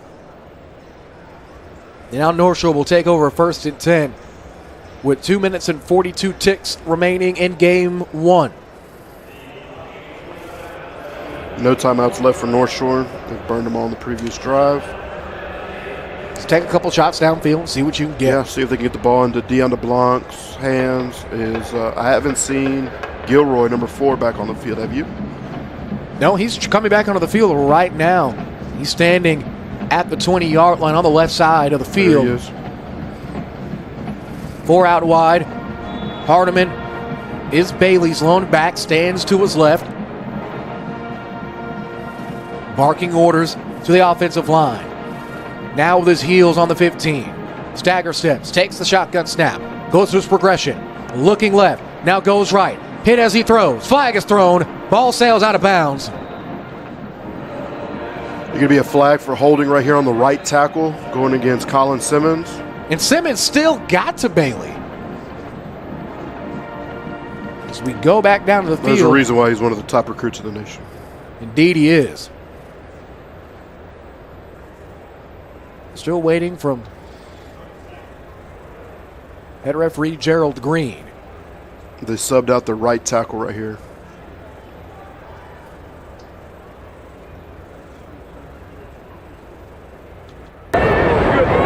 Holding. Offense. Number 62. 10-yard penalty. Second down. Gilroy's getting off the field now. 2 of their starters are off the field with number 77 and Gilroy. Big penalty will keep it second down.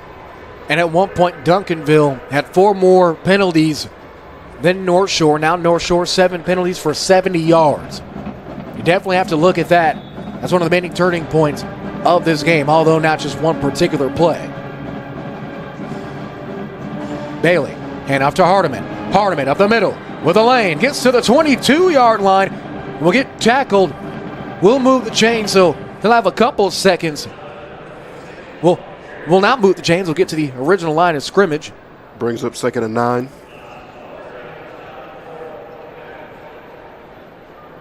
Now with approaching the 2-minute mark as night has fallen over Arlington, Texas.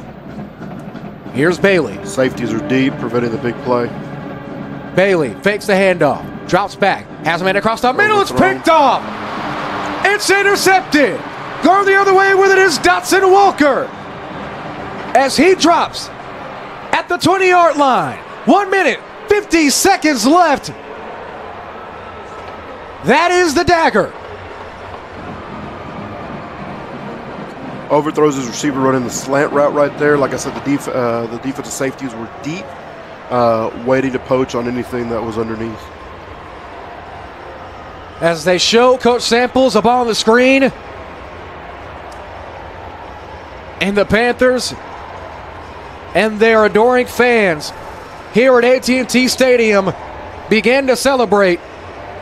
They now know that they are a mere 1 minute and 50 seconds away from being crowned champions.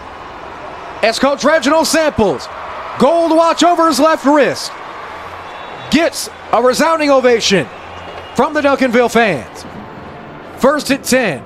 Victory formation for the Panthers. Russell takes a snap, drops down to a knee.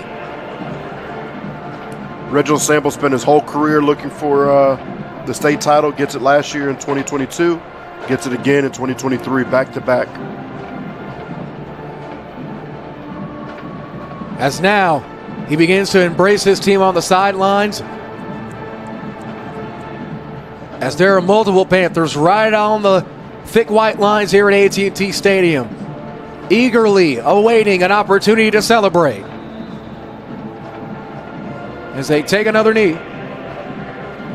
And North Shore has nothing really to hang their hat on. They really don't need to hang their heads low. They've played a heck of a ball game, fighting to the very end. And now, 3rd down and 16 after the last knee. One more will do it. 47 seconds left.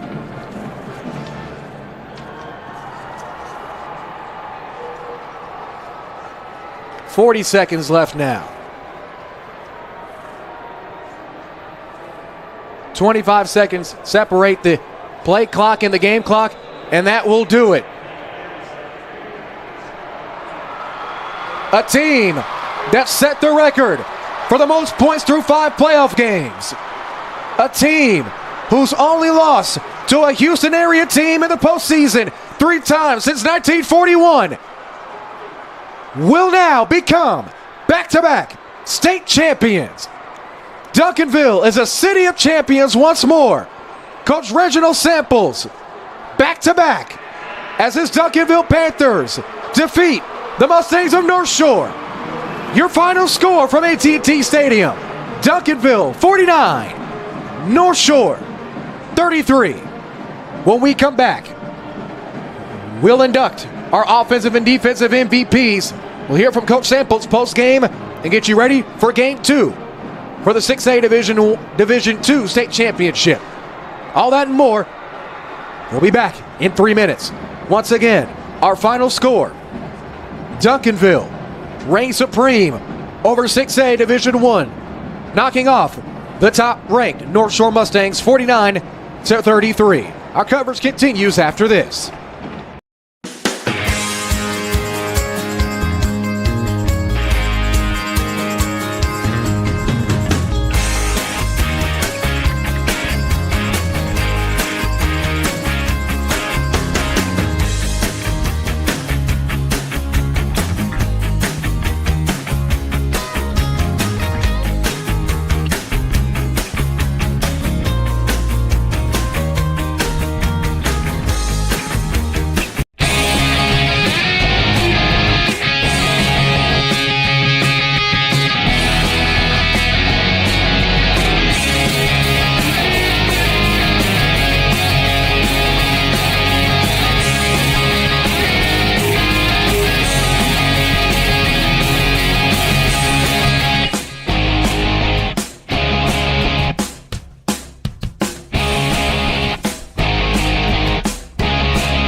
Find your support system. At Texas Wesleyan, you'll get the one-on-one attention you need to succeed.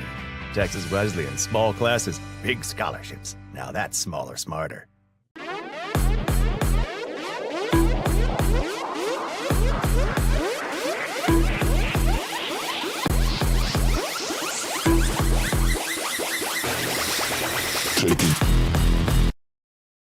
Why are interscholastic sports called the last classroom of the day? Because they teach students important life lessons like teamwork, accountability, and perseverance. School sports are so much more than a game. They're about developing the whole person. That's why they're an essential part of every student's education. Encourage your student to participate in the last classroom of the day, interscholastic sports in Texas.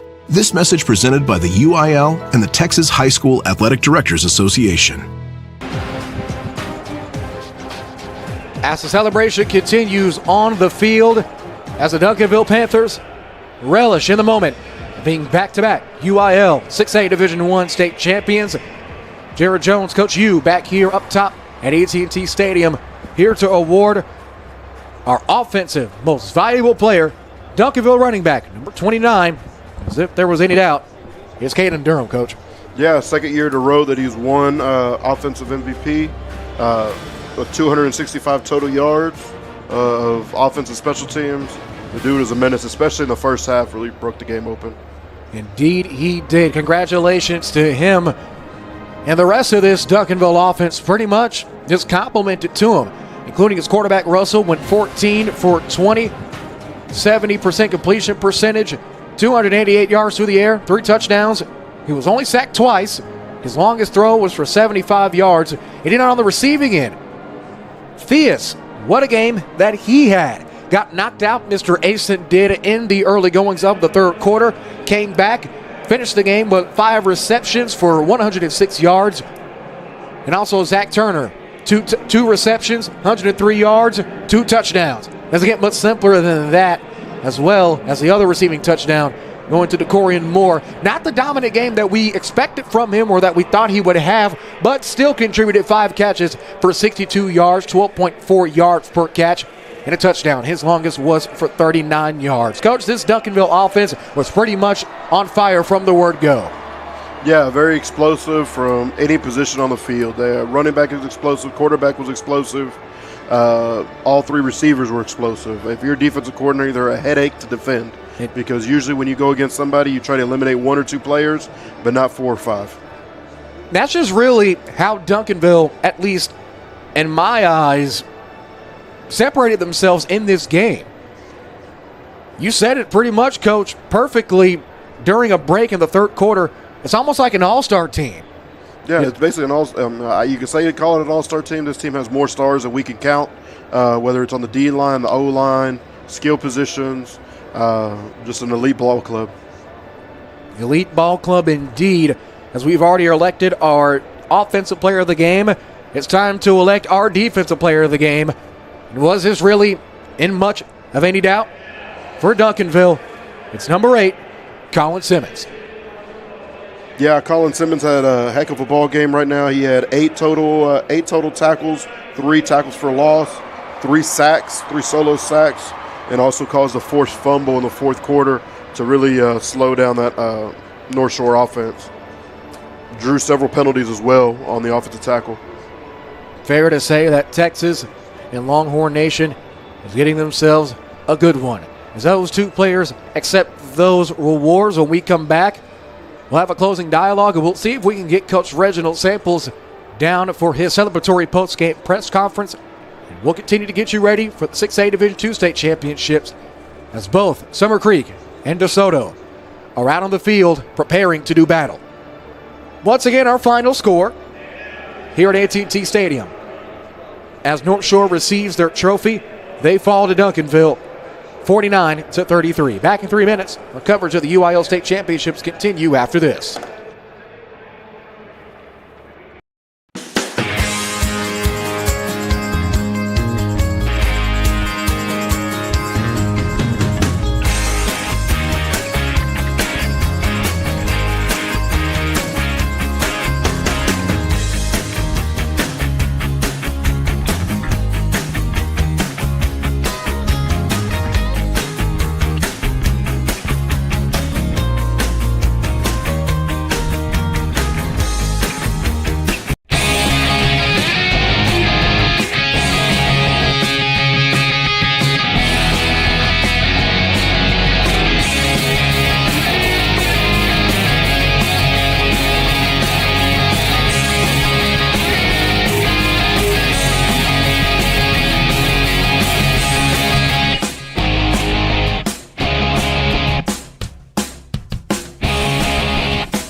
Find your support system. At Texas Wesleyan, you'll get the one-on-one attention you need to succeed.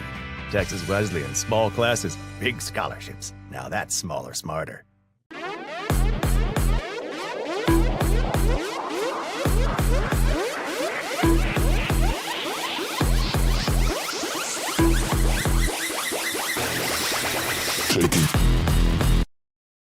Why are interscholastic sports called the last classroom of the day? Because they teach students important life lessons like teamwork, accountability, and perseverance. School sports are so much more than a game. They're about developing the whole person. That's why they're an essential part of every student's education. Encourage your student to participate in the last classroom of the day. Interscholastic sports in Texas. This message presented by the UIL and the Texas High School Athletic Directors Association.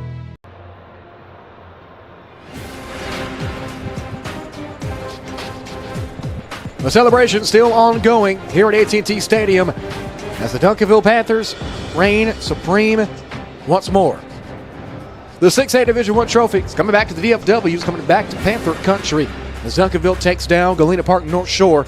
What was a very competitive game down the stretch, at least in that second half, by a final score of 49-53. Jared Jones, Coach, you here up high at AT&T Stadium. Proud to be with you and proud to be delivering these UIL 6A state championships for the second year in a row, thanks to our good friends over at the Hispanic Texas High School Football Coaches Association. Many of the teams that we have seen throughout the past 5 days of championship football will also be on the Antler Sports Network football broadcast slate in tandem with the Coaches Association on next season. If you want to get updates on what teams can and will be on the schedule, follow the Antler Sports Network on X, formerly known as Twitter, at Antler_SN. Also, be sure to follow us on Facebook by simply searching Antler Sports Network. You can find everything related to the ASN, including the ASN Newswire. We have a new article up, another edition of Nick's Notes from our editor-in-chief, Mr. Nick Jordan, online on the ASN Newswire. Just go to antlersn.com/news for details. Right now, we're waiting for Coach Reginald Samples to make his way into the press room to give his post-game press conference and address the media. And when he does, we'll go ahead and throw our microphones in there and take a listen to what Coach Samples has to say. Coach Samples, ironically, his second straight state championship. And that's more than just a championship to him. It's only the second season without a district championship under Coach Reginald Samples. The last time that anyone won a district championship under him was his first season. That was back in 2015. So it's fair to say that Coach Samples has definitely developed a winning culture here at Duncanville High. In their 7th straight playoff appearance, as I mentioned in the final call, they're only lost to Houston area teams 3 times since 1941. Record-setting offense, as we've seen, just a point away from the half-century mark, putting up 49 points in a winning effort over Galena Park Northshore. As the celebration still continues on the field at AT&T Stadium in the 5th rendition of these two teams meeting in the state championship. Between horse heads, mustaches, and all the other hubbubaloo in between, let's take another recap. Duncanville opened up the scoring at the 11:04 mark in the first quarter. It was a 26-yard rush by Cason Durham. We definitely hear that name a lot throughout the game. A couple minutes later at 5:17, Northshore would tie it up with a DeAndre Hardiman Jr. rush to make it 7-7. Then it was 3 straight unanswered touchdowns for the Duncanville Panthers. It all began with a 72-yard Durham rush. Then it was a Keelan Russell pass to DeCorian Moore for 39 yards to make it 21-7 with a minute 27 left to go in the first. Then in their first drive, in the opening drive of the second quarter, it became 28-7 after a 92-yard Durham rush expanded the Duncanville lead. Northshore would respond with a field goal to make it 28-10 with 8:13 left to go in the second. Then Northshore would allow Duncanville to get into the end zone once more with a 28-yard touchdown pass from Russell to Zach Turner. His first of 2 touchdowns back at the 6:59 mark in the second. Then Northshore would rattle off a bit of a run. They would get into the end zone off of a Caleb Bailey pass to Christopher Barnes for 9 yards into the end zone to make it 35-17 with 5:01 left in the second. Then it would become 35-20 with 5:56 left to go in the third. Not too long after a Jonathan Soto from 35-yard field goal was through the uprights and good. Then Duncanville would wake back up on offense with 2 minutes left to go in the third quarter.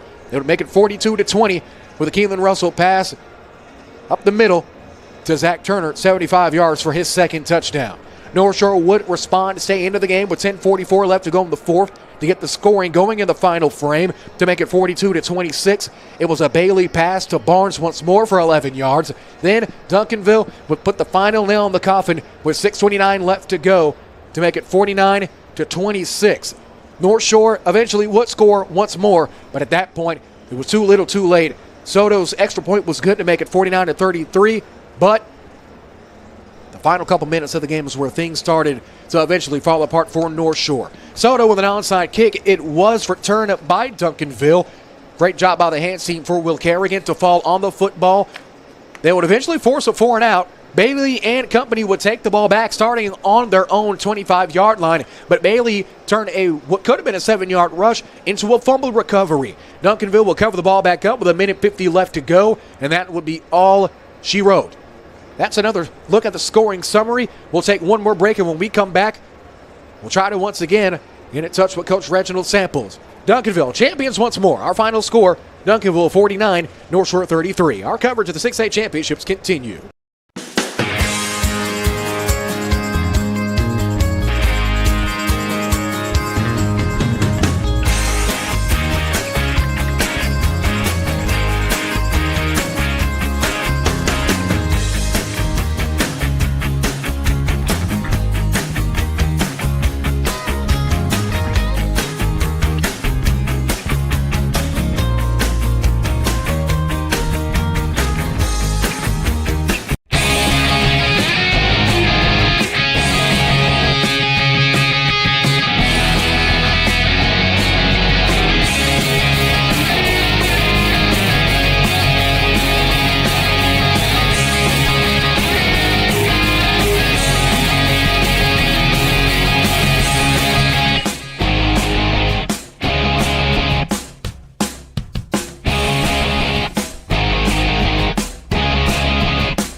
Find your support system. At Texas Wesleyan, you'll get the one-on-one attention you need to succeed.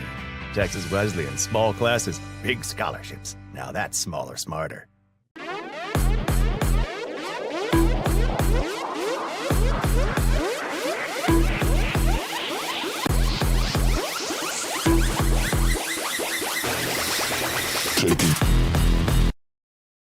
Why are interscholastic sports called the last classroom of the day?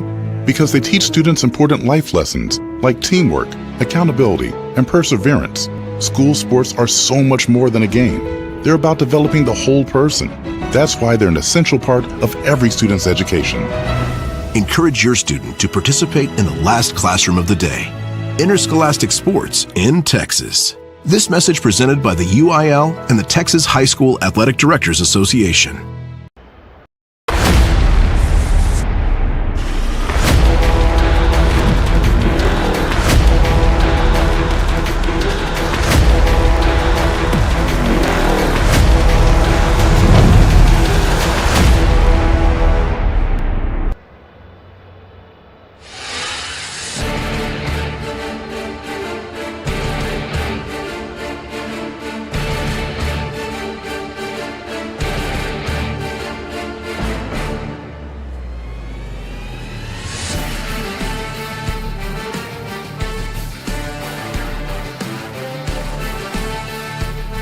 these kids done. It was a great season. We had a lot of adversity. You know, when Coach K left, you know, a lot of people didn't think they wrote us off.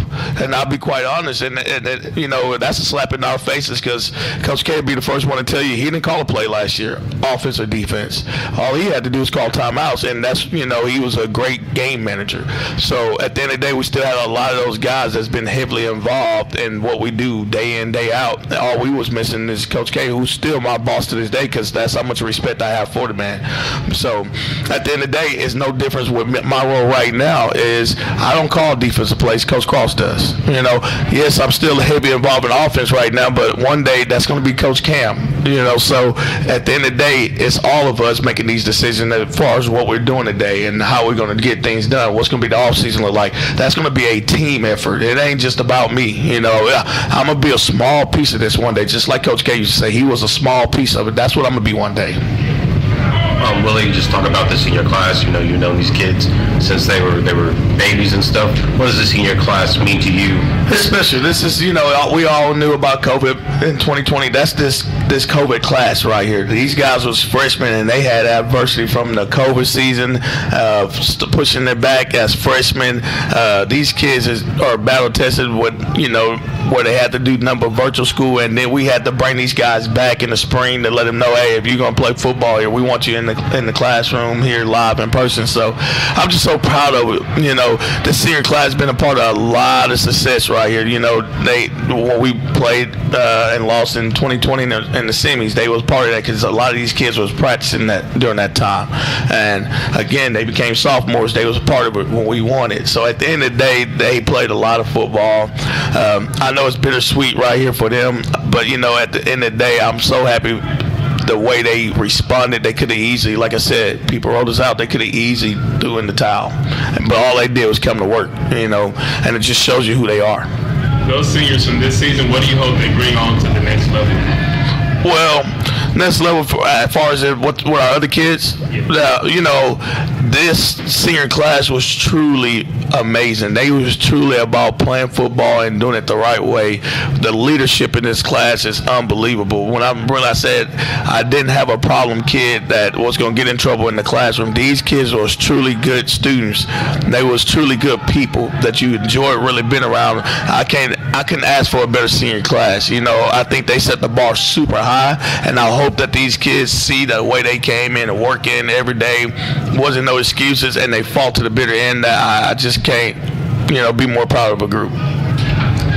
Coach came out from California because I had to take this in person. Heard the rumors. Is the best high school football play in Texas? Well, you know, I think everybody. That was the sound of Coach Reginald Samples post-game as his Duncanville Panthers succeed once more to reach the mountaintop. In a final against the Northshore Mustangs, the fifth time these two teams have met at the state championship. A classic, as always. Our final score, Duncanville 49, Northshore 33. Coach, you, any closing thoughts? I think that was a heck of a game between two powerhouse football teams. Just like we had last year. It was a little bit different ball game. We had a little bit more aired out from the quarterbacks. But at the end of the day, the same result. Duncanville winning the back-to-back state titles on the backs of Caden Durham on offense and then Colin Simmons on defense. That's two that you really can't go wrong with on either side of the ball. A 6A Division I state championship back into the hands of Duncanville. That concludes our coverage of the 6A Division I state championship from AT&T Stadium. For Coach U, for our executive producer in our ASN Houston studios, Justin Jackson, for our editor-in-chief, Nick Jordan, for our producers, Matthew Hermans, Nathaniel Kinney, and Hunter Taylor, and the rest of our fantastic Antler Sports Network crew, this is Jared Jones saying so long from Arlington. Once again, our final score, Duncanville 49, Northshore 33. We'll take a short break, and when we come back, it's DeSoto versus Summer Creek. Until then, so long, everybody.